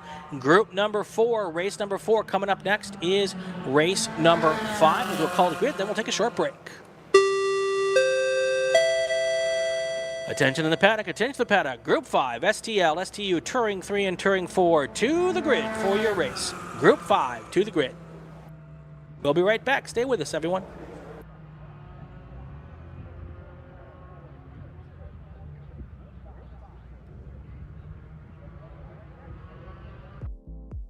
My name is Joshua Smith, Business Development Manager for Mazda Motorsports. We're happy to be supporting the SCCA and Mazda racers here. So our team support program offers a couple of tiers of support, parts support, technical support. All of this is done through our MazdaMotorsports.com parts store website. It's basically like signing up for an Amazon account. Simple information, prove that you're a racer. It gets you access to our 800 hotline that you can call and speak to one of our parts representatives 5 days a week.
We are back at Portland International Raceway. Beautiful 85-degree weather here, and we are racing the Sports Car Club of America Hoosier Racing Tires Super Tour. I'm Brian Bielanski. Gregg Ginsberg is here with me, and he has got our starting lineups. I do, but Brian, I first wanted to mention that the guy down in the paddock over there on his bicycle has just been running or biking around in little circles for like the last 20 minutes. And just as I was getting ready to say it, he finally goes off camera. Anyway, let's... But good to see him getting his exercise in. All right, let's run down the starting order. We are going to have a split start for this group again, much like we had earlier in the day for our SM, SMX, and touring and prod racers. We're going to have the touring cars up front. They're going to be the first group, and then we'll have our STU and STL cars behind the second pace car. Let's run down the order. We'll start off with our touring cars, starting fifth in racing in Touring 3, driving the number 0 Ford Mustang from Auburn, Washington, Scotty B. White. Starting fourth, driving the number 47 Touring 3 E46 BMW from Sarasota, Florida, Mark Sundberg. Lansing Stout will start third today. He is driving the number 54 Nissan 350Z. He's out of Corvallis, Oregon. And pardon me, I said he was starting third. And starting second, driving the number 31 Touring 3 Spec E46 BMW from Snohomish, Washington, Jason Frazier. And your pole sitter today in Touring 3 and in that first group, driving the number 15 Nissan 370Z from Yakima, Washington, Chris Hart. Our second group, STL and STU, starting 8th, driving the number 61 STL Mazda MX-5, Patrick Drinkwine, also driving an STL Mazda MX-5, starting in 7th position, the 72 car, Michael Newmeyer. Wesley Molno will start 6th. He's in the number 11 STL Mazda MX-5. Adrian Comstock starting 5th. He's in the number 5 STL Mazda MX-5. Then we got John Davies and Ryan Gutiel. They are both in STL Mazda MX-5s, the 67 car and the 116 car. That leaves us with our STL pole sitter, who's starting on the outside of the front row in our second group. He's in the number 66 STL Honda Civic from Bellingham, Washington, Tom Van Veen, and our pole sitter driving the number 99 STU Porsche Boxster, as he calls it, the Box Turd, from Vancouver, Washington, Cameron Wagner. All right, here's our first group already through the Shelton chicane. Already saw one single file with Scotty B. White bringing up the back there. Up in front, Chris Hart and Jason Frazier. Nice and clean for this first lap. We'll be getting our second group here on the main straight now, heading down towards the start-finish line. They will get the green flag as well. The bigger group is the second group of this session here of this race. Green flag is in the air for them. We'll see how many wide they try to go going into the Shelton chicane. They're practically calm compared to some of the other. Calm. They were 3 wide, Brian, before they ever got the green flag with the blue car coming up the inside. Yeah, but the last 2 groups ago was 6 wide, so 3 wide is calm. That is true. All right, well, side by side coming out of the chicane is going to be the Boxster of Cameron Wagner, your STU leader. And a big change here in STL is I think it's Ryan Gutiel in his Mazda MX-5 jumps up into the lead in STL. We'll verify that in just a few moments. But the Honda Civic of Tom Van Veen got just absolutely bottled up going through the chicane, Brian, and it looks like he lost maybe 4, possibly 5 positions. That Honda Civic, now there it is. He is currently running 4th in the group, so 3rd in STL. Here comes that second group of Super Touring cars coming out of turn 8, the most important corner on the racetrack for many of these cars because it leads onto this long back straight into a braking and passing zone. So you got to get 8 right to be fast here. And it looks like, is that Wesley Molno out front? Or no, is that Ryan Gutiel out front? I think that's Gutiel Okay. That's jumped to the lead. And we just saw Tom Van Veen pass a couple of the SMX STL cars in the Honda Civic to move back up with a 1.8 liter Honda and built to the STL rules. He is probably making a good 30 horsepower more than the NCMX5s are running, so he has a pretty good shot in a straight line here. And in qualifying, Van Veen was, well, he's only about 0.3 of a second faster than Gutiel was. Right, and across the line, that was actually the Porsche Boxster of Cameron Wagner up front in STU. Right. Followed by Michael Newmeyer, Tom Van Veen, Wesley Mono, John Davies, Ryan Gutiel, actually in 5th place out of that group, or so 6th place out of the Newmeyer group. in the 72 machine who jumped up to the lead. Okay. Right. So, pretty good stuff there early on. And here comes the T3 fight. Now completing lap number 2, it is Chris Hart, who was our pole sitter, and he was lapping in qualifying, Brian, about 9/10 of a second faster than the rest of the Touring 3 field. But we see Jason Frazier, he's holding pretty close here early on. Frazier in that BMW. Now, the one thing that we'll have to watch for, the BMW is I don't want to say it's notorious, in a good way, for having very strong, very well-balanced brakes. And we'll have to see, because that Nissan is a little bit on the porky side. Definitely what we've seen with the 370Zs is that the front brakes start to give things up towards the end of a race. Now, again, these are short 25-minute races, but that is where Frazier can stay close, or I think he's going to have the advantage. Continue to call that Nissan on the porky side, it's going to get a complex, Greg. Up front, Chris Hart, John Frazier, Lansing Stout, Scotty B. White now in 4th place. Mark Sundberg is in 5th. That's your T3 race. Top 5 in, your leader in STU is Cameron Wagner. Top 5 in STL, Tom Van Veen, Michael Newmeyer, Wesley Monell, John Davies, and Ryan Gutiel. Adrian Comstack is in 6th in that STL group. Yeah, it was only a matter of time before Van Veen moved to the lead in STL. Big change as Scotty B. White gets around Mark Sundberg. Right. Scotty B. White moving up to 4th in Touring 3 in that silver Mustang. And we're still trying to figure out if it was a question of whether or not Scotty B. White's transponder perhaps wasn't hitting during qualifying, and that's why he started off at the back of the pack. Now, that T3 Mustang, it is, I believe, a V6 Mustang there. So it's the V6 versus the straight 6 in the BMW directly behind. Right.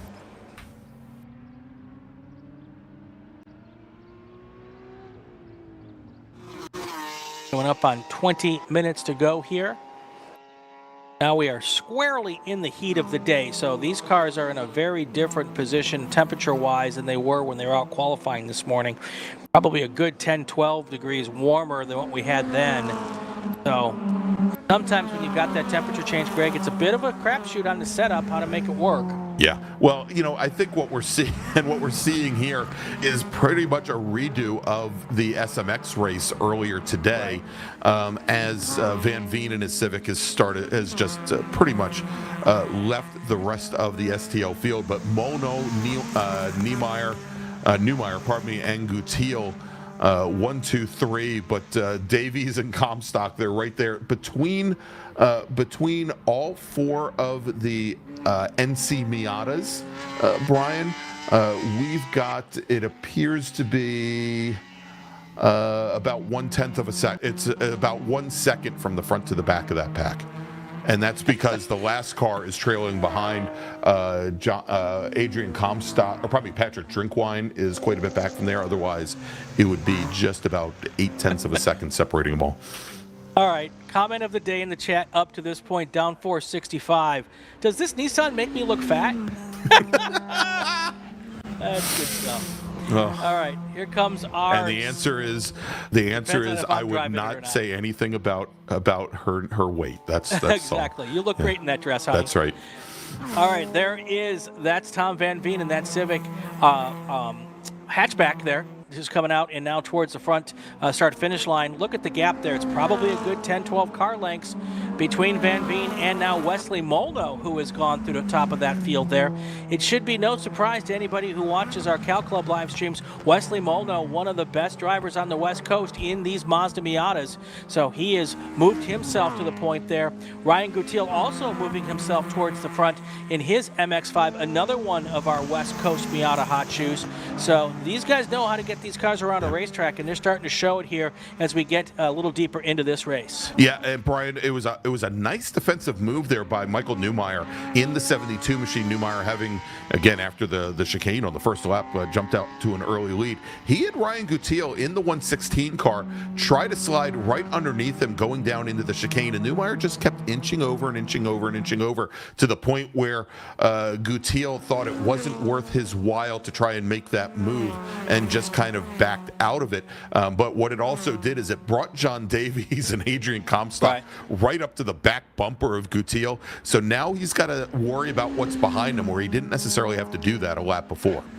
Right, and I should say that, Michael Newmeyer and John Davies, I don't want to start like a NorCal, SoCal riff, like an East Coast, West Coast rap thing going here. Those guys know how to drive race cars, too. I didn't want to let my SoCal bias come through.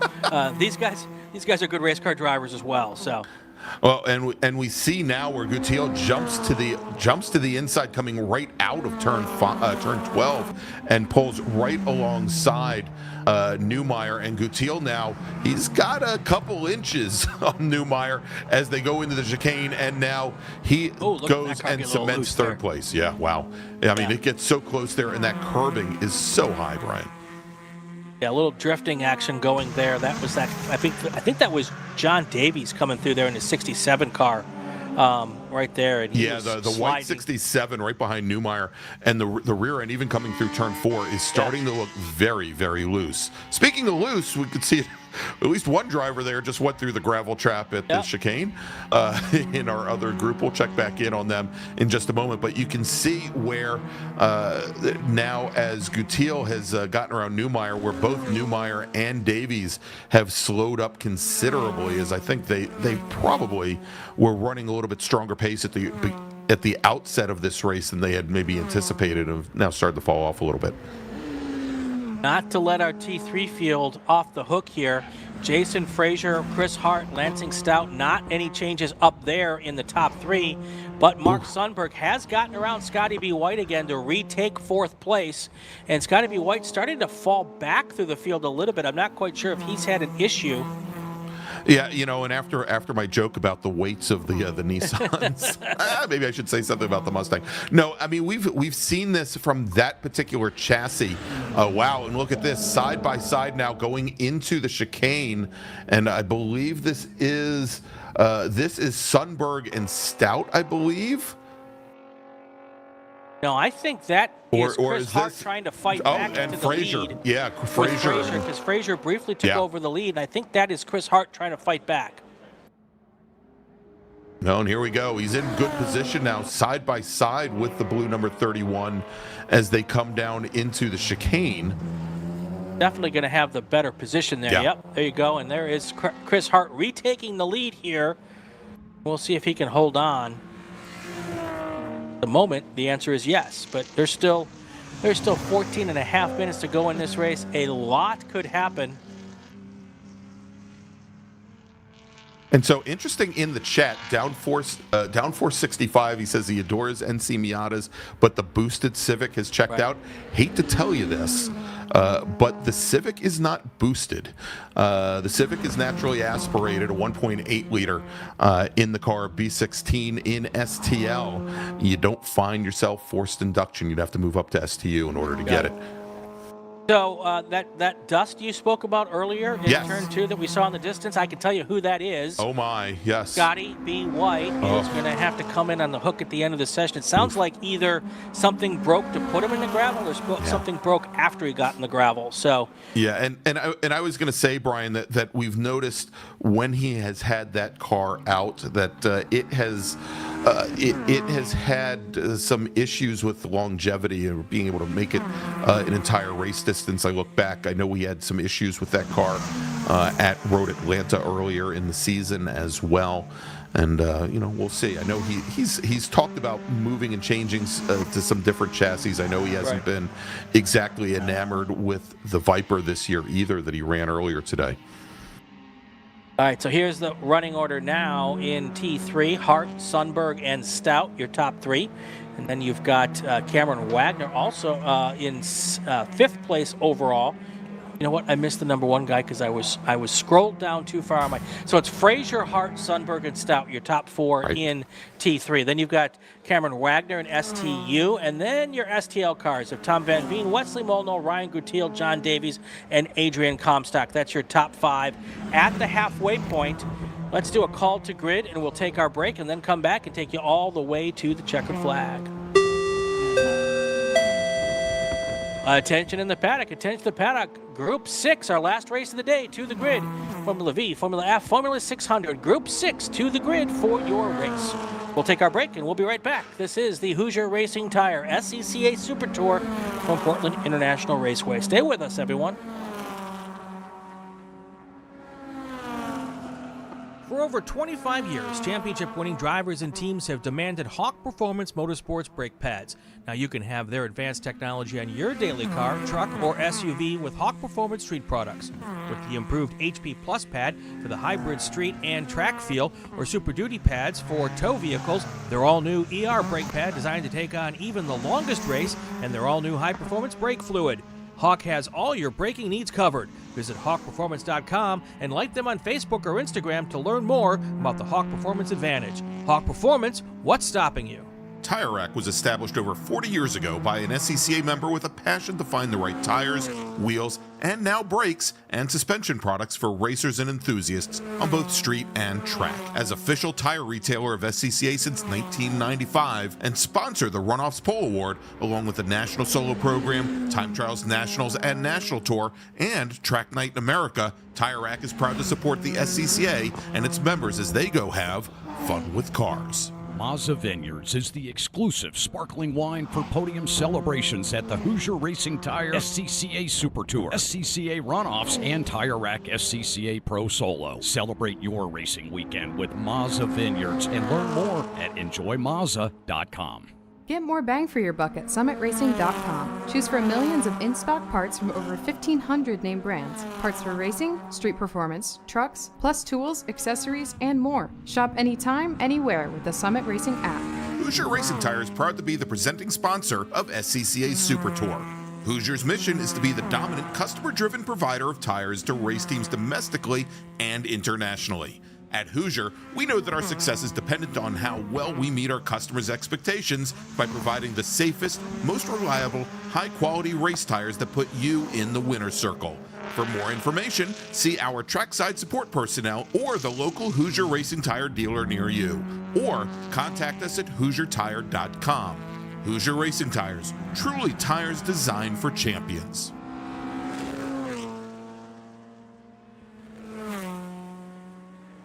Welcome back to the Hoosier Racing Tire SCCA Super Tour. There is 9 minutes, 50 seconds left in this session. One more race to go before we call it a day today, and then we'll come back at 9 a.m. tomorrow morning and do it all over again, qualifying. I can't wait. Racing.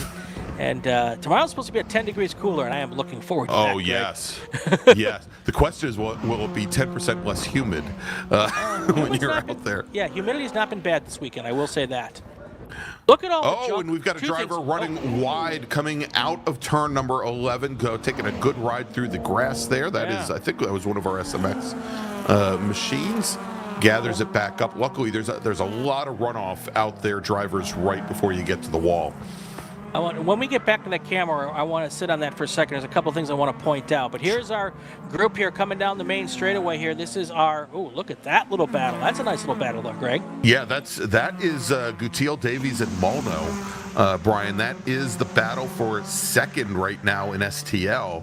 And I believe that was John Davies who took over second place with now Gutiel and Molno battling it out for third. Here they come now down towards 6 and 7, or down towards 7. That's 6 out in the distance. Everyone now just trying to get to the end of this race here with all the cars in one piece. This is the exit of turn 8. I'm told this is one of the most important corners on the racetrack because it leads onto this long main straightaway. Then we're going to get to this little section here. Oh, here's the back straight camera, side by side. So look at the bollards on the left, Greg, that are missing. And then on the right, look at all the clag that started to put together there Oh, and a little bit more moved away because the car went a little wide, but a lot of rubber out there now. Yeah, and we had during the last run group, there's a big piece of debris there just off the right-hand edge of the screen that came off one of the cars. Luckily, it's far out in the distance there. That way looks like offline. it might be a little brake ducting. Yeah, possibly. So it's probably soft, not too much to worry about if you hit it. So brake ducting, for those who might not know, it looks a lot like a heftier version of the dryer tubing that you use for your exhaust on your dryer at home. Same type of little slinky kind of situation with the fabric over it. So. All right, Brian, and we're starting to see now our T3 leaders coming up onto the back of the STL field, or pardon me, the STL field there. As we just saw, that's the Hart machine, the number 15. They're coming up back on them, and we've already had Jason Frazier work his way through and clear, so big gap there. Should mention, we've talked about it a couple times today, where we've got these multi-generational SCCA families. We talked, I think during qualifying, we talked about Lansing Stout, driver of the obscenely heavy Touring 3 Nissan 350Z. Sorry. Wow. Sorry. No, well, obviously a big Datsun Nissan family. We saw his father earlier, Lance Stout, in the F Production Datsun 510, and I mean that's interesting enough. Of course, Lansing he has been on the touring advisory committee, helping to set the weights and set the balance of performance across the class now here for the last 6 years. But more importantly, and he hasn't been behind the wheel of the race car. He hasn't been racing with us. But I hear that Lansing's son, who is now 20 years old, is actually his crew chief. Oh, cool. So, again, multi-generational, 3 generations here of SCCA racers, and good to see that. I'm sure he would prefer for his dad to get around Mark Sundberg's BMW and move up into a podium-paying position. But for now, Lansing's got about 13 seconds to make up here. Well, that's how I started 30-some years ago as my dad's crew chief. So, who knows? 20 years from now, he could be sitting in his booth doing play-by-play. That's right. John Frazier, Chris Hart, Mark Sundberg, Lansing Stout. That's your top 3 in STU. In T3, your STU leader is Cameron Wagner. Now STL, Tom Van Veen, John Davies, Ryan Gutiel, Wesley Molno, Adrian Comstock, Patrick Drinkwine, and Michael Newmeyer. And, of course, we talked about Scotty B. White. He only got 5 laps in before that car broke. We'll see if we can get that thing back together for us tomorrow. Yeah, so Tristan is in the chat, Brian, who you know so well, and he says, weren't the BMWs complaining about their weight and lack of horsepower? I think we kind of alluded to it during qualifying this morning. As a matter of fact, I believe that in SCCA trim, the Spec E46 BMWs need to actually run heavier than they do with, the organization that runs Spec E46, right? Which may be a problem, and I think possibly when we get to Road Atlanta, when we get to Road America, we'll know for sure when we see these cars perform at the sprints, but that might be a harbinger of things to come at the runoffs, that it might be an issue getting out of some of the slower corners there.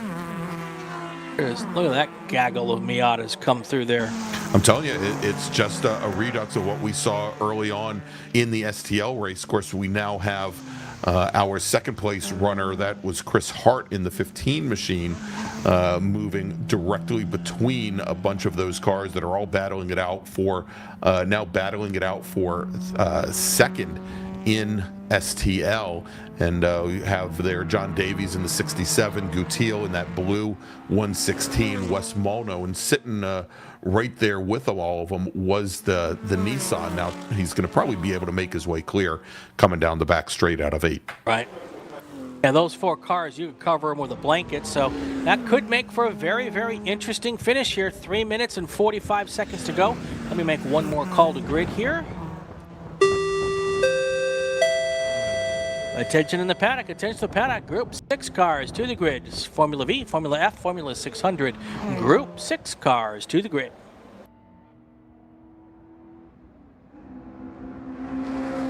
There is that Mazda coming across the line. That Honda of Tom Van Veen. Got a 4-second lead over those Miatas and MX-5 cars all vying for the final 2 steps on the STL podium. There they are, right there.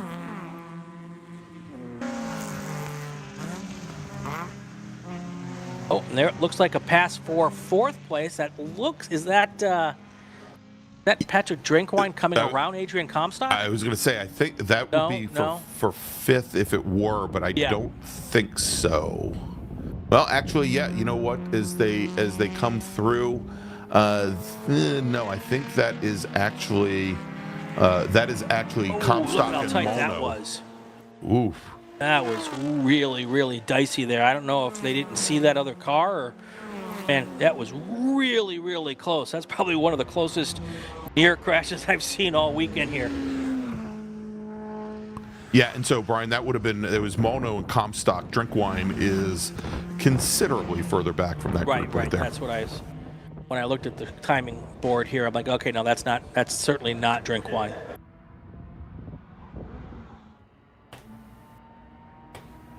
Now we're starting to come up on 2 minutes to go, so I think we got about a lap and a half left here.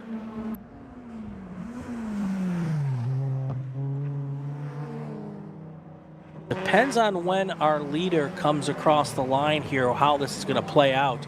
I have to look out for John Fraser here, where he is in that BMW 330 Ci from one of my favorite places to stay, Snohomish, Washington.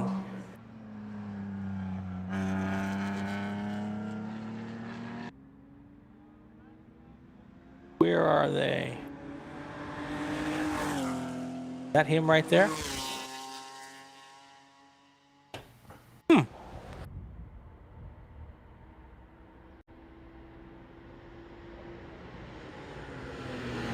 Yep, I'm pretty certain that is John Fraser right That's there. Fraser, Yeah, right? That's Yes, Fraser right there. That is correct. And then right behind him is... That's our STU leader, our STU sole leader, STU correct, driver, correct. who we haven't talked about much today, Cameron Wagner. All right, so white flag should be in the air right now, and it is going to come out as we see it there for John Fraser. So he is now 2 minutes or so, minute and 28 seconds away from taking the checkered flag here for our first race of the weekend in T3. He has no reason to hang it out here. He has a big lead over Chris Hart, almost 20 seconds here. Exactly once they all come across the line.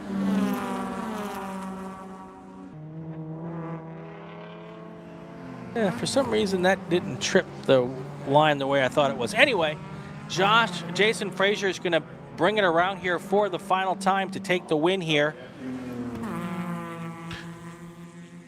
And by the way, Brian, I think there was a question in the chat also from Down 465 asking about the weights of the 370Zs versus the 350Zs. The 350Zs run about, for a minimum weight, about 200 pounds less.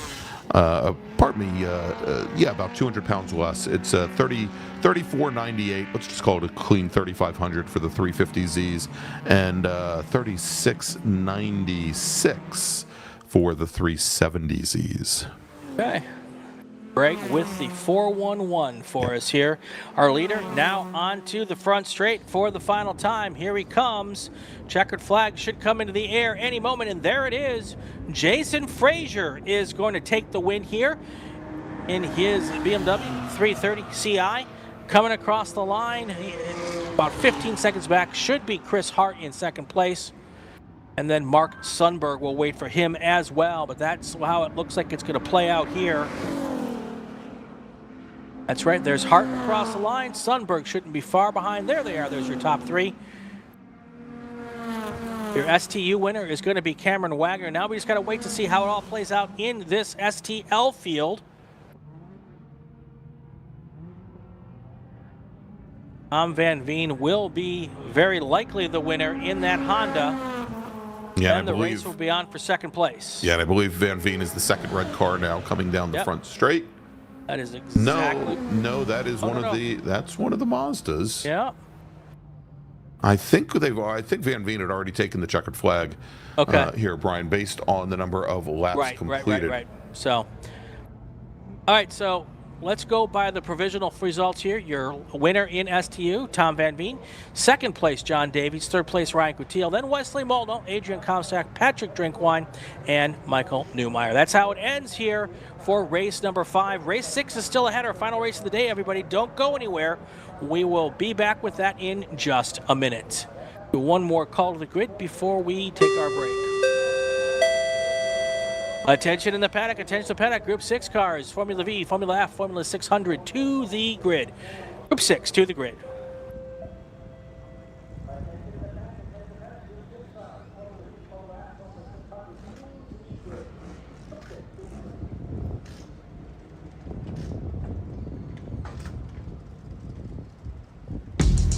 We're not supposed to be out here. Outside expectations. Built for the outdoors. With the capability to climb this high, we're not supposed to be out here. Which is exactly why we are. The off-road ready Mazda CX-50. We're looking for outsiders.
can't go in there. No, I was just yelling at the parts. I was just yelling at the parts. I have no idea.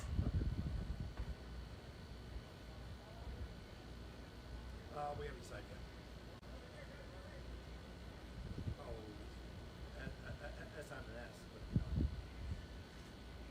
Well, we're doing that. It just where. So.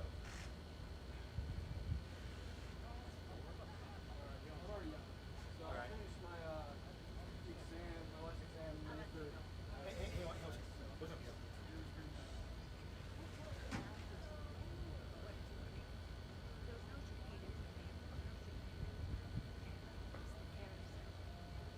They're calling that issue. Yes, and turn 8 is mine.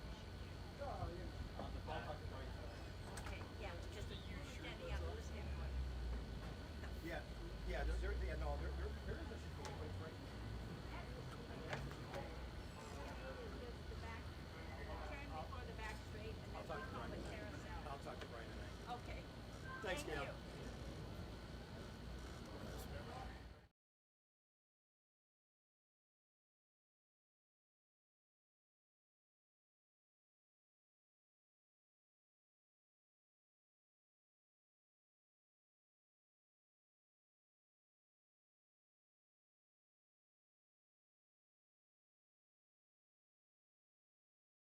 I mean, you know. No, babe, we're just waiting because we can't start her. Well.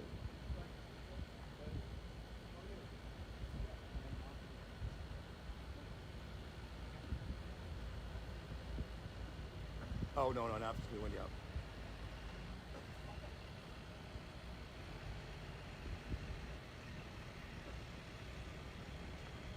Okay. You what? All right.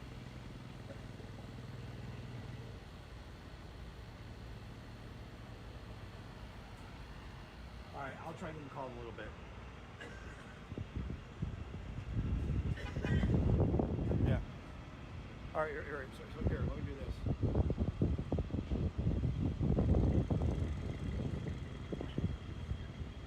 That's turn 1.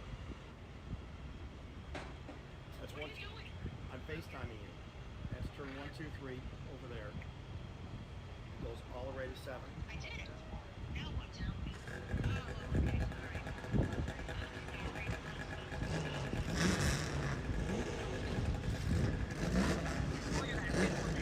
It's much better by you than it is here, babe. Wait, look at that. It's very active. We got dark clouds here. Yeah. I don't know if it's getting supposed to rain, but it looks like it's going to rain. It's just But see how long the front straightaway is, babe? The front straightaway goes all the way from down there to there. And that's why you can't, because otherwise it actually goes further. It's to slow them down before they hit the terminus.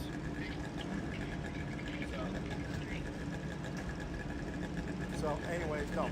So that's what's going on here. All right. So yeah, no, I'm gonna. So I know we're invited to one of the team's prep shops party off the site, but I don't know if we should go because what I know. And welcome back to Portland International Raceway and the 2024 Hoosier Racing Tire SCCA Super Tour. Round 13, round 14 will be tomorrow, and it is time for our last race of the day, our second open wheel group of the day. It's going to be Formula 6, Formula V, and Formula F, assuming our sole Formula F makes the grid.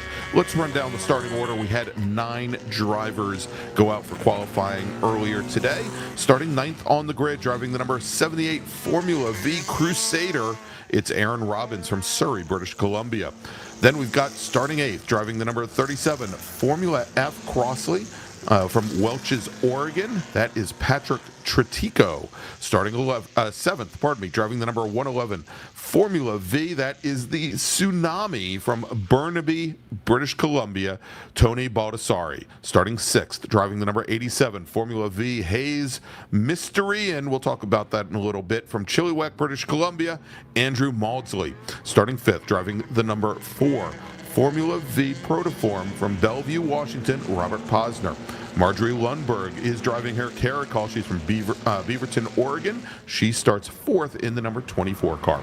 Starting 3rd today, driving the number 5 Protoform P2 from Whistler, it's Derek Monick. He drives the number 5 car. Starting on the outside, or is it the inside? I think it's the inside of the front row. Driving the number 9 Protoform P3 Formula V from Camas, Washington, it's Quinn Posner. And your pole sitter today, driving the number 64 Nova car in Formula 6 from Manitowoc, Wisconsin, it's Jeff Jorgensen. All right, so we've got that beautiful Dodge. And having been to Portland, I can tell you I have a great affinity for Dodge Neon SRTs. Great pace car. Actually, I was very strong in STU this past year at the runoffs. Jeff Lillard, by the way, I think Jeff Lillard's STU Dodge Neon, it's got some provenance, took a podium, took 3rd at the Indianapolis runoffs, is still for sale. But that Dodge Neon bringing the field through the final corner onto the front straight, turning the field over to Jeff Jorgensen. Jorgensen, our sole racer today in Formula 6, so the majority of the field here all going to be in Formula V. We'll see if Patrick Tretico makes the start, but there we go. Green flag is in the air, and of course the Formula 6 is going to jump out to an early lead over the rest of the Formula Vs, as we've got Posner, Monick, and Lundberg all going into turn number 2 and into the Shelton chicane side by side, and as they come out, I believe that is going to be Quinn Posner in the lead in the number 9 machine. Let me check my spotter's guide here real quick just to make sure. And the Posner machine, unfortunately I don't have a picture of it, so there you go. But I believe he is now moved into 2nd place, and of course we're going to let that Formula 6 machine move on as the field getting a little strung out here in Formula V. Looks like Lundberg taking a look to the inside on Derek Monick going into turn 7. Lundberg has been very strong here at Portland International Raceway. We saw her on the podium at Buttonwillow Raceway Park earlier on in the Super Tour season as well. So as this race is getting underway, and we'll check in as our Formula V's complete lap number 1, and I'm fairly certain now, I'm looking at the field, that Patrick Tretico did not get his Honda-powered Crossley out onto track for today's race. Maudsley's machine, very interesting here. It is a Mysterian, or basically a play on Mysterian, and built out as we've got our Formula 6, our overall leader Jorgensen, going around spinning the car going into the Shelton chicane. We saw him lose the rear end of that car over at turn 7 during qualifying as well, but he gets the car back underway, and he is off. Quinn Posner in the number 9 machine, as I mentioned, he is your leader in Formula V in that white and red machine. Marjorie Lundberg in the red and black, number 24 Caracal running 2nd, Derek Monick running in 3rd. And then this next pack that we've got Robert Posner, that is Quinn Posner's father, in the number 4 machine, and then Andrew Maudsley about 4 seconds back from there. So we should just see Maudsley now leading Baldassari and Robbins coming through turn 6. So the machine that Maudsley is running is called the Mr. Ian, basically a knockoff of Mysterian.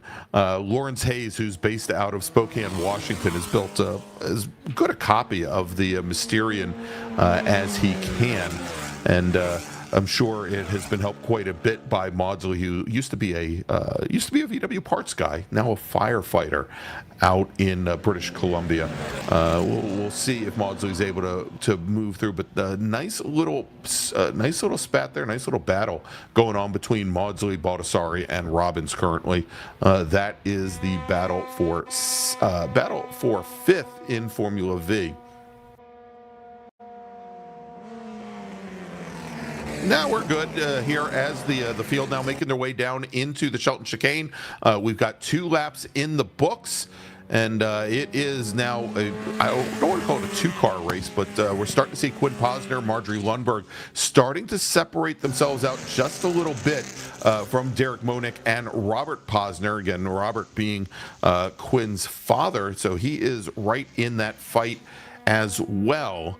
But this is kind of what we expect to see in Formula V racing. They use the draft to their advantage, and here it looks like Robert Posner starting to fall off the pace a little bit as he had some issues going into the carousel into turns 4 and 5.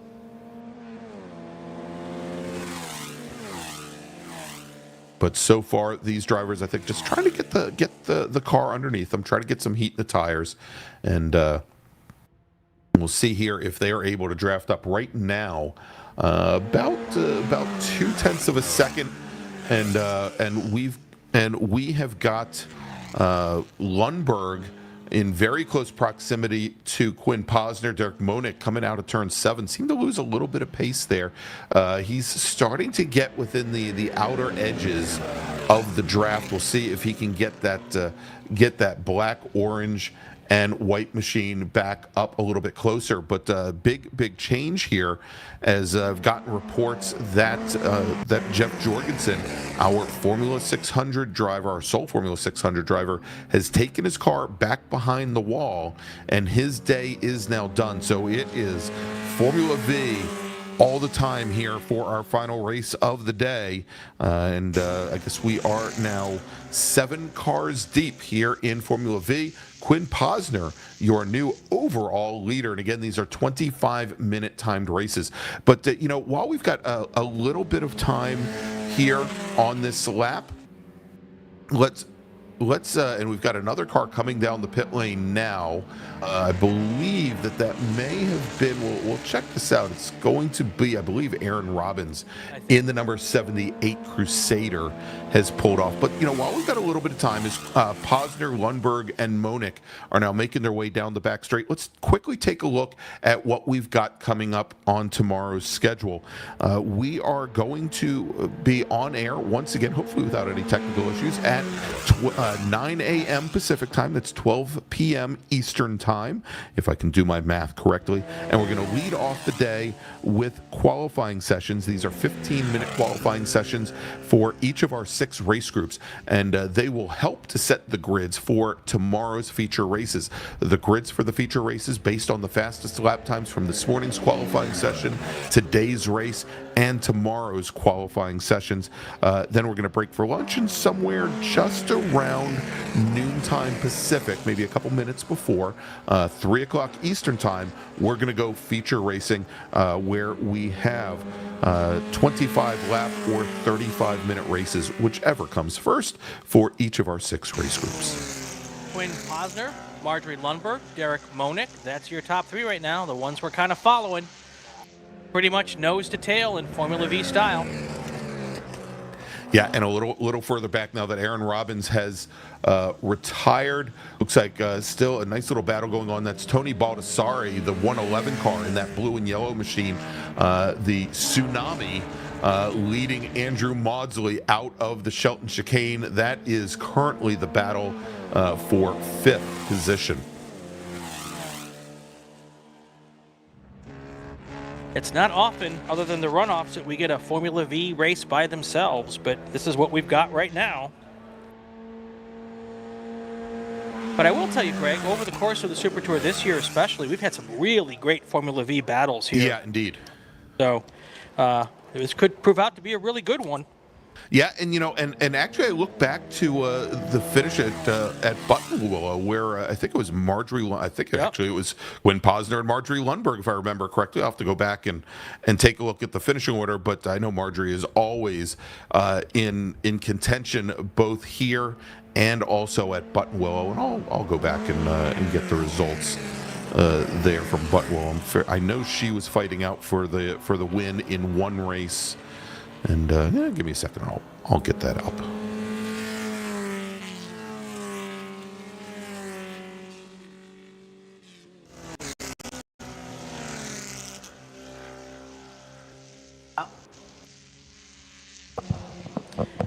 Now the gap between those first three cars starting to spread out just a little bit. Posner's pulling away slightly from Marjorie Lundberg, and then you've got Monick a little bit further back now.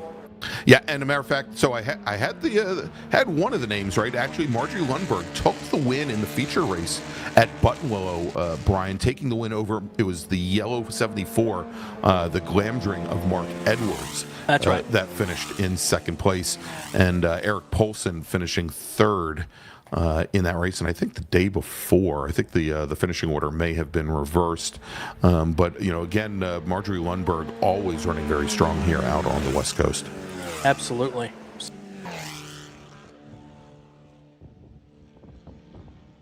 No, actually, well, I'll tell you, she took the win on Saturday as well over Mace German in his Mysterian. So she swept the weekend at Buttonwillow, and I think that was the last event we saw her on the Super Tour. That was the last of our West Coast events. Don't believe that she made the drive out to NOLA Motorsports Park, for example. We've got a driver who looks to be a little bit off pace, Brian, coming down the back straight. And we'll see who that may be. Well, the two cars that are together are Baldessari and Maudsley. Yes. And then there's a car in the middle. That's Robert Posner. Posner, yeah. No, but there's one that we just saw coming down the back straight that did appear to be a bit off the pace. That actually might be Posner. Yeah. Currently, as he has not yet completed lap number 6. Right. And and actually it is Posner, and like I said, having problems. Yep. Because we've got Baldessari now crossing the line, moving up into fourth position. There's Maudsley, actually, and it looks like possibly now Maudsley in the 87. Nope, there we go. It is the blue and yellow number 111 machine of Baldessari with Maudsley in the 87 directly behind. They have moved up now to fourth and fifth. Robert Posner still not completing lap number 6, so likely on the pit lane if he's made it that far around. Yep, okay. he is. He's on the pit lane, and I don't see any crew members there to attend to him, but and he's getting out of the car, so that's not a good sign. Someone get that man an umbrella. That's right, and a glass of water. So that's the situation there. So now we have 5 cars out there: Quinn Posner, Marjorie Lundberg, Derek Monick, Tony Baldessari, and Andrew Maudsley. That's your 5 cars.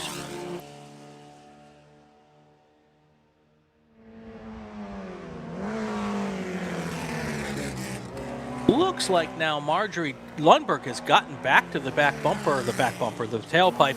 There's no bumpers on these cars. There's no bumpers on these cars. That would make it interesting. Pulled up to the tailpipe of Quinn Posner there with 13:40 to go here.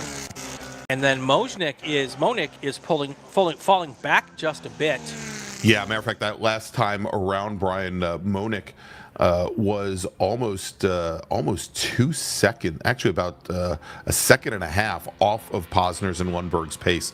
So he lost a lot of ground there and fully out of the draft at this point. You can see as he's just now getting into turn 6 as our 2 leaders, Posner and Lundberg, come onto the back straight in that at turn 7. And, we watch here, and down at the bottom half of the course, through the carousel section and coming out onto the back straight, Lundberg loses, I'd say, probably around a car length and a half to 2 car lengths on Posner. Posner has better pace. What she has going for her is that the draft is so incredibly strong with Formula Vs, as she's able to use these, especially for Formula Vs, very long straightaways to get right back up to the gearbox, up to the tailpipe of the number 9 machine ahead. All right, we're at the halfway mark. Let's take our final break of the day. And we will take us all the way to the checkered flag. Stay with us. You're watching the Hoosier Racing Tire SCCA Super Tour from Portland International Raceway.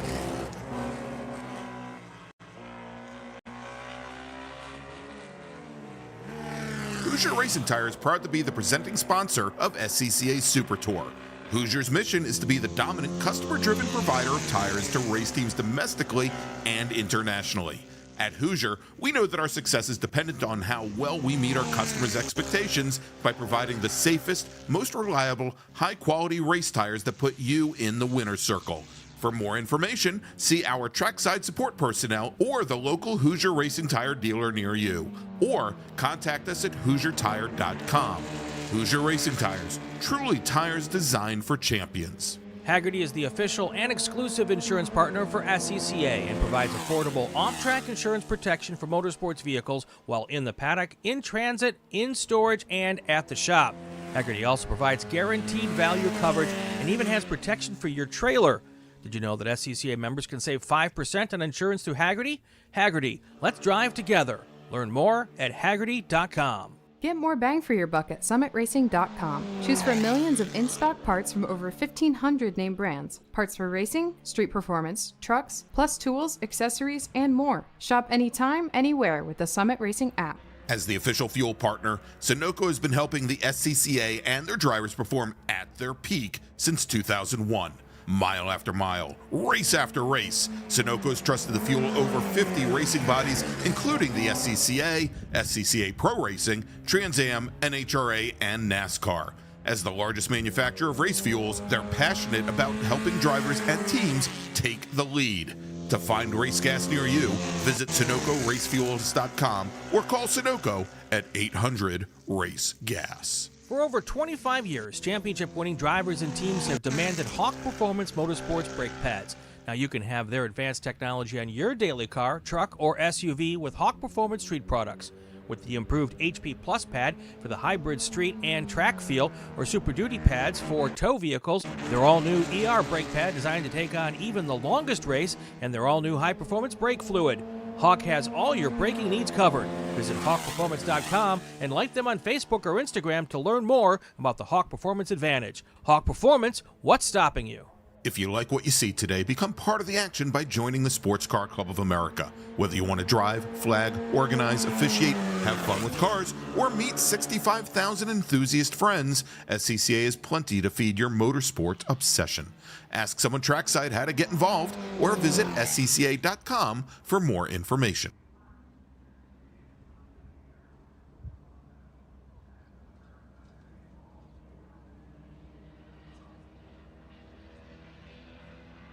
All right, everybody, welcome back to Portland International Raceway and the 2024 Hoosier Racing Tire SCCA Super Tour. I'm Gregg Ginsberg, along with Brian Bielanski. And look at this. This is the battle for the lead in Formula V. We are now working lap number 11. We have 9 minutes remaining on the clock. Or is it 89 minutes? I can't tell. Oh, yeah, there we go. It was 9 minutes and 1 second. And Lundberg starting to get very racy, but as I've said before, coming through this section of the track, coming through the carousel turns 4 and 5, this is where Lundberg loses a little bit of ground. She ends up making it up under braking, usually going into turn 12, and of course on the straightaways here. And I think a lot of this is going to be, there's going to be a question as to how well these cars were set up to run on low fuel as far as how the corner weighting goes, but also, you know, how strong the motors are and how good the aero is, whether Lundberg is going to be able to use the draft to move back up to the back of our leader, Quinn Posner, who has led this race since the very beginning. For the moment here, Lundberg, you know, we can see her pulling within about a half a car length. Still not close enough to even press the issue going into the chicane here. And as they come into turn number 12, she ends up losing a little bit more ground. But let's move back now to this other battle. This is the battle for fourth between Maudsley in the number 87 machine and Baldassari in the 111. We'll catch back up with them in just a minute, though. All right, so Lundberg takes a quick look to the inside. Again, not able to get up close enough. And when she took that look to the inside, the car ended up, hitting that brick wall of air, ended up dropping back a little bit. And I think she's trying to gauge whether or not she is going to have enough to be able to pull alongside Quinn Posner coming out of the final corner on the very last lap, and still a lot of time to go. Still 7 minutes remaining, so a lot of laps here as our racers, they're turning in lap times in the 1:33 range. So we're looking at 3, possibly 4 laps remaining at most here. Actually, it wouldn't be anywhere near that. It would probably be around 3 laps, I think. But here they come onto the back straight once again. This has turned into a very, very lonely race for Derek Monick in third. And now the battle for 4th position with Baldassari and Maudsley. Baldassari in the 11 machine. Oh, who is this that has gone off over at the chicane and gets the car back underway? Oh, that was Andrew Maudsley in the number 87 car. He gets things back underway. And so now that battle for 4th position between Baldassari and Maudsley, well, it is now, pretty much done as well. As we jump back to our leaders coming down the front straight. And still, Quinn Posner, your leader in the number 9 machine, in the white with red number 9. Marjorie Lundberg in that black and red number 24 machine. She's staying close. She's staying right there. She needs to be there when they come out of the final corner. Again, the question is whether or not she's going to have enough oomph and whether there's enough draft to then be able to pop out for the lead on the last lap.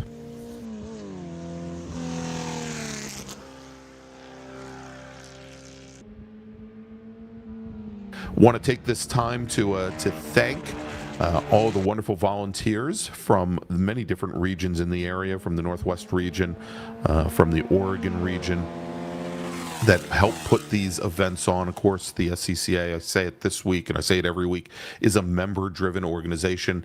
Our racers could not race without the volunteers in the many different specialties that we have. They are here giving up their time because of their love of racing. This is their way to have fun with cars, and all the racers and, all of us here in the announce booth thank them profusely.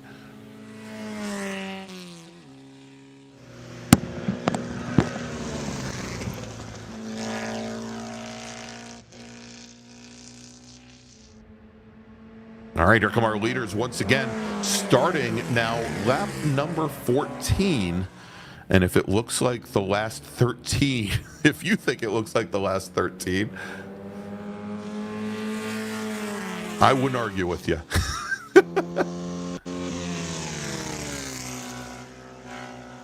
Lundberg, though, starting this time through turn 4, looks as though she's fallen maybe a little bit off of the pace. Should mention that when they crossed the stripe, Quinn Posner turned in his lap time, a 1:33.812. Marjorie Lundberg's a 1:33.813. But as we see them come into turn 7 and make that run onto the back straight here, Lundberg is perhaps now further back than she has been all race long. Now about 3.5 car lengths off the back of the protoform of Quinn Posner. We'll see if she can get back up via the draft.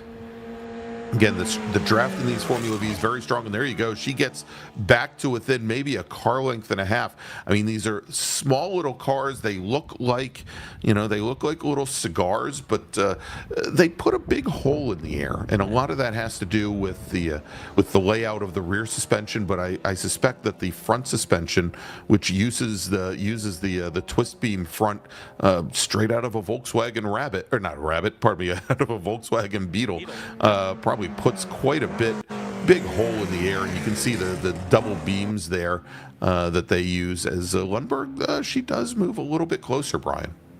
Yeah, and the cigar analogy cracks me up because they all puff a little smoke as they lay off the gas, which is exactly akin with the lines up nicely with that cigar analogy. So Exactly. that's normal for these cars to have that little puff of smoke when they lay off the gas. So yeah, the question I have is has Lundberg basically burned off her tires trying to keep up with Posner, and will there be anything left here as we come into the final 223 here? And that's the discussion also to have tomorrow when these are 35-minute races. Now it'll be cooler tomorrow. 10 degrees of ambient temperature will make a big difference tomorrow, but that could be an interesting discussion on some of these races when we add another 10 minutes tomorrow. Yeah, and as I've been noticing, Brian, Lundberg, she does not do very well, or probably I don't want to say she doesn't do very well. She does not do as well as Posner going through turns 4 and 5. Right. Matter of fact, right at the turn in for 4, you can see her lose about 3 car or maybe 2 car lengths. As a matter of fact, looking here at the transition out of the chicane over at turn 11, as she turns right, she ends up losing about a car length to a car length and a half. That she just does not appear to be carrying the speed, and that may very well be what you are seeing, Brian, or what you're thinking, Brian, is that maybe she's just not getting the grip out of the rear tires, not able to get what little power down that they have.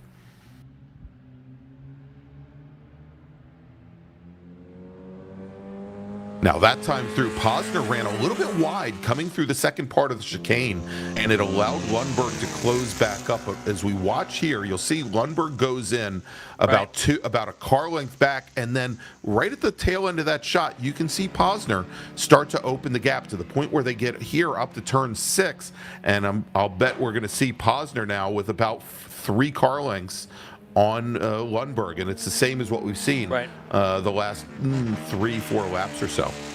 Yeah, next time by, we should see the white flag in the air. And I also have to wonder if that Protoform is putting just a little bigger hole through the air. Maybe. And, have we already seen the white flag?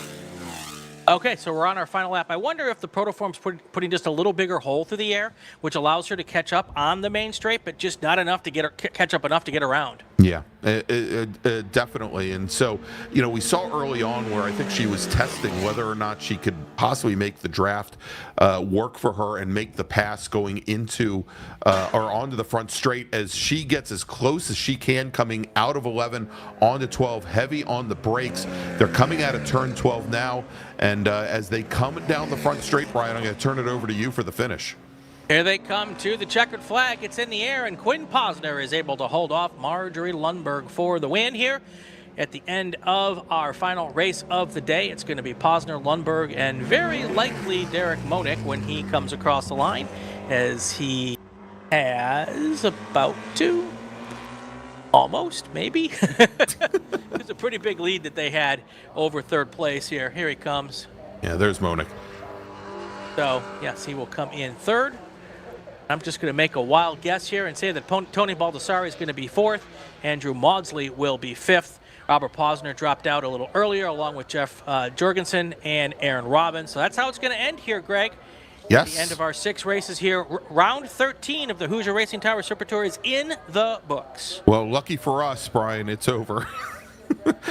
13, you know. Anyway. Lucky number 13. The lucky number 13, exactly. All right, so we're going to do it all again tomorrow. I mentioned earlier, action starts tomorrow morning, 9 a.m. Pacific time, 12 noon Eastern time, with our final qualifying sessions of the weekend, and then we go feature racing at right around 11:55, 12 o'clock Pacific time, 2:55, 3 o'clock Eastern time. So for Brian Bielanski, I'm Gregg Ginsberg. I want to, of course, thank our great director, Jordan McWorth, and our producer, Ryan, keeping us up to date. And we'll see you tomorrow morning.